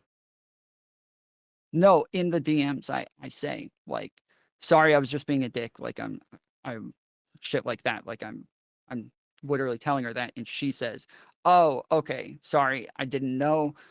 It's okay for us to play like that. I just wasn't. She's like, I just get nervous sometimes. That's what she says in the DMs. So if that's not there, then they're cutting that off. But she's deleted all of her DMs since, so I cannot pull up any. Oh wait, but you can pull up your side, right? Well, again, she deleted them, so I but can't. Your responses should still be there, yeah. My responses, yes. Yeah. So hold on. So I'm looking at what's on your screen. Pull it up. Yeah, I can actually just like copy and paste these images to you if that makes it easier. No, that's the one. That's the one right there. I say, I'm being a jerk. She says, I wouldn't call you a jerk. I'm happy to be playful and stuff, but just worry about with my stupid anxiety brain. Anyways, hope you get some rest and make sure you set an extra alarm. And I said, yeah, I set 4. So yes, right there, I'm saying, I'm just being a jerk. Like I was just fucking around. and because at first I said I'm just being a douchebag, and she says Yeah. you're not a douchebag, lol. And then I say, yeah, I'm just being a jerk, and she says, okay, like I'm happy to play like this. I just got anxious and wasn't sure, and I felt bad that it seemed like, yeah, she wasn't sure that I was playing. And so, yeah, that's when I felt bad and thought, okay, if I play like with her like this, I have to be like very clear from the beginning, because it seems like at the beginning of this, she wasn't sure until I told her. And so now, so yeah, so then I just felt bad that she was like confused for a bit of that. Well, I mean, the way that this is cut, I like if you can screen cap your response where you're like, yeah, I don't think that, you know, you can turn lesbians. I was literally just joking. Hold on, I didn't say that. Hold on, I didn't say that. I'm sorry. saying, I thought that was like I was trying to get as close to the words that I heard you say. I might be wrong. Go ahead. No. I'm telling you, this is the way that I played with people in my chat. This is the way that I played with women on stream. I didn't say this to her. I'm telling you the way I played with people, and that I had already said on stream like a bunch of times that like obviously it's cringe to like try to turn lesbians straight, and that like guys who think this is just a decision are fucking cringe. And so from my perspective, people who watch me know that I wouldn't actually do that, and they know that this is like the way that when women come on, like we do play around and we flirt with each other and we have flirty relationships, and that's like just a part of the content that I do. And so it was from my perspective obvious that it was a joke. Okay, well, here's like tell me if you think that this is an unreasonable read. All right. There's a girl talking to a content creator, and he is like, you know, he's a progressive guy, right? He talks about stuff on stream. I don't think that you can turn lesbian straight, right? I don't know if she was there for that stream where you said that, but like, so let's assume that like she wasn't there for that, right? But she knows that like you like to joke around and stuff. These DMs are at 1 in the morning through 6 in the morning, after you had been drinking very heavily. Do you think it's unreasonable for her, like based off of what I'm reading right here? I don't think that it's unreasonable for her to feel very uncomfortable, right? Hold on, I'm not sure where this is getting lost, so let me. Sure, yeah, I might be a total fucking retard. Okay. So I said it once I told her that I was just being a douchebag, I'm just being a jerk. I realized that because she says, "Oh, I wasn't sure. I'm just like getting anxious." So I realized, oh, she didn't know I was joking from the beginning. Okay, gotcha. And I felt bad, but it seems from her response that she knows I'm joking, and she says that it's okay to play, but that at the time, when it first started, she may not have known that I was joking. And that's when I felt bad. And that's why I never played with her in that way again, is because because I do have a very dry sense of humor, and I am very like serious in the way that I douche it, and I think it's funny that way, and I assume people are playing along. And so yeah, when I realized, oh, she wasn't playing along and she wasn't sure if I was being serious, then this is going to make it like harder for me to do this, and I just won't do it in the future. And so when I say after this, we became friends, and we were talking more and more friendly after this, and in VCs for long periods of time, and she would offer to help me with things, and she was like more so the one pursuing a friendship with me and reaching out and offering things and shit like that, that it doesn't seem as though she was uncomfortable, and that she did get that it was a joke, and that even in those DMs, you can see she gets that it's playing around. Have you ever done a rape review on stream? I don't know what that is. What's that? You go over Me Too allegations. Yes, exactly. Yes, that is exactly how I'm reading this, and how I think that other people would read this, is when I see somebody say, oh, it's okay, I'm happy to be playful, that I would see that and say, oh, so this is this person, like giving them permission to do this in the future. They're saying that this is cool. And that, like, from that person's perspective, if they really were uncomfortable and if they really did have a problem with this, they are communicating the opposite here. And that if I heard that they were friends afterwards and that that person continued to pursue a relationship with that guy, that I would say, oh, it's pretty obvious they were not uncomfortable around him and that they didn't have any issues. And if they don't report any other issues outside of the one at the beginning of them first talking and first becoming friends, then it doesn't seem as though there were issues. See, I read it in the like exact opposite way on a like if we were to go through it on like a Me Too thing, right? Because I feel like, and this isn't how people should respond. I think that people should be more direct, right? But there seems to be a pretty easy through line that you can see through so many of these fucking Me Too's where the girl is being very, you know, like, haha, yeah, no, I know, like, I just want to be playful. I just want to like be chill, right? And they're actually like very uncomfortable and trying to diffuse the situation so that it doesn't go any further, while still like, you know, not telling you like, oh, you fucking creep, why are you saying that to me? Not saying like, you know. Yes, but again, we're not saying that here. We're saying the opposite. We're not saying that she is saying, oh, I don't know, you know, it's not that big of a deal. Don't worry about it. But she is literally saying, I'm happy to be playful and stuff. So that isn't just like this, like a general, like, oh, maybe, who knows, maybe I'm not sure, blah, you know, that's not that. No, this is like a direct statement saying, I'm happy to be playful, meaning she knows that this is playful. She knows that this is a joke. And that after this never happens again. None of this ever happens again. And so if what we're saying here is, oh, you should have read from this that like it was kind of like dangerous to play with her, that is what I'm saying. I'm telling you, I read from this that it was dangerous to play from her because she got anxiety from it and that I felt bad. And that from here, we get closer and we have more calls and more DMs and more of a friendship, and that we spend long periods of time together, and that none of this ever happened again. And it was because she was reaching out to me and offering things to me and messaging me and being friendly with me. And so, yes, you cannot, that is what I'm saying. It seems like you keep saying you're reading the opposite, and then you're saying the same thing. I'm listening to you, right? So like I can get your perspective, because like all I had were screen caps, and I don't know, like, again, there's a fuckload of lore to like everything that's happened since what, February?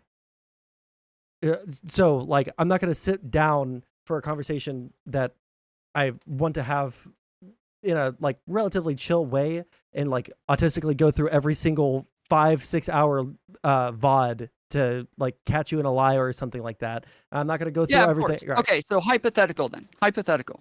She says that right there, right? I'm happy to play. She says it blatantly right there. This isn't like a, you know, a mixed message or anything like that. It is a very direct message. I'm happy to play. So it seems like she knows this is a joke and she's aware of it. But now after that, she pursues a relationship with me. Hypothetical again. She pursues a relationship with me. She offers to help me with things. She offers 3 or 4 times to help me with my router before I finally accept, because I felt uncomfortable accepting help from people.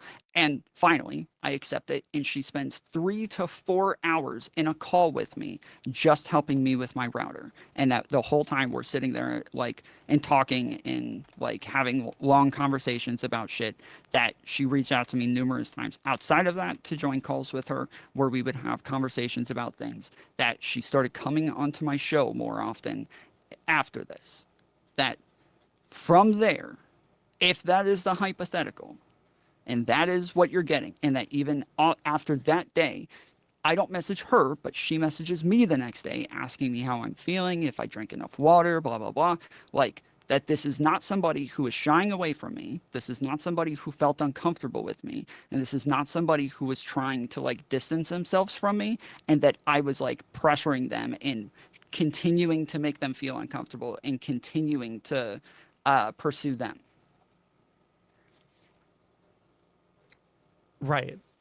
So, like, basically, that's your I perception just of. said in a hypothetical. Right, I heard the hypothetical that is part, but I true- didn't hear the question at the end. So I thought If maybe that is true, yeah. that doesn't sound like somebody that they felt uncomfortable with. No, right? it doesn't. No. Okay. Right. So it would be weird if after all of that, then they release this, even though in the DMs they say they're happy to play and it seems they get it, it's a joke. Afterwards, they release it. That part, I believe, was cut out when I read it on Rezi's stream. I could be wrong, but I'm pretty sure that part was cut out on Rezi's stream, and that they release it and say, yes, he made me feel uncomfortable. He's a pushy sex freak. And after that happened, they Sulfur defended me on the sex pest allegations multiple times after that happened. And I have a phone call, a recording of her saying, I don't think you're a sex pest, and I think that they're framing you, and I think that they're bad faith. But now she released this and says that she needs to apologize to JSTLK and that I am a sex pest. Does that make sense? That after this happened, she didn't think I was a sex pest, but then she releases it way later, and now she thinks I'm a sex pest. That wouldn't make sense if that was the case. No. Okay. So if that was the case, that would have made sense. Yeah, if that is the make sense. Yeah. Okay, so what happened on when you confronted her on Rezi's stream? How did that conversation go? Because I so didn't again, watch it. that was about her. That she had not released these yet, so we didn't have a conversation about this. This had not come out. Okay, got you.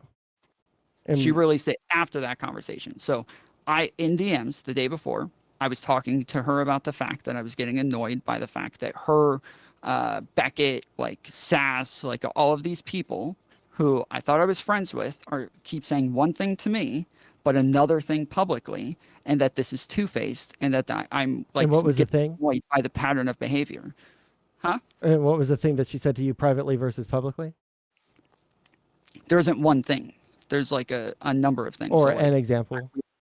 Okay, so an example that we bring up there is that we had a phone call right after the stream where I like go over the Zonia stuff, and I was asking, as soon as I ended stream, I got onto a call with her, and I was saying like, hey, she was the person that I asked to reach out to Zonia and Sass and like set up a call and everything. But I was asking her, hey, I feel like I'm losing my mind. I feel like I'm too emotional right now, that like I'm really hurt by everything that's happening and I can't think straight. I need somebody to give it to me straight. Tell me like direct criticisms and tell me like exactly what it is that's going wrong here, because I am not understanding. And what she gave me was a general timeline of events and just kind of generally told me how things looked and that these things look bad. And that was it. But then in other people's chats, she was a bit more like, so like one thing she did is she jumped on Kankomore's stream and said, yeah, Tom's obviously claiming to be an authority on linguistics here. Well, that was annoying to me because I felt like her and I had a conversation about the fact that Queeman had cut me out of context before and lied, but she said that's not what she meant and that I misunderstood. So fine, that was one thing. But then also she was in my chats when a lot of those things were happening, when I was talking about those things, and there wasn't a problem. She was part of my community for a long time, never brought the linguist thing up as a problem, never had issues with it. There's no like new information now that changes any of it, yet she didn't have issues with any of it. There was in Emperor Dave's chat, she was saying that I was like defending things that that I didn't feel like I was defending, and if she felt that way, she didn't express it to me and tell me that these things were bad. And so yeah, so there was like a bunch of things where she was going and saying things to other people but wasn't saying them to me. So then in this case, we had a conversation about all of these people saying one thing to me and another thing publicly. And then right after we have the conversation, she goes into Rezi's chat and says, Tom lied about me, Beckett, and Sick. And I was like, what the fuck? We just had a conversation about this, and nowhere in there did you tell me that I was lying. This is fucked up. I don't know why you're doing this again. Can we go on to Rezzy's and talk about this? We went on to Rezzy's. She took it back, and she said, okay, yeah, I'm not calling you a liar. I shouldn't have said lied. She took it back. I was good. That was it for me. I thought we were fine. I thought we settled it. But while I was on there, she left. I argued with President Sunday. I argued with a couple other people. While I'm doing that, she's calling me a pushy sex freak. She starts leaking DMs and starts posting that shit to make it look like I was sex pesting her. Gotcha. So the same thing again, just something that was never said to me is now being posted publicly with a very different narrative. And in regards to the DMs, you don't have anything that we could go to the date stamps right there that are from the screenshots and something immediately afterwards that would completely change the framing of that? Or is it just the framing is so out of context for the totality of the relationship? Are you talking about the Two-Face stuff? I'm talking about the sex pest stuff, because that was the last thing that you were talking about there. Well, I can't disprove something that hasn't been proven. So if there are other very sexual messages that are in our DMs, if that's the claim, and she's saying they aren't, or sorry, I'm saying there aren't, I can't prove that there aren't. She would have to show that there's a pattern of behavior there, and then I would have to show that that's out of context or something. But I can't show you that I didn't do something. Right. I just thought that. Sorry, I thought that earlier you said that there was more conversation after the last cutoff on the last screenshot from the early morning following the Halloween stream. I thought you had said that, but I must be I said the part where she says in there that I'm happy to play, that I could be misremembering, but from what I remember watching Rezzy's stream when he went over it, from what I can just read it to you. The one who leaked it, that I could have sworn that part was cut off, but I don't know if they went over it on a different part of the stream because I didn't watch for very long. So yeah, the cutoff is your response to her. Saying, I wouldn't call you a jerk. I'm happy to be playful and stuff, but I just worry with my stupid anxiety brain. Anyways, I hope you get some Z's. Well, she threw an X in there. You're saying he showed that part on his stream. I told you that I didn't watch that stream. That's why I was asking him, just letting you tell me the okay, order we're of only it. talking about his stream. I don't know why you're telling I'm me sorry. I'm to you. This sulfur stuff is very much more convoluted than the previous stuff. Jesus fucking Christ.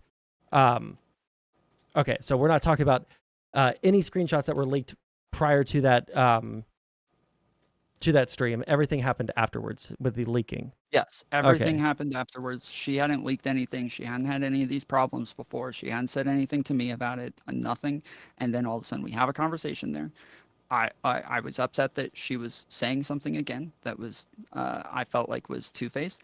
And then yeah, right afterwards, she started calling me a pushy freak and saying that she would sooner ride with the Taliban than me, and then released all those DMs. Alhamdulillah. Jesus Christ. Well, I guess Allah, but let's see here. I guess that kind of leads us into the last little bit that I have, because I don't. Again, I'm not a lore master or anything. If I can, just real quick, because I keep seeing Nair saying this all over the place. So Nair keeps saying there is a pattern. I don't know what the pattern is. There is a thing with Kelly Jean where where me pulling up her Instagram, she said she didn't care about me pulling up her Instagram. She cared about what other people were saying in the chat. So that wasn't a problem with Kelly Jean, but what I said in the chat was a problem that everybody acknowledges is me trying to troll her and trying to fuck with her. So that's okay. So that's one thing. Now you're saying another thing with Seven, where I just pull up her pictures on stream. And then when Seven tells me 3 months later that was a problem, I just apologize. And then that's the end of it with us. Nothing goes on from there. I just say sorry. And there was nothing else. And then with Sulfur, there's something that actually happens in DMs where she now, like, what is it? Like 4, 5, 6, 7 months later has a problem that she never voiced until now, and that she was friends with me the whole time in between. These are all insanely different things. So whatever the pattern is, outside of the fact that you might look at that and say, oh, Tom's heterosexual, Tom likes women or something like that. Like, whatever the pattern is, I don't know what you could take from it. And most people in this space have zero issues. That's just a lie. Vosh has tons of issues with women. Destiny has tons of issues with women. Todd Logic has tons of issues with women. All of these people have had tons of these same similar types of things happen a bunch. And this is all just kind of normal shit that if it was anybody else, I feel like would be called out. But yeah, well, it's me, so it's not. For me, I feel like there is an easy out. Just take my strat. All right. My strat is never comment on anyone's physical attractiveness that you might one day speak to. And never message anyone privately or flirt with them publicly. I just feel like that is so much easier to do and so much safer to do. And I feel like there are so many better opportunities for dating in real life than there are on Discord. So that's my prescription. All right. Yeah, sure. Yeah, I agree with this. Yeah. That, like, again, yeah, like when we're talking about, like, I think Nair said, like, it's a pattern with streamers. Sure. It is like a thing with everybody in this space that they are heterosexual. If you got a bunch of guys and girls around each other, they start flirting with each other. They start getting involved in some way. But in, like, everywhere else in the world, like, when you guys do that, it's not a thing that can be turned into content. So you turning around and trying to act like, oh, this person made me feel uncomfortable this one time, it doesn't blow up into this huge problem where you're this horrible person. It's instead just a thing that happened, and then that's the end of it. But here, it's normally a way for people to hate on women and call them like retards and say that they don't do shit. In my case, it's what everybody's breaking their consistency, where normally they would call women out for this, what it is that Sulfur did here. And again, something that I just apologized to her for, and I said that apology stands, but that doesn't mean that I'm okay with her releasing the stuff, and that doesn't mean that I'm okay with her trying to frame it in a certain way. It doesn't mean I'm okay with her being two-faced. Like, all of those are different things. I apologize for making her feel uncomfortable there, and that apology stands because, yeah, I didn't mean to do that. Okay. I don't know if this is actually going to be relevant. I'm going to listen to a clip that someone sent me. But actually, I was about to say, go ahead and just like give me just an pull it answer up for on your stream, and I've got your stream up. So okay, just play it I'm warning you. I was just sent a Q-Eman clip. All right, I have no idea what it's about. Shit like this. Forward you were with all of this crap. So this is obviously about different. This is irrelevant, not about the Sulfur situation, but it's about how Tom operates. I felt pretty safe at that point, but with like. Without that like go ahead from them, yeah, I'm always like in the middle. I'm in the freaking shadows. I'm always here and then I'm there and I'm like, oh, haha, can't catch me. You don't know if I'm making a move or not. Like, you know, always plausible deniability. Can always say things in a way to where there's always that question there. Forward you were with all of this crap. So I'm. Okay, I think that we got the meat of whatever the clip is supposed to be. How old is that? That's the way that I've talked about it on stream a bunch. Just saying that, like, because women do the things that Sulfur did, that, like, even if I am... Oh, so it's recent. Gotcha. I'm just saying, I have no idea if it's recent or old. I've said these things a million times, so I have no fucking idea. It doesn't matter because, yeah, I've said it a ton. That's me talking about the fact that, like, I don't ever pursue women because of stuff like this, that, like, I am afraid that it can be taken the wrong way, and that normally I'm just kind of around that if I am, like, pursuing a woman, I will, like, be around her and see if she's interested in me first before I ever make a move. And that's kind of what I'm talking about, is that like, yes, like if I am like fucking with them, or if I am like flirting with them or something, that it would always be in like a friendly way. But again, in this case, we're talking about somebody that's a lesbian, so it just doesn't fit at all. But yeah, sure. That is true, truly. And I remember after saying it, I think Sass or somebody was like, "You shouldn't say that on stream because people are gonna take it as like as you like finding a way to deny that you flirted with women or something like that." So yeah. All right, so it's not like I am going to like flirt with women, you know, and wait a second. So is it like I want to flirt with you, but I want to do it in a way so that like, you know, I'm testing the waters and can laugh off as a joke later, or is it okay, because that's what I just heard, and I might be misunderstanding, because I don't think that you would say that as an explanation for the So go ahead.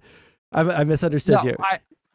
Okay, so I guess for an example, so like the last girlfriend that I had, this is somebody that I worked with for a while, and then she was leaving, and she was moving away. And so right before she starts moving away, we start getting into like conversations about religion. Okay. And we're like getting into like very intimate conversations about like what we believe within religion and things like that. This is me like opening the door to where it is something that nobody would look at and say, that's him like coming on to her. That's him trying to get with her. That's anything like that. No, it's me just having a normal conversation with somebody and then trying to read signs from her. And if she ends up being into me, and if she ends up liking me, then yes, then I might have some sort of like pursuit there. But it's not that I would ever just like go cold like hit on somebody and just like ask for their number or try to get with them or anything like that. What it is that happened in Sulfur's DMs, where I'm literally saying, just tell me you decline me. You just tell me you're turning me down. Like that is not a plausible deniability sort of thing. That's like a very straightforward sort of thing, unless it's like obviously a joke based on other context there. But well, yeah. I mean, like if I, because I don't know what, like I'm chill with you. I don't really have much of a problem with you, like whatsoever. But like, so I don't know what your personality is like in DMs, really, right? Me reading that, it kind of seemed like 4 a.m. drunk person, like, just reject me. If you don't even like me, then just tell me that you don't like. That's what it sounds like to me. That's what the reading is to someone that doesn't know you personally in DMs. That doesn't have that close relationship with you. Like reading those DMs seems like sad. Like Tom is sad. He is drunk. It is 4 a.m. and he's talking to a girl with a fansly. Like, so that's how like I read those DMs when I read them. Okay, right? But what I don't understand, and I understand that this is what people keep saying. What I don't understand is where I say, well, I'm just being a jerk, like I'm just fucking with you. And she replies with, oh, okay, like I don't think you're a jerk. I'm happy to play around. Like it seems like she gets that it's a joke there, that she didn't earlier, and I understand that. I understand that she didn't get it as a joke earlier, and she was like getting nervous, thinking that I was being serious. But at the end, seems like she gets it's a joke, and she's saying, oh, okay, like this is a joke, we can play like this in the future, I just wasn't sure. That's what I get from that last message. And then for me, as somebody who's reading that, somebody who is conscious, I read that and think, oh, if I'm like being very dry with my humor and she's unaware, then she's going to get really nervous, and I probably shouldn't do this in the future.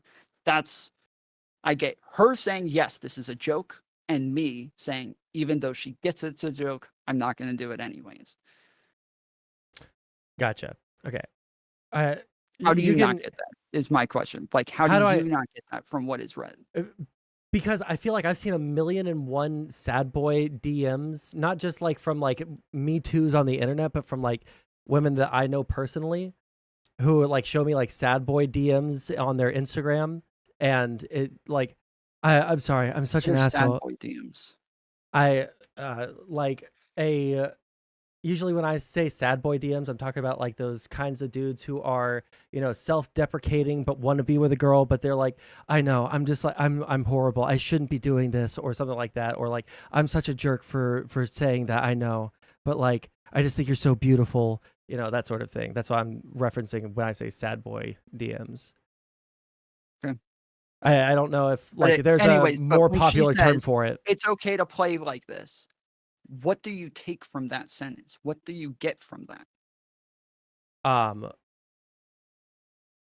If I received a message like that, I would probably never message them again. That's well, she messaged me after that. Yeah, and I would that's never different. respond.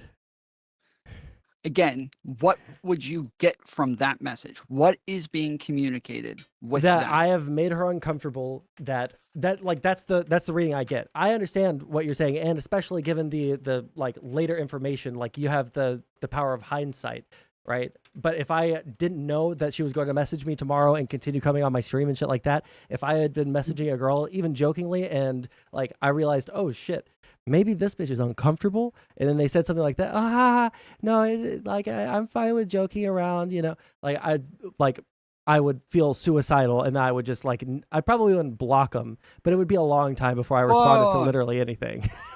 Well, it sounds like you're saying that as though I'm actually like pursuing her, though. I'm No. asking, You're You're joking. No, It is a joke. any situation. And then she says at the end of it, like like I get from that. Yeah. She understands it's a joke. She's okay to do this in the future. Yes. What I took from it is like, okay, based on the anxiety shit, yeah, I'm not going to do this again.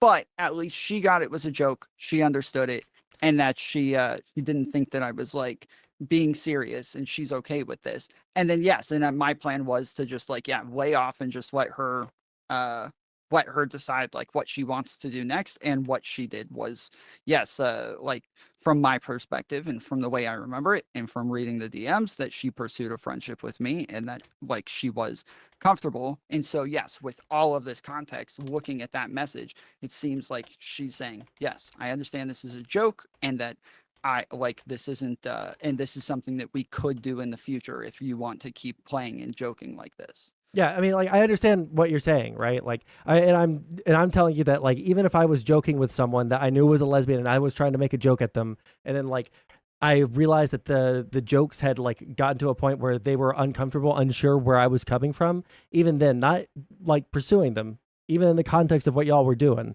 right? I would immediately like want to go to the rope store and find a nice rickety stool, and I would probably just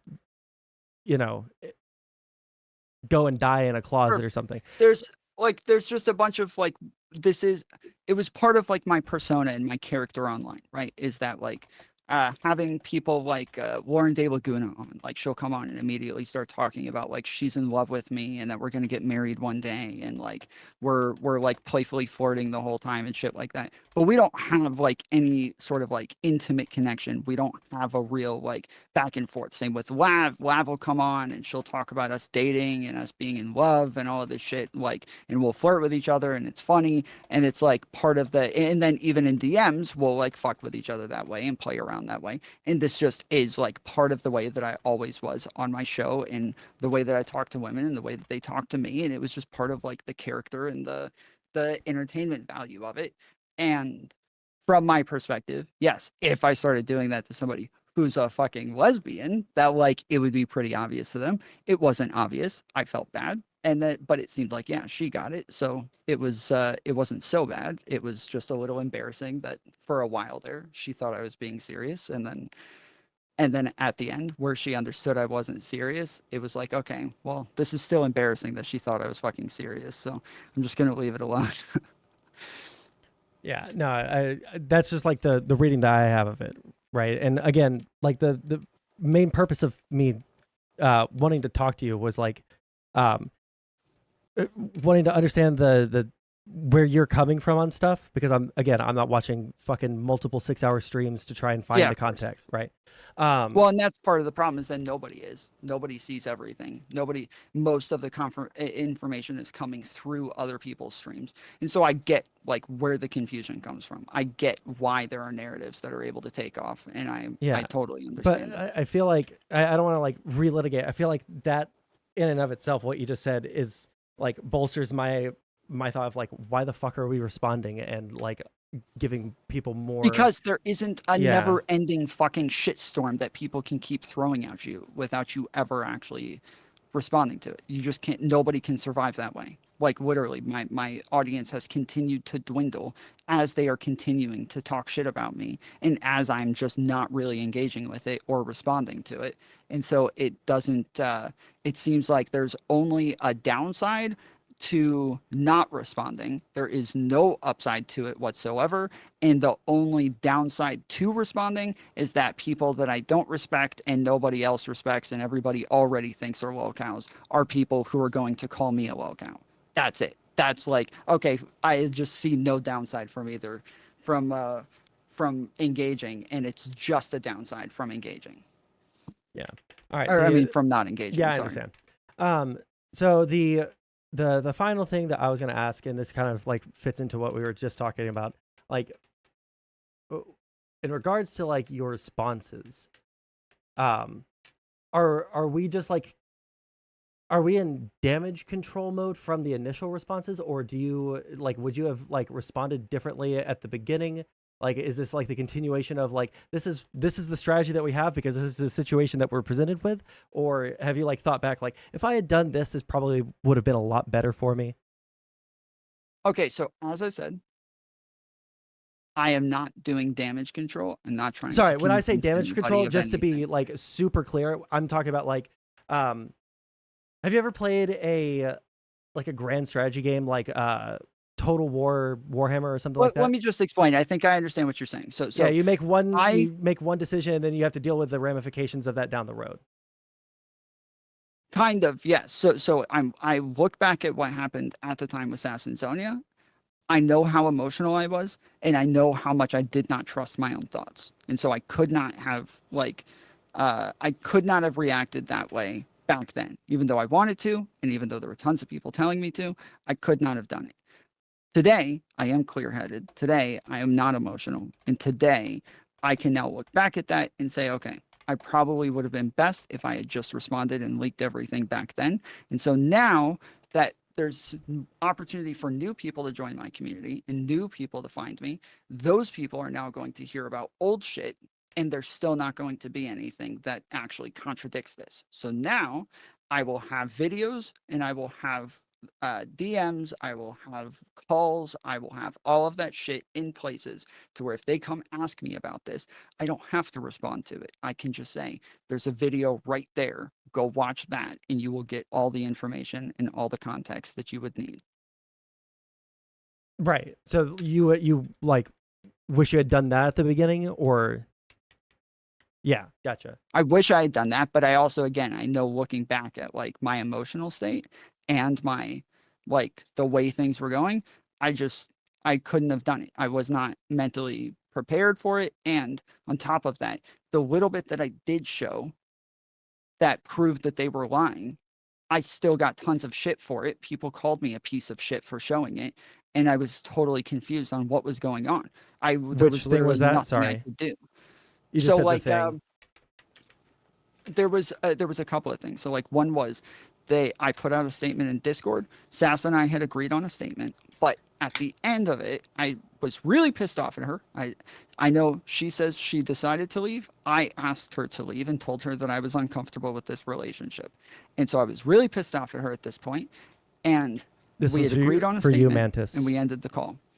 And I put that statement in the Discord, but added to the end some nice things about her. Said she's a really, I said she's leaving. She said that she's focusing on work, blah, blah, blah.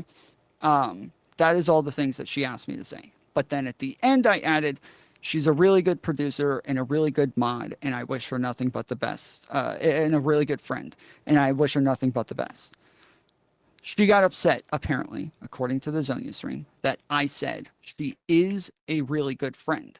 She thought that I was trying to make it sound like we were still friends, and that I was trying to like lie to everybody. And so they leaked all of these DMs saying, no, look, Sass and him are done. They're over with. He's lying, trying to pretend that they're friends. So I showed DMs of me messaging Sass after I put out that statement saying, hey, people are telling me Zonia is going on stream saying that you're unhappy with the statement in the Discord. We said that we would tell each other if there was a problem. So tell me what you want me to do. And then she doesn't respond. I sent another one. Hey, if you want me to change this, just let me know. I'm trying to fix things, but I don't know if people are just trolling me, trying to get me to go after you, or if you are actually unhappy with this. So just let me know. And then another one say like, and just there was like 3 or 4 messages like this, and then I just stopped messaging her. And then they come out with this whole thing saying, yes, Tom's trying to mislead people. Tom's trying to lie to people. And blah, the blah, actual blah. intention was to do what? When I said she's a good friend, I was just trying to be like the bigger person. I was just trying to be an adult and just be nice and say nice things about her as she was leaving. So there wasn't like a thought behind it. Gotcha. Yes, I wasn't. When I say she's a good friend, I'm not saying she's still my friend right now. I'm saying I'm not talking shit about her, and I'm not gonna like fuel a bunch of hate about this person. I am telling you, if you want to be friends with her, she's a really good friend, and she's somebody that you should be friends with. That's what I was trying to communicate. But I was like furious with this bitch at the time. I was not trying to like make it sound like I was friends with her at the time. And so when they leaked this and they're saying, oh, Tom's trying to lie to everybody. Well, here's DMs from me saying, I'm going to change this if you want me to. If you're unhappy with this, just tell me what you're unhappy with and I'll take it back. I will make the correction, but they didn't include that anywhere. They just made it sound like I was. Wait, I'm confused on the timeline. Okay. Because it sounds like you were responding to Zonia's stream, and you said Sass is a good friend. After this, no. Okay, Jesus After Christ. I have a call. Yes. We agree on a statement. Say, okay. So I ask her to leave. We agree on a statement for me to put in Discord. I put that statement in Discord, but I add, she's a good friend to it. Oh, you added an extra line. Got you.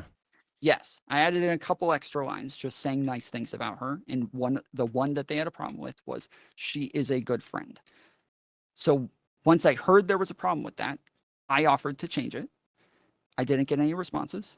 And then days later, Zonia does a stream saying Tom's lying about this. Tom's trying to mislead people. But they don't include that I was willing to take it back and I was willing to change it and I was willing to correct it if she had a problem with it. But they just made it sound like I'm trying to mislead people. Okay, gotcha. So, trying to remember. That's just one thing. There's other shit in there as well. Yeah, there's a lot of shit in there. Yeah, we don't have to go through literally every single thing, but just like, you wish that you had done the manifesto earlier. What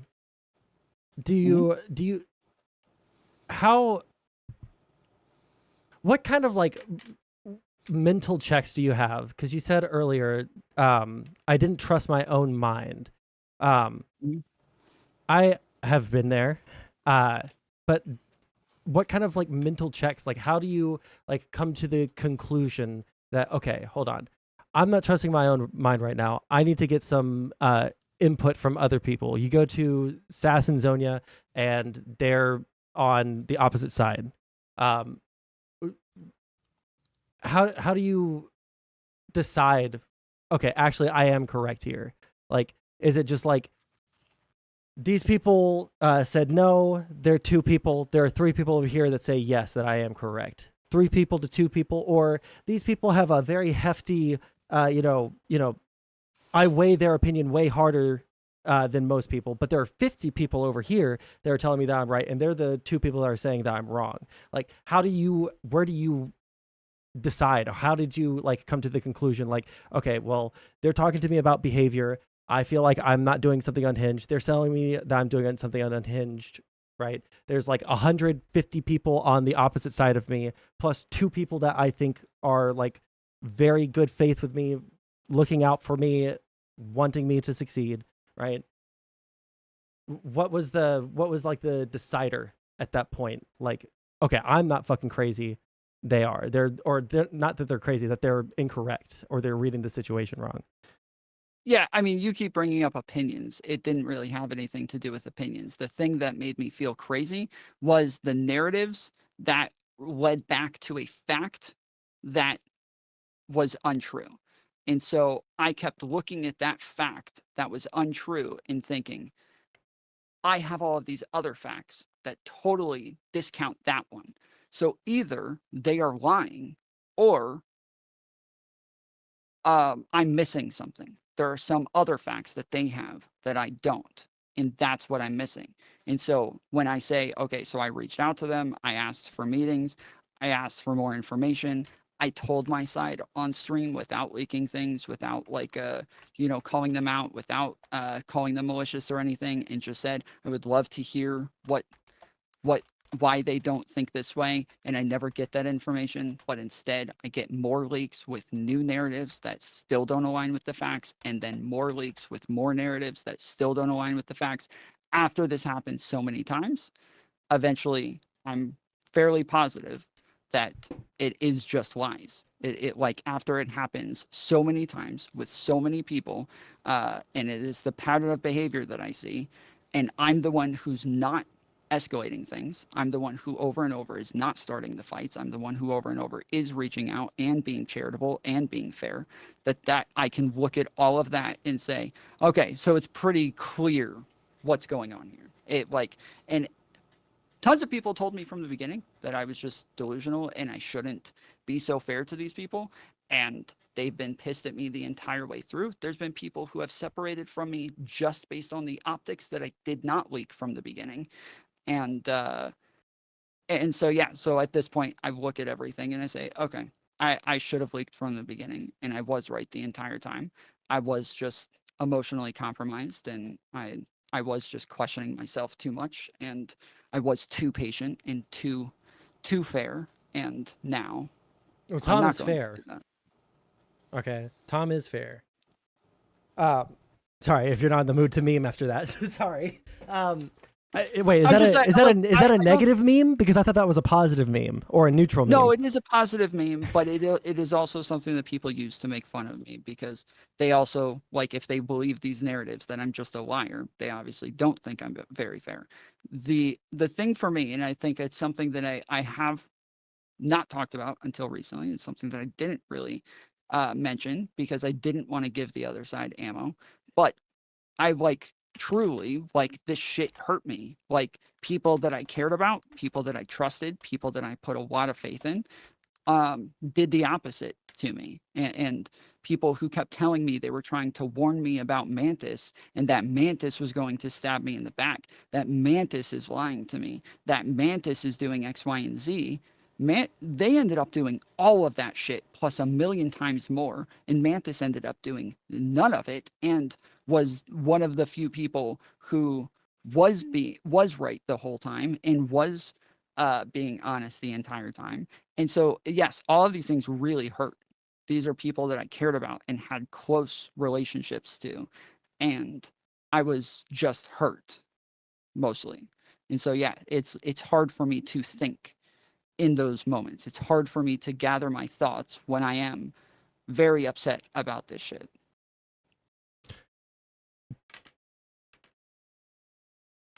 Trying to decide if there's, because I could just ask you a bunch of little side questions on this that I don't think are necessarily important or that you would necessarily want to answer.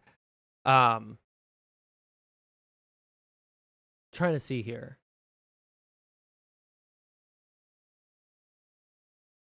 So when can we expect the manifesto that you're talking about? I don't know. there were a couple other times that I said I was going to do it, and then I thought I really don't want to escalate, and so I'm just going to say, hey, if y'all just stop leaking stuff about me and just stop talking about me, I'll leave it alone. And then each time they would do it again, and I would say again, okay, I don't want to put this out, just don't. But at this point, it is just they've piled on a ton of new shit, and I've even been finding out about more shit that was leaked that I didn't even know about from like months ago. And so it is more so just kind of going through everything, finding all of the stuff that was leaked, all of the narratives, all of the lies from these people, compiling it, getting all of the like counter narratives, getting all of the DMs, the phone recordings, the the streams, everything together, and then being able to put that into a seamless timeline that is able to make sense to people. That's hard. It's hard to especially with a relationship like me and Sass. We DM'd all day, every day for like 3 years plus. It's hard to give people context to a relationship like that and make them understand like the the back and forth there for a long time, and I can't do that. I can't give them everything, so it's going to take a bit to like pick what's important and make sure that I'm able to be fair to everybody and that I'm not misrepresenting anybody. And so I've even been reaching out to people saying, hey, this is part of what I'm talking about. I want to make sure that you still feel this way and that you're still that you're not going to feel misrepresented by this. Or I'm reaching out to people saying, hey, we have DMs on this. Is it okay if I show these? Is it okay that I make sure that this shows that this is what was happening at the time? And so yeah, there's just a lot to go through. I would say probably within the next couple of weeks to a month, it should be done and out. All right, gotcha. Yeah, I don't have anything else for you. But so most of the important stuff is stuff that I compiled a while ago, which is why I said over and over, hey guys, if anybody wants the truth, if anybody wants to reach out to me, you can, and I will just show this to you. I've had that shit for a very long time. And so the important things about me having a romantic relationship with Sass, me being abusive to Sass, me leading Sass on, me the fact that I lied to her for a long time about the relationship with Mantis, that I wasn't telling her about it, all of these things untrue. I've had those DMs for the longest time and was easily prove them wrong. Super simple. It was the easiest fucking shit in the world to just prove very easily that they were wrong. But it's also embarrassing for her. And my hope was that, yeah, she would just take it back and I wouldn't ever have to leak any of it. Gotcha. All right. Well, I'm going to, for chat and for you, because Jesus fucking Christ. So the point of the fucking conversation wasn't to be a dunk fest. It wasn't to come in here and confront him on every single fact, because I'm sorry, there's simply too much for me to go through and watch 6-hour VODs from every single person's fucking perspective and then set up a conversation with Tom. All right. Same for me. So even for me, I don't know half the fucking shit that's been said. I don't know half the fucking shit that's out there. There's lots of narratives. I don't know where they came from. I don't know who started them. I don't know if there's DMs or any information to it. There's lots of shit that, I really just don't know. There's too much. The point of this conversation, I wanted to pick his brain on a couple of things, and then I wanted to talk to him about a couple of other things. Now, here's the, because there's a lot of stuff here that is super fucking convoluted, that at a certain point I was like, I'm just gonna let him talk. I'm going to listen back to this conversation because I have to piece together what you're fucking saying, because you know the background and I don't. Would you be down for in a week to follow up on stuff? Do you think that you'll have your manifesto out by then? In a week, if you worked really hard. I don't know. Probably not. And honestly, I'd already. You had reached out a while ago to talk to me. Yeah. And there were extenuating circumstances that happened that night that made it to where we weren't going to talk. Yeah. Yes. And so, yeah, so I wanted to make sure that I still took the time to talk to you, because I did agree to it. back then. And so, but for now, for the most part, yeah, I'm trying not to really talk about this shit. Not trying not to like get too much into the weeds with it, and more so just talking about like how narratives build, like how I question myself. I did a whole stream the other day. The last 2 streams were me talking about like questioning biases, like how do these things work, especially in this space? What is it that drives stuff? How is it that you can combat this? Like this is mostly what I've been talking about over the last couple of streams without Well, getting instead into of doing the a conversation, until it comes out, I'm trying to just focus on getting it done and getting it out. Gotcha. If you know, a bunch of people get mad at me for talking to you and not like doing a bunch of fucking pushback or like catching you in lies or whatever the fuck people want, can I like just like DM you a clip, show you what they sent me, and then ask for like what the real facts are or the facts from your perspective or whatever? Yeah, sure. That's helpful as well, because like I said, I don't know where a lot like people will come into my chat out of nowhere and say like you did this, you said this. I'm like, that just never fucking happened. I have no idea what you're talking about, and I never figure out what they're talking about. Maybe they're trolling, maybe there was something that that was said. I don't know a lot of times. So yeah, if you want to send me stuff, there's also like you understand that when you say like, hey, it's like the behaviors, blah, blah, blah, or whatever. Like you understand now that there can't be like a never end to smearing somebody and lying about somebody, and especially when they have lost 90% of their audience in the process, that like eventually that person does just have to start engaging and responding and telling the truth and all of that shit, right? Right. Yeah, this is the thing. When there are so many allegations of people lying and throwing around, you know, misrepresentations and all of that stuff, I don't know like to what degree people are lying or if people are lying to me when they tell me stuff, right? Again, like I said, there were like about 20 people that messaged me when I said last stream that I was going to talk to you. I didn't respond to most of them because I am just too mentally sound to get that deep into drama. Yeah, sure. But yeah, I like on one hand, I'm not like terribly invested in this, so I'm not like out to fucking get you and all that shit. What I'm more interested in is the idea that like just as like a human being, because I'm barely a streamer right now. Okay. Like I used to be a full-time streamer. I'm barely a streamer right now. All right. I come on and I dick around and I get to release my anger at conservatives. So like the more interesting thing to me was the like falling out of people that were very close. Like at what point do you like actually like say, you know what, this is too destructive to my interpersonal relationships type thing. And see what your thoughts were on that. We have very different lines for that. Well, and I did want to mention on that, like, part of my issue at the time as well was I had ignored JSTLK for a while. I had, like, he had been doing literally, I think, every stream for about 3 to 4 months, had, like, long sections about me. And I engaged with him twice, maybe 3 times. And I just, like, outside of that, was just ignoring him. And then at the end, when the stuff happened with Kelly Jean, and I realized, oh, okay, so now he's, like, actually planted seeds enough to where something small like this now seems like a big deal. And now this is something that I have to respond to. So when I do respond, and maybe I didn't respond the best way, and, like, it was, you know, whatever, that, like, other friends who I covered their dramas tons of times, they covered mine tons of times, that like normally when we cover each other's stuff, we would say like, you know, yeah, I disagree with Amir, probably shouldn't have done this, probably shouldn't have done that. But the important thing is that this person's lying, this person's being bad faith, they're smearing him, they're trying to, and that's just not what I saw happening. So then when I invited people on to talk about it, I expected, we had done this before where they would say things and talk about things.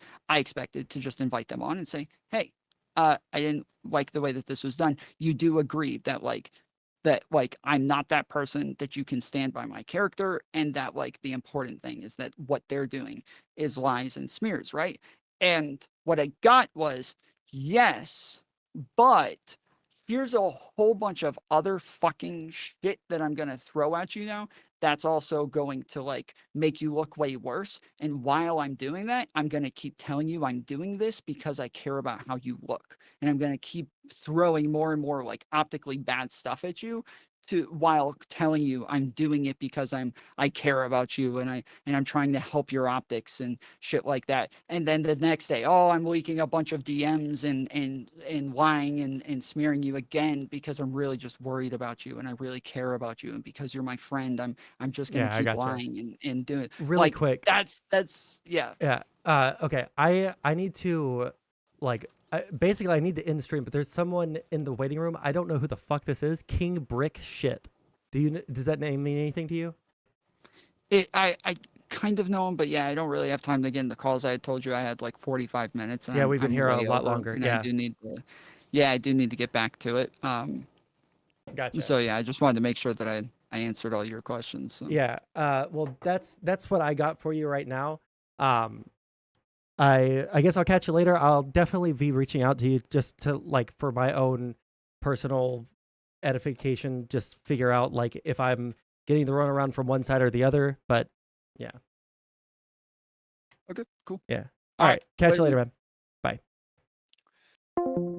Jesus Christ, you people have balls. By the way, King Brickshit, message me on like, send me a DM and I will respond to you.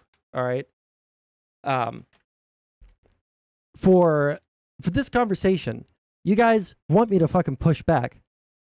The entire time was me asking him his perspective on things, because I have not been able to keep up with any of this fucking drama because that's not my fucking life. All right. If there is something that's misrepresented, if there's something like that, then we'll ask him about it. Okay. I'm not going to like sit there and just like let someone sweep for themselves and all of that shit, et cetera, et cetera, et cetera. The main goal of that was to ask him his opinion on a couple of things regarding like interpersonal relationships and like whether or not it was worth it, which it seems like he was. And or he does think that it's worth it. And if he is lying, then we can go from there. But yeah. Anyways, if you guys haven't already subscribed, please subscribe. I wanted politics personally. Listen, I didn't think that conversation was going to go on that long.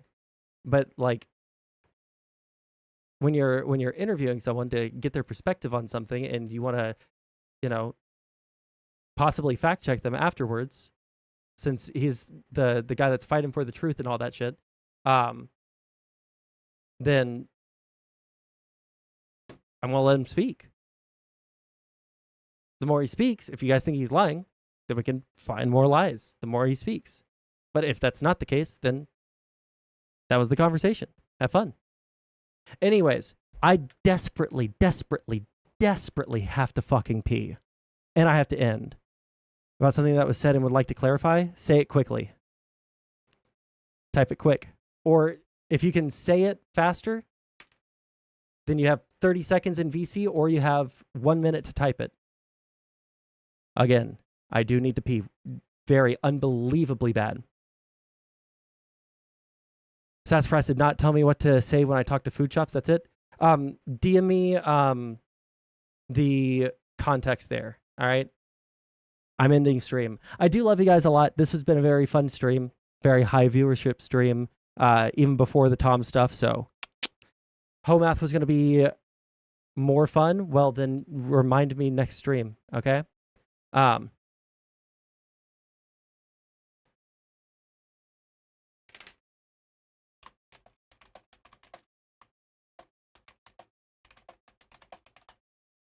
Anyways, yeah, this has been very fun. Again, the YouTube is starting to pick up pretty significantly, so that would be really nice if you guys could contribute to that by subscribing, liking the stream, going and watching my other videos, watching my shorts, etc., liking all those. That's always very helpful for me. Tom told the truth, everyone else lied. Well, Tom is fair. That's the point, right? Gotcha. Oh, sorry. I'm responding to a DM with my voice. Anyways, I love you guys very much. I'm drawing this out way too long. I do got to go. Catch you guys later. And I will be streaming next, probably on Thursday. So be here for that.